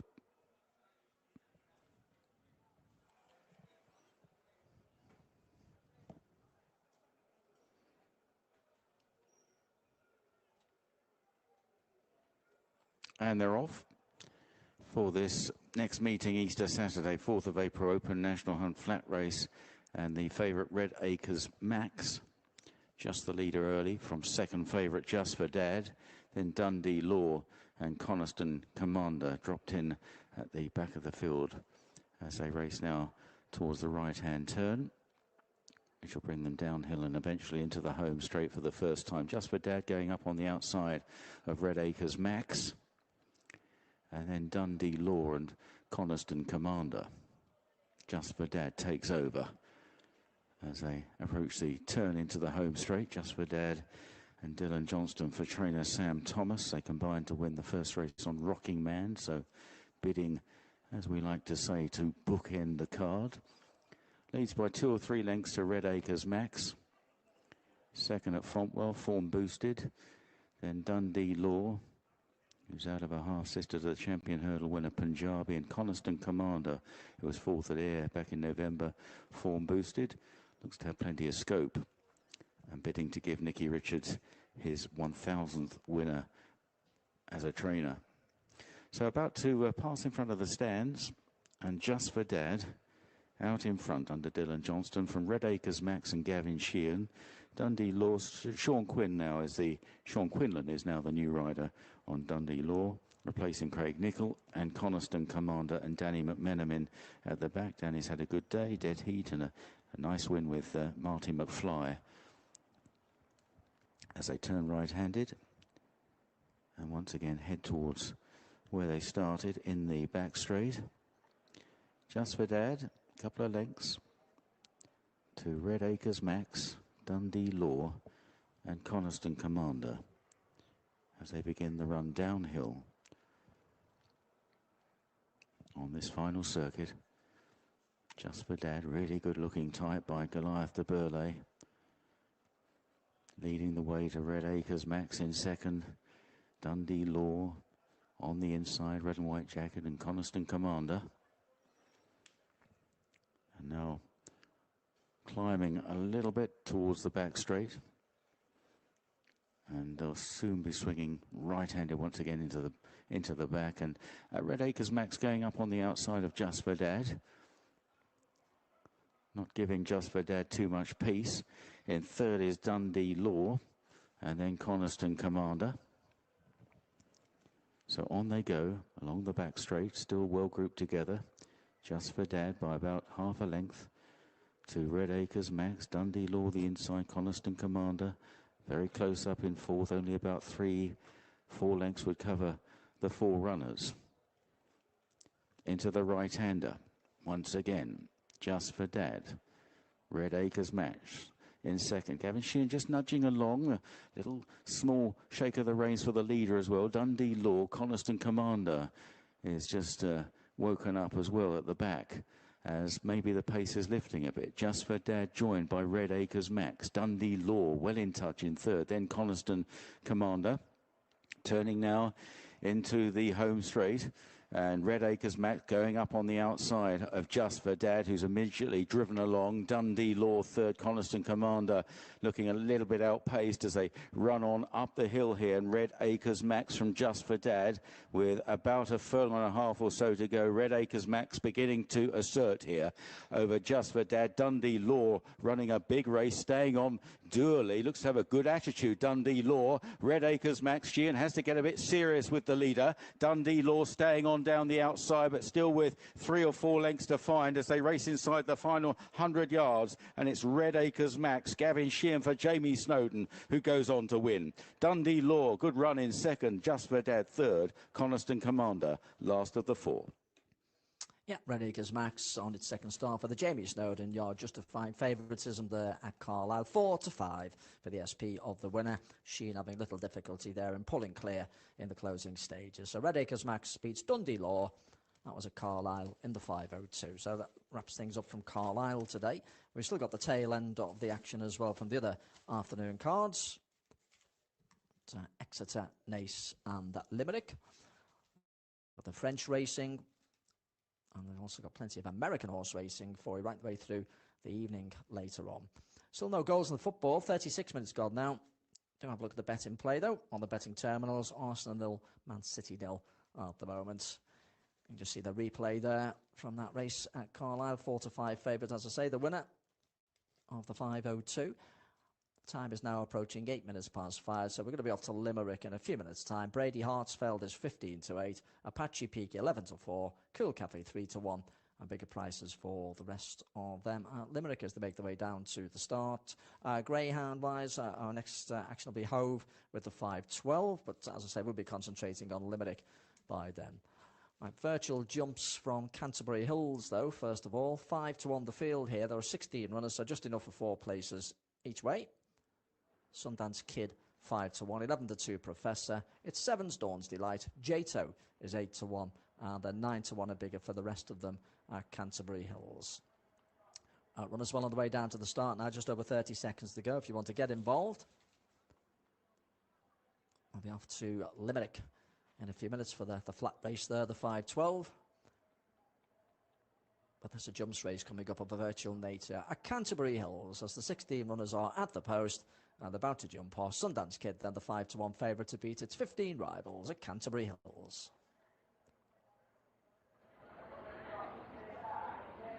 No more bets.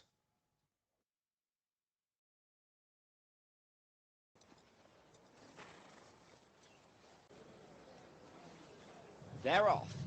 3 is quickly away. 16 is close behind.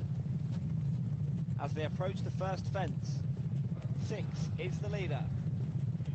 9 in second place.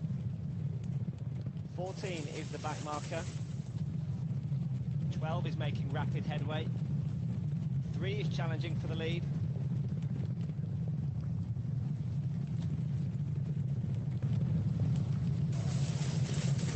Over the second, and they all take it safely. And look at them go over that one. And 1 is making good headway. And now 16 leads the pack. Just 1 fence left now.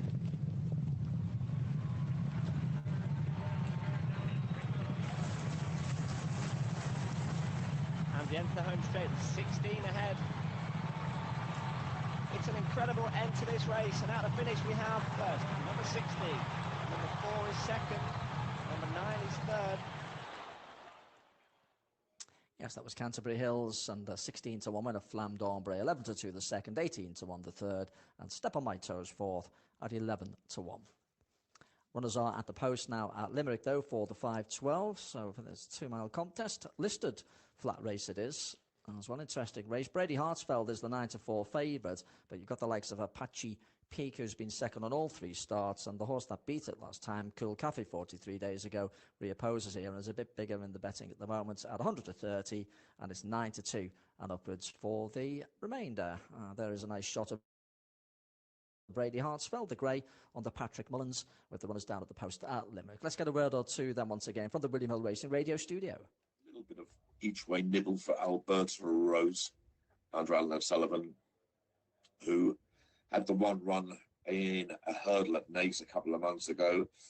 One of a huge price, one of 80 to 1. Wasn't totally disgraced in mid-division, and as we know in Ireland, they can go from a hurdle race back into a bumper. There's been bits of support for Alberta Rose. I'm sticking with Brady Hartsfield in the finale here at Limerick. Yeah, Brady Hartsfield for John, 9 to 4 at the top of the market. Apache Peak now joins him at 9 to 4. Cool Cafe, she's 7 to 2.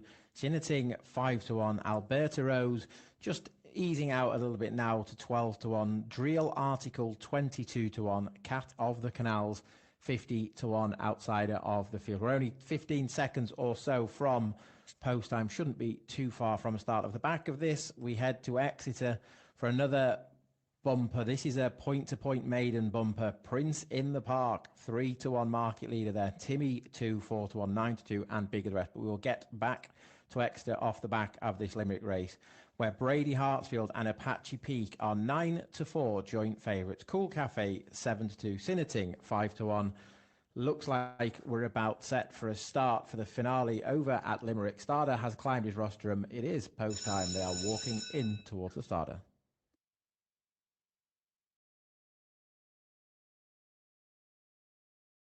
White flag is up. Off and racing for the finale, the bumper, the Kevin McManus Bookmaker Champion Pro-Am 4-year-old flat race. 2 miles to trip in the early stages. On the inside, Cat of the Canals, the early leader with Apache Peak in second. They show in front of Drill Article. The grey Brady Hartsfield in 4th spot. Cinating is 5th, a break of a few lengths then to Cool Cafe. And bringing up the rear in the early stages as they begin to descend towards the straight is Alberta Rose. Well strung out as they run downhill. Cat of the Canals, Anya O'Connor in the lead, followed in second by Apache Peak, John Gleeson. Then behind that pair as they run downhill, Brady Hartsfield, Patrick Mullins up on the outside of Drill Article and Fidel Melvin. Just over a length away to Cinating and Harry Swan. A couple of lengths then to Cool Cafe, Declan Lavery. At the back of the field as they approach the turn into the straight, Alberta Rose and Alan O'Sullivan as they make the swing. That brings them into the straight. In the lead, Cat of the Canals, tracked in the blue and yellow by Apache Peak. The grey on the outside, Brady Hartsfield, a bit keen. On the inside is Drill Article, just behind them, Cinating. Then Cool Cafe in a break of a few lengths to Alberta Rose as they're about to pass the furlong pole and head up in front of the stands. Continuing to go along in front, Cat of the Canals, tracked in second by Apache Peak in the blue and yellow. Up on the outside, Brady Hartsfield, the red and white stripes, the inside Drill Article. Cinating is a length away in 5th, a couple of lengths then to Cool Cafe. And at the back, as they pass the winning post and head for the turn that brings them away from the stands, is Alberta Rose. A length and a half advantage for Cat of the Canals as they go into the turn. Apache Peak continues to track the leader in second, with Brady Hartsfield up on the outside, a closer third. On the inner, Real Article, then Sinating, just behind them Cool Cafe, and at the back Alberta Rose as they approach halfway, about to enter the back straight, a long uphill run that brings them up the far side of the track. Cat of the Canals is edged on, leads by almost 3. Apache Peak second. Real Article is closed up on the inside of Brady Hartsfield. Sinating remains about a length back, another length and a half to Cool Cafe, and less than 3 to the back marker Alberta Rose as they head on with less than 7 furlongs to race in the Kevin McManus Bookmaker Champion Pro-Am Flat Race. The leader by a length and a half still, Cat of the Canals. Apache Peak in second, on the inside Real Article. Brady Hartsfield remains close up in fourth. Sinating tracks the leading quartet. In turn tracked by Cool Cafe, and just a couple of lengths back to Alberta Rose as they continue to the highest point of the track. Cat of the Canals, Anya O'Connor out in front, leads by the best part of 2 lengths to Apache Peak and John Gleeson. Nudged along on the inside Real Article by Fidel Melvin. Wide of that one, Brady Hartsfield, Patrick Mullins, Sinating and Harry Swan tracking them, with getting a bit closer Cool Cafe under Declan Lavery. And at the back, but in touch, Alberta Rose as they run downhill with about half a mile to race. Still out in front, Cat of the Canals, tracked by Apache Peak. Brady Hartsfield up on the outside, sharing third Real Article. Sinating is just behind them, with Cool Cafe to the outside, and towards the inner in the pale colours is Alberta Rose. Only about 4 lengths covering them as they begin to sweep into the straight. Cat of the Canals, travelling up in second, Apache Peak. Brady Hartsfield down the outside, the grey. Behind them on the inside is Real Article, making headway behind them. Between horses, Sinating, and down the outside, Cool Cafe. Over the furlong and a half to race, Apache Peak has gone for home. Down the outside, Cool Cafe stays on the outside of Brady Hartsfield. They've gone on from Sinating inside the final furlong. Apache Peak tackled on the stand side by Cool Cafe, who edges ahead. Cool Cafe with the advantage now and going on well inside the final furlong. Cool Cafe, Declan Lavery in front. Brady Hartsfield is finishing with a flourish on the outside, but Cool Cafe will win for Gavin Cromwell and Declan Lavery. Brady Hartsfield second, third spot Apache Peak clear of Sinating. Yeah, Cool Cafe follows up that win from 43 days ago when it beats Apache Peak. That one wasn't second in the end, though, because Brady Hartsfield stayed on into second. But Cool Cafe is the winner, so we'll get the SP shortly for that. But as you can see, they're off and away at Auteuil for their 5:10. Good Girl de Faust 6-4 it was on the off, and Salute the Flow making its chasing debut here, 13-8 bar. Let's find out how they get on. Mamaland won from last, and Madison Ransom last of all. So this is number 3, Good Girl de Faust. Drifted left before taking off. Less than fluent over it was Mamaland in 6th place, but no damage done as they move on towards the 4th. Good Girl de Faust. Over that with a 4 or 5 length lead over Salude Flow and Sangre de Drago. Phoenix de Giles on the inside as they now move to the water jump. And Good Girl de Faust is about 8 lengths clear coming towards this. Steadied on the approach to it now. Good Girl de Faust with the lead to Sangre de Drago in 2nd place. Here it is. Good Girl de Faust over, and everything clearing the water. Good Girl de Faust to Sangre de Drago and Salude Flow, both 5 or 6 lengths down. Duke Senam is tracking Sangre de Drago, and the Robbers is in behind Salude Flow as they take the next. That was just a hurdle, number 6. The back 2 still Mamaland, and finally Madison Ransom. So the 7 runners about to head over onto the far side. And it is Good Girl de Faust, yet to see another rival. It's in a little bit close there into the bottom of that, and led by 4 lengths. They now head down the far side. Good Girl de Faust with the lead. Good Girl de Faust over. 3 or 4 lengths clear again. Sangre de Drago on the inside of Salude Flow. Getting towards the next. 4th is Duke Senam. Good Girl de Faust hops over that brook. And the back 2 are still Mamaland and Madison Ransom. Good Girl de Faust coming towards the open ditch. Girl de Faust over. Slow jump from Salude Flow, lost ground. Drops into 5th place. Good Girl de Faust with the advantage. Coming towards the next, again steadied.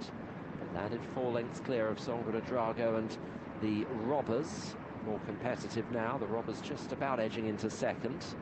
Followed by Salude Flow in the red, and then Duke Senna, Mamaland and Madison Ransom still the back 2. So this is the 3rd last obstacle. Girl de Faust over it in front. 2. Salude Flow improving again, the outside of the Robbers. And now Mamaland is threatening to get much closer on the outside of Duke Senna. The back marker Madison Ransom a little outpaced. So Good Girl de Faust still hasn't faced a challenge. We'll see if she does. Coming down the straight, has just kicked 2.5 lengths clear. The Robbers in the blue. On the right, Sangre de Drago. The red is Salude Flow. Mamaland the outside. Here is the 2nd last. Good Girl de Faust over it in front, still 2 clear. The pack are chasing. Duke Senam is now starting to improve from the Robbers, but Good Girl de Faust is still the leader, coming down towards the last. Good Girl de Faust over it, 2 lengths clear. Duke Senam sprinting after the mare in 2nd place. Mamaland is running on to press for 3rd, but it's Good Girl de Faust with the advantage here under Bryony Frost, just pushed out from Duke Senam, not getting close enough. Good Girl de Faust makes all to win. Good Girl de Faust the winner, 2nd Duke Senam, Mamaland in 3rd. The Robbers was 4th. Yeah, Bryony Frost on board, the winner there, which was the favourites on our last show. Good Girl de Faust. It's half-time in the football, by the way. No goals yet, but plenty of bets available. Have a look on the betting terminals, and there's some price boosts for you as well. For instance, Haaland to score any time in the 90 minutes, 5-2 out to 3s. Saka to score or assist. Again, this is in the 90 minutes, 5-2 out to 3-1 for that. What about the match to go to penalties? 7-2 out to 4-1. In the normal 90-minute betting, Arsenal 13-8, Man City 12-5, and the draw 7-5, and to actually win the tie outright, Arsenal 4-6 and Man City 21-20. There are loads of offers for you then ahead of the start of the second half, then in a few minutes' time, then half-time, no goals. Now they are coming out from the collecting area at Exeter for the 5:22. Then all of these are making their debuts on the rules. They're all from the point-to-point field for this contest, and Prince in the Park, horse number 4, is the favourite for Luca Morgan and Sean O'Connor as they just take a turn at Exeter. This will be our final visit to Exeter this afternoon as they walk forward.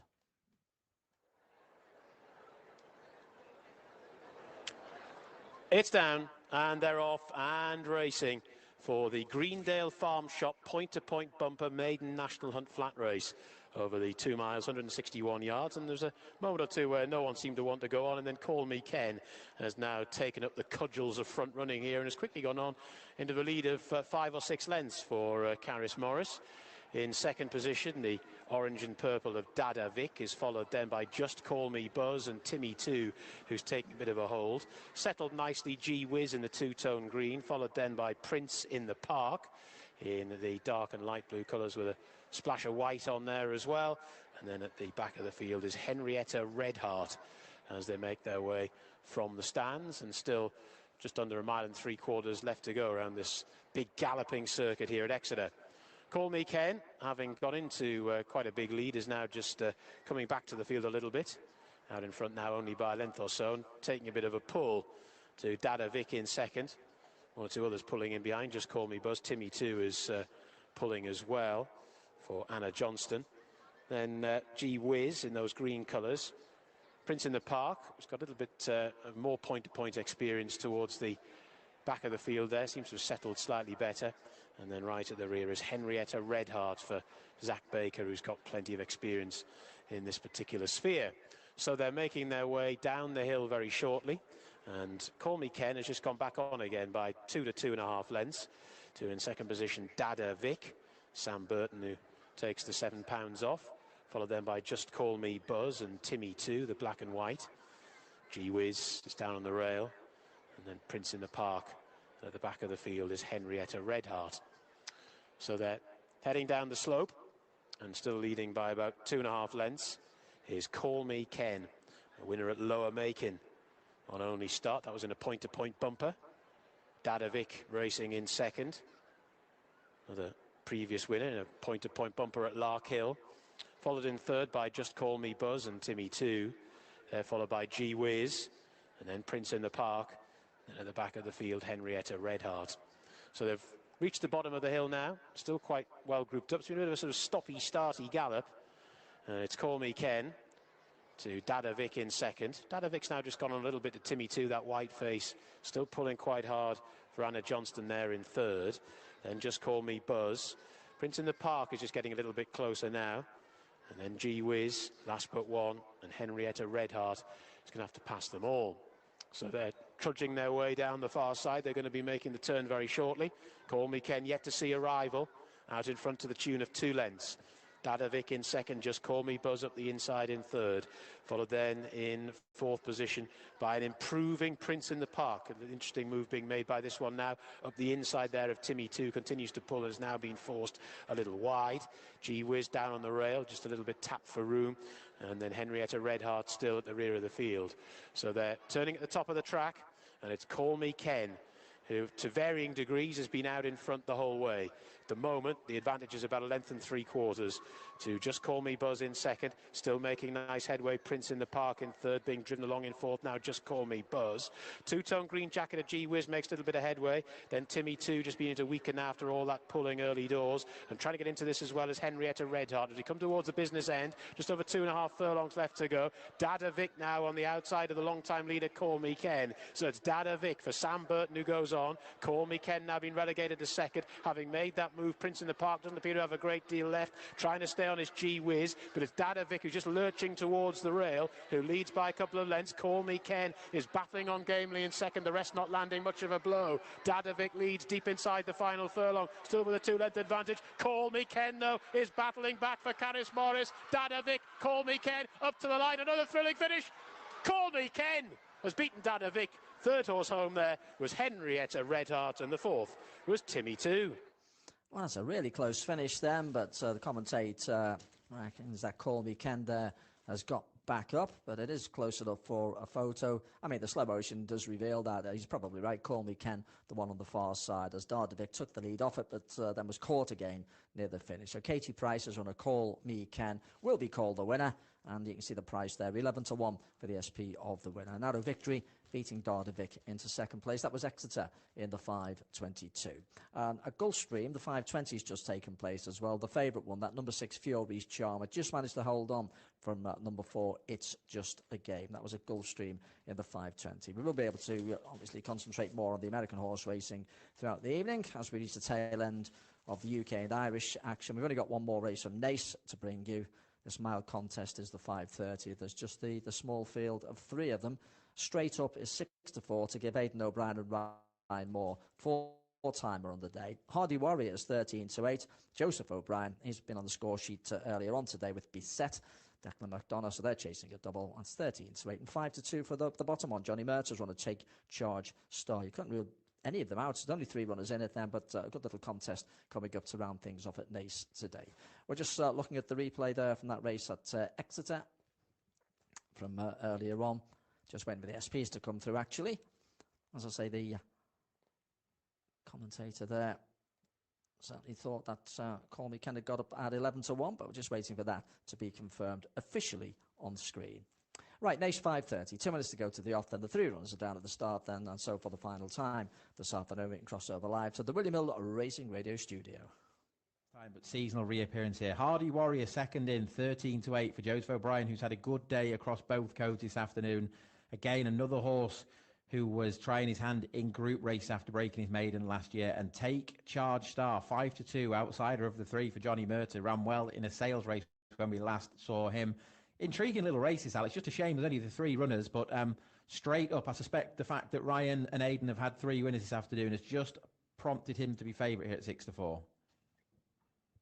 Yeah, it is interesting, and nothing like as straightforward as the official ratings would suggest, because Hardy Warrior's rated, what, £8 superior to Straight Up, and Straight Up is rated £7 superior to Take Charge Star. But we don't know how good these horses are. I mean, as you said, Take Charge Star ran perfectly well in the Goss Million. Hardy Warrior was 4th in the Criterium International, Group 1, of course, and that was a good run because he was held up off the pace, and that day at Longchamp, nothing came from off the pace. So he's a nice prospect, you know.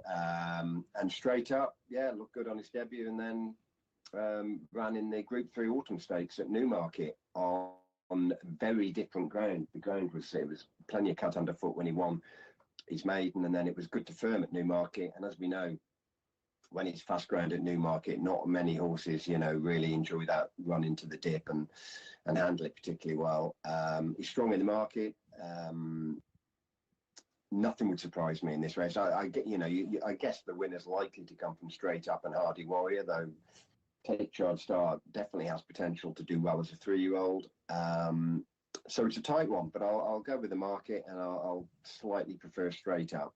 Excellent. Straight up the selection. Aidan and Ryan Moore looking for 4 winners this afternoon. He's 6-4. Hardy Warrior 7-4. Take Charge Star 5-2. Last one heads forward over at Naas. Hardy Warrior, white flag.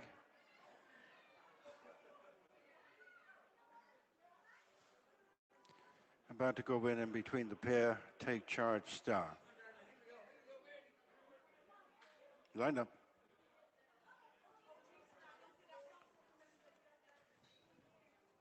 That off. A mile to go, the 8th and final race, the TRM Nutrition Best Turned Out Series back for 2026 race, and it is Hardy Warrior leading through the opening stages under Declan McDonough from Straight Up and Ryan Moore. Ryan on a 4-timer and 3rd of the 3. Take Charge Star and Ben Cohen. In single file, it's Hardy Warrior by a length and a half to Straight Up, 2 lengths back to Take Charge Star, who brings up the rear. No changes. It's Hardy Warrior followed by Straight Up and Take Charge Star. Coming past the 5. Hardy Warrior with Straight Up now within 3/4 of a length, less than 2 lengths off them in 3rd and last place, Take Charge Star. As they reach the halfway stage, the TRM Nutrition Best Turned Out Series back for 2026 race. Straight Up and Ryan Moore join issue with Hardy Warrior and Declan McDonough. Slipstreamed on the turn into the straight by Take Charge Star and Ben Cohen. 2.5 lengths covering them as they migrate over towards the stands rail. Little between Hardy Warrior and Straight Up, followed by Take Charge Star. Now move to the far side of the pair as they continue on towards the final couple of furlongs. Hardy Warrior regains a narrow advantage. Take Charge Star makes a move on the outside of Straight Up as they race with a furlong and a half to go. Hardy Warrior from Take Charge Star brushing aside Straight Up, 200 yards to go. Hardy Warrior is toughing it out on the stand side from Take Charge Star. Gone well cleared of Straight Up and up towards the finish.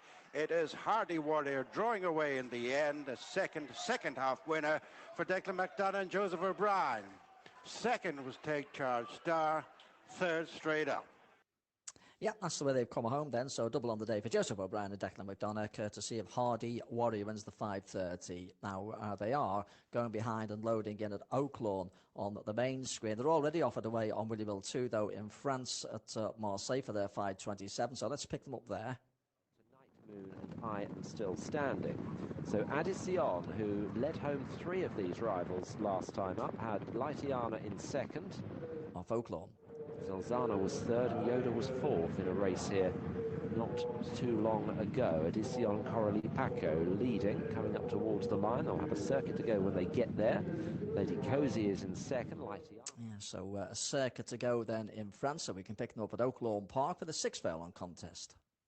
Half-mile pole, Capital Connection, narrow lead, Historic hounding from the outside, gap of a length and a half, Speedstorm into the 3rd position, passing Nyquist Frequency, who's come under a bit of a ride now, hard circled his outside, and Making Sense is sent along 3 wide, trying to get wound up from the back as they round the far turn here. Capital Connection alongside of Historic, they're still going at it, hitting the quarter pole, Speedstorm right behind them, Making Sense on the extreme outside, coming off the turn, Capital Connection, Historic down the lane with Speedstorm alongside, far outside, Making Sense needs to do a little more, is still battling with a furlong to go. Speedstorm, Historic, Capital Connection. Speedstorm grabs the lead with a 16th to go from Capital Connection, and on the outside it's Making Sense. Speedstorm, narrow lead coming to the line. Speedstorm, Ramon Vasquez to win.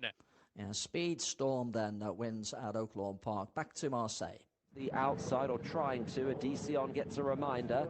Yoda in the centre. The outside I'm Still Standing. And Tonight Moon from the rear is also running home well. I'm Still Standing with Alexandrovka on the outside. I'm Still Standing gets to the front. Alexandrovka over the top to win. Alexandrovka delivered to beat into second. I'm Still Standing with, in third, Tonight Moon. Alexandrovka then horse number 4 there coming out on top then. And that was at Marseille.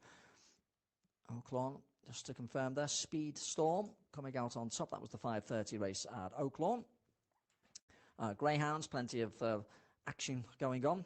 Got a handicap coming up soon at Sheffield in a minute or two, or a couple of minutes down the card there for the 5:37. It's 15-8, 7-4, non-runner, 9-2, 7-2, and 11-2 at Sheffield. You can see the action there on Whittybill too. They're just on the grass in the centre of the track at the moment for that. Meanwhile, elsewhere, stateside, you can see the runners out on the track as well at Tampa. This is for their 5:36 at Tampa. Blue Fashion is 13-8. Golfaxi 9-4.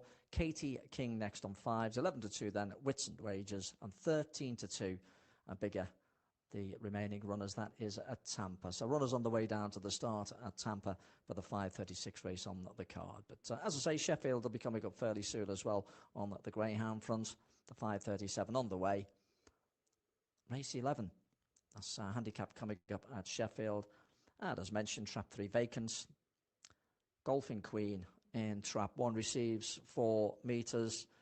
Looking to keep up the good work. It's been a really, really good form in graded races with an A6, an A5 and an A4 in recent weeks. So looking for a 4-timer, but obviously isn't a handicap here, but does receive the allowances.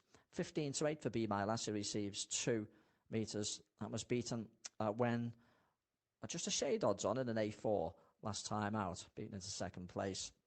That's 15-8. It's bigger prices for the others. So let's look at the leading fancies there for you. Now, in the meantime, at Tampa Bay, well, they're nowhere near the start, as we can see yet, for that next contest coming up. Tampa Bay for the 5:36 race. SP of the Oaklawn winner is through, though. 5-1 it was. Speed Storm, 5-1. Big Capital Connection, who was 11-4. Just waiting for the returns to come through from Marseille as well after the victory of number 4, Alexandrovka. Last show we had was 9-1, but we'll get the returns soon for that at Marseille after their 5:27.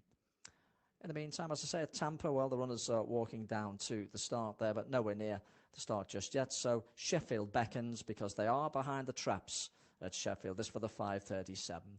So handicap coming up, 13-8. Now Golfing Queen to complete the 4-timer. Be My Lass in trap 2, 15-8. So those two. Trap 1 just receives 4 metres. Savannah Mongees in trap 6. Obviously has got to do this off scratch. All in. And there's on the move.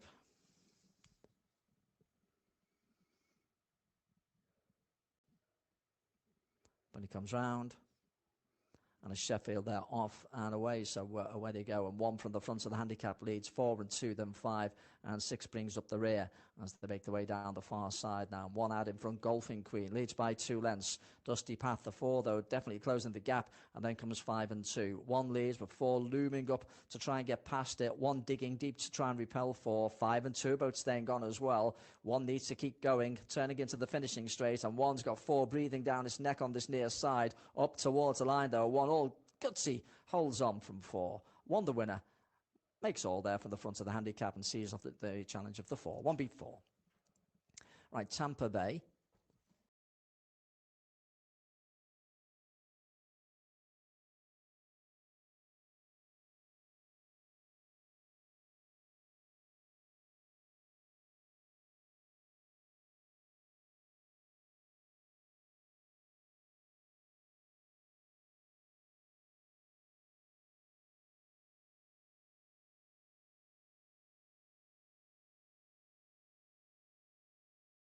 Seasonal reappearance, been off the track 2.5 months. Katie King could be interesting as well, 5-1. So has won 2 of its last 3 and was last in action just 2 weeks ago. So we'll lack for nothing in fitness, Katie King. So this is Tampa, the 5:36. Last one going in, set. completely hopping at the start. Katie King came away a couple lengths behind the rest of the pack.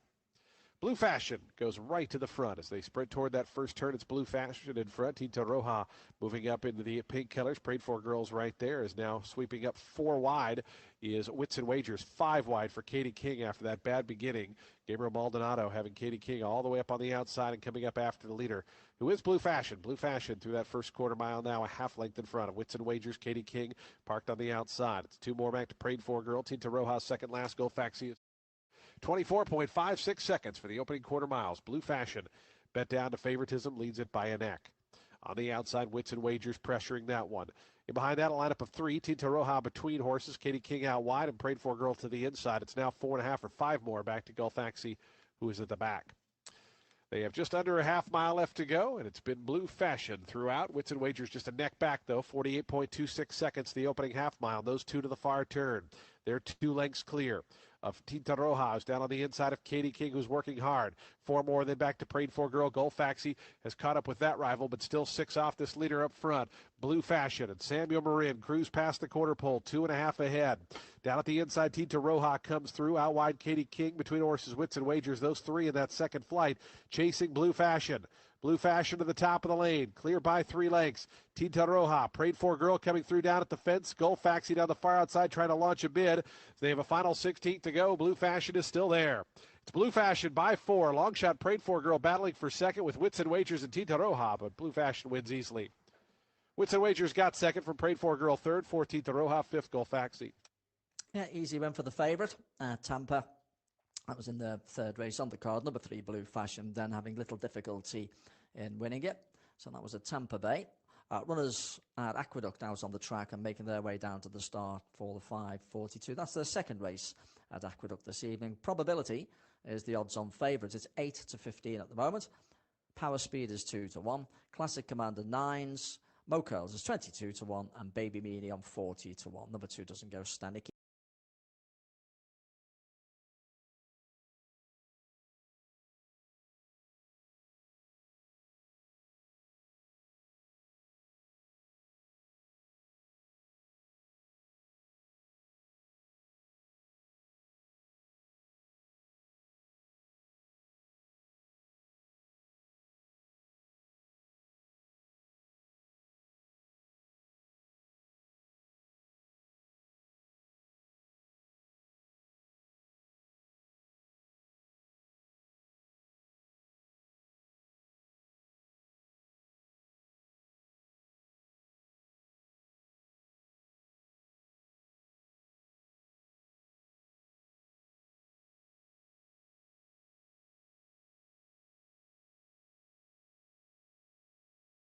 Greyhound Frontier, the 5:43 race coming up.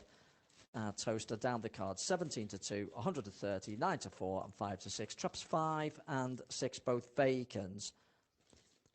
So just the 4 runners, and first edition will be in trap 4. It's only beaten ahead in a D2 last time out. This is exactly the same grade and doesn't have anything on its outside. 8 to 11 for trap 4, first edition then, as the starter checks them over. Just going to wait for them to all be installed. I'll say all, just the 4 of them. Then we'll be ready at Toaster. And they are reaching the start at Aqueduct now for their 5:42. Just hearing from Tampa, there is a Stewart inquiry. So Blue Fashion first past the post, 7 to 4 favourites, beat Wits and Wagers 6s, but there is a Stewart's there. Toaster, hares on the move. Half a lap. They're off and away, and 2's out quickly there from 1, 3 and 4 in the line, and as they make their way up towards the bend, the favourite is moving through now and races through to take it up. 4 goes clear from 1, 2 and 3, and as they make their way up towards the finishing line, it is all over as the favourite is well on top at the finish. 4 wins it, and 1 crosses the line in second. 4 beat 1 at Toaster. That was in the 5:43. Well, they are getting that little bit closer now to the start at Aqueduct. Just a small field, so there's only the 5 runners here starting to go behind and load in. It won't take long for them to lock them away. We have got Fairgrounds with a 5:45 race as well. You can check out the prices on screen for that. Kisses for Cooper is the odds-on favourite of Fairgrounds. And after that, there's action from the likes of Gulfstream and Sam Houston stateside.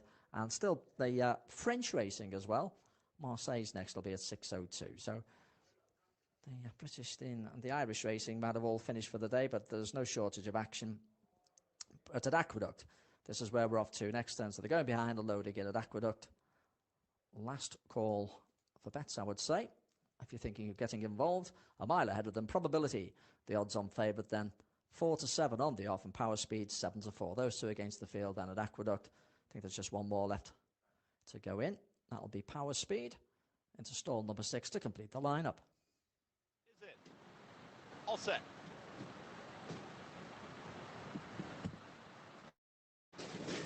And they're off. Speed to the outside from Power Speed and gets there fairly easily. It's Power Speed on the outside with a nose in front. Mo Curls is in the early mixes in between horses, and here shoved along is Probability trying to join them. In between horses, Mo Curls now with a nose advantage. They come out of the chute, hook over the backstretch and at the rail. Probability now with a neck in front. Mo Curls back to second, down at the rail, moving forward easily. That's Classic Commander is now in between horses in third. Just watching that early duel. Just behind them, Power Speed and Kendrick Carmouche is comfortable in fourth. Broke sharply, but is now 2 off the lead. And the Triller, Baby Meanie. They're chasing Probability, and Probability's up by 3/4 of a length. Mo Curls is asked to do more with less than 4 furlongs to go. Down at the inside, Classic Commander, and here comes Power Speed on the outside from fourth. Starts to move forward. The Triller, still Baby Meanie. Well into the far turn now, and at the rail, it's Probability.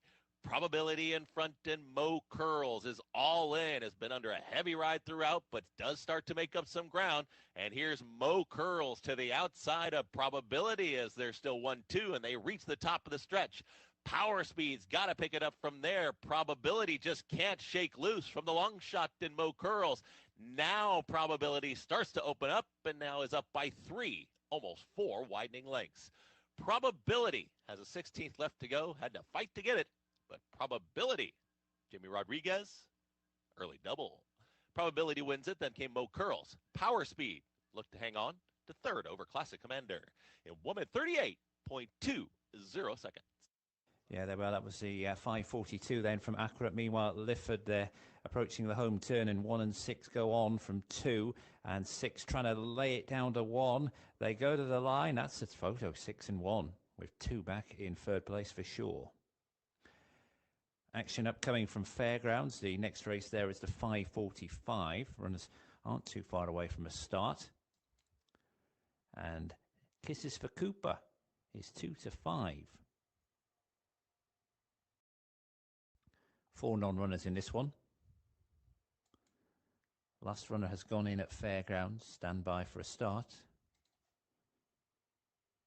Running at the Fairgrounds.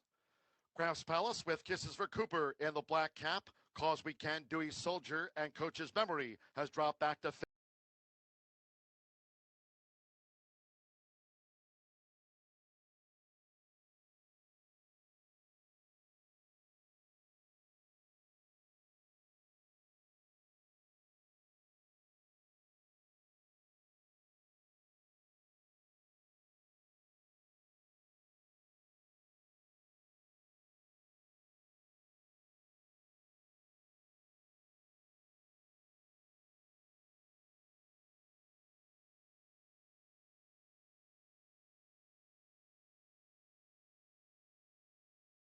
Want to stay ahead in horse racing? Join our Telegram channel. Get daily race schedules, results, and real-time market insights. We analyze price movements and focus on data, not opinions. Everything you need in one place. Find the link on screen and join now.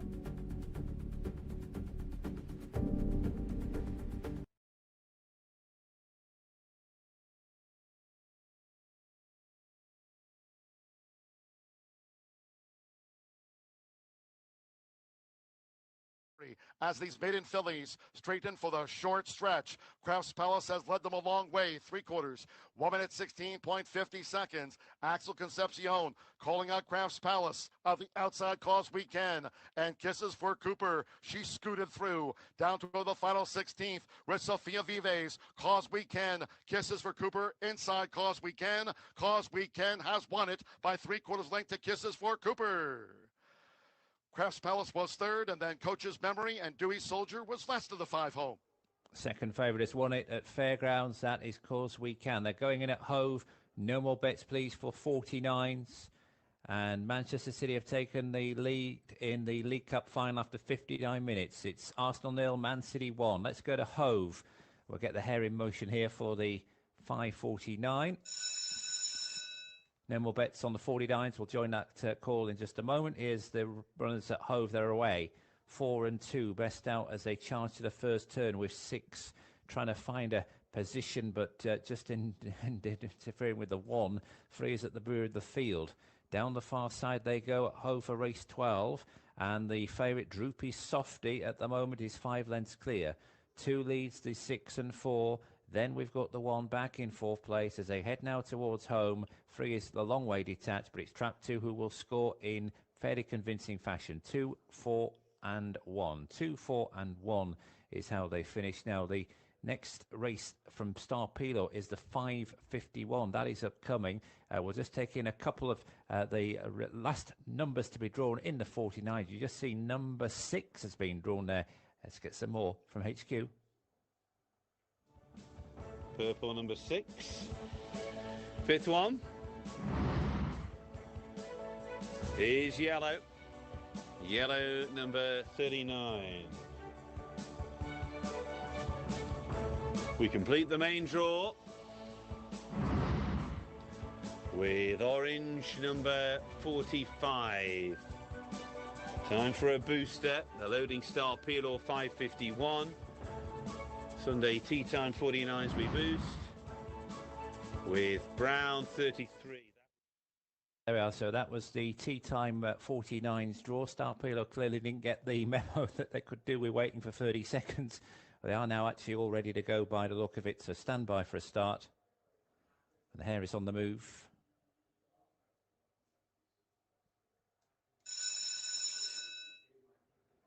And off and racing.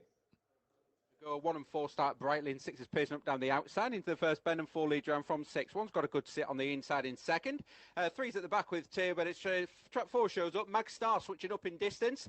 3 lengths to the good over 1 who's racing back in second. 3's out the pack into third. Then comes 6 and 2. So final 2 bends, still 4 Mag Star out in front. No signs of tying up just as yet, and going to make all in the opener. 4's going to win. Tight for the places between 1 and 3. Judge will be required to separate those. Yeah, judge isn't required, though, to separate the winner, because that is a indeed very useful performance from Mag Star, who's won our first race, and clearly they'll be winning a few more before too much longer. We've got the Gulfstream 5:56 upcoming. As the runners are now heading in the direction of the traps shortly for the 5:56 at Sheffield.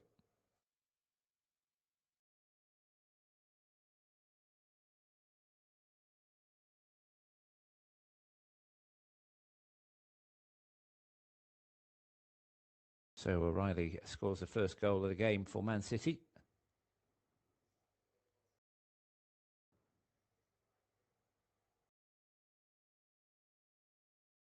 Hopefully this will open the game up a little bit more, though. We have had 14 shots in total, but only 4 of them have been on target.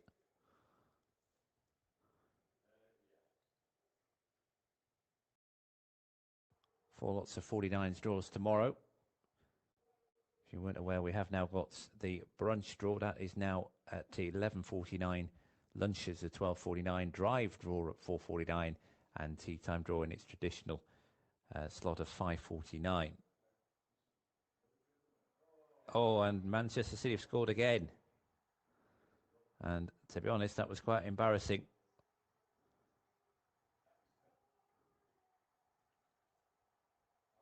Arsenal just caught completely cold. And City have doubled their lead in the space of a couple of minutes. And so Riley again, he really couldn't miss, could he, from there, if you're watching the pictures. 5:51 Gulfstream. The runners are making their way towards the traps for the next at Sheffield, but 5:51 Gulfstream is where we are likely to be heading. And there is a absentee here, number 4, Mr. Aventus, has been withdrawn, not under orders. So Sonic Surge is now new and clear favourite 11 to 10. 3 to 1 Candy Addiction. You've got 13 to 2 Eternal Dream. 15 to 2 is the price about Eyes on the Ground. Mentor is 11. 14 Lenny G.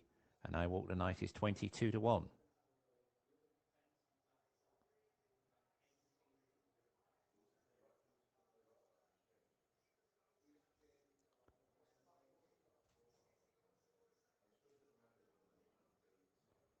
Still got one more visit to Toaster to look forward to. That is for the 6:02 race. Opening show's just been passed there.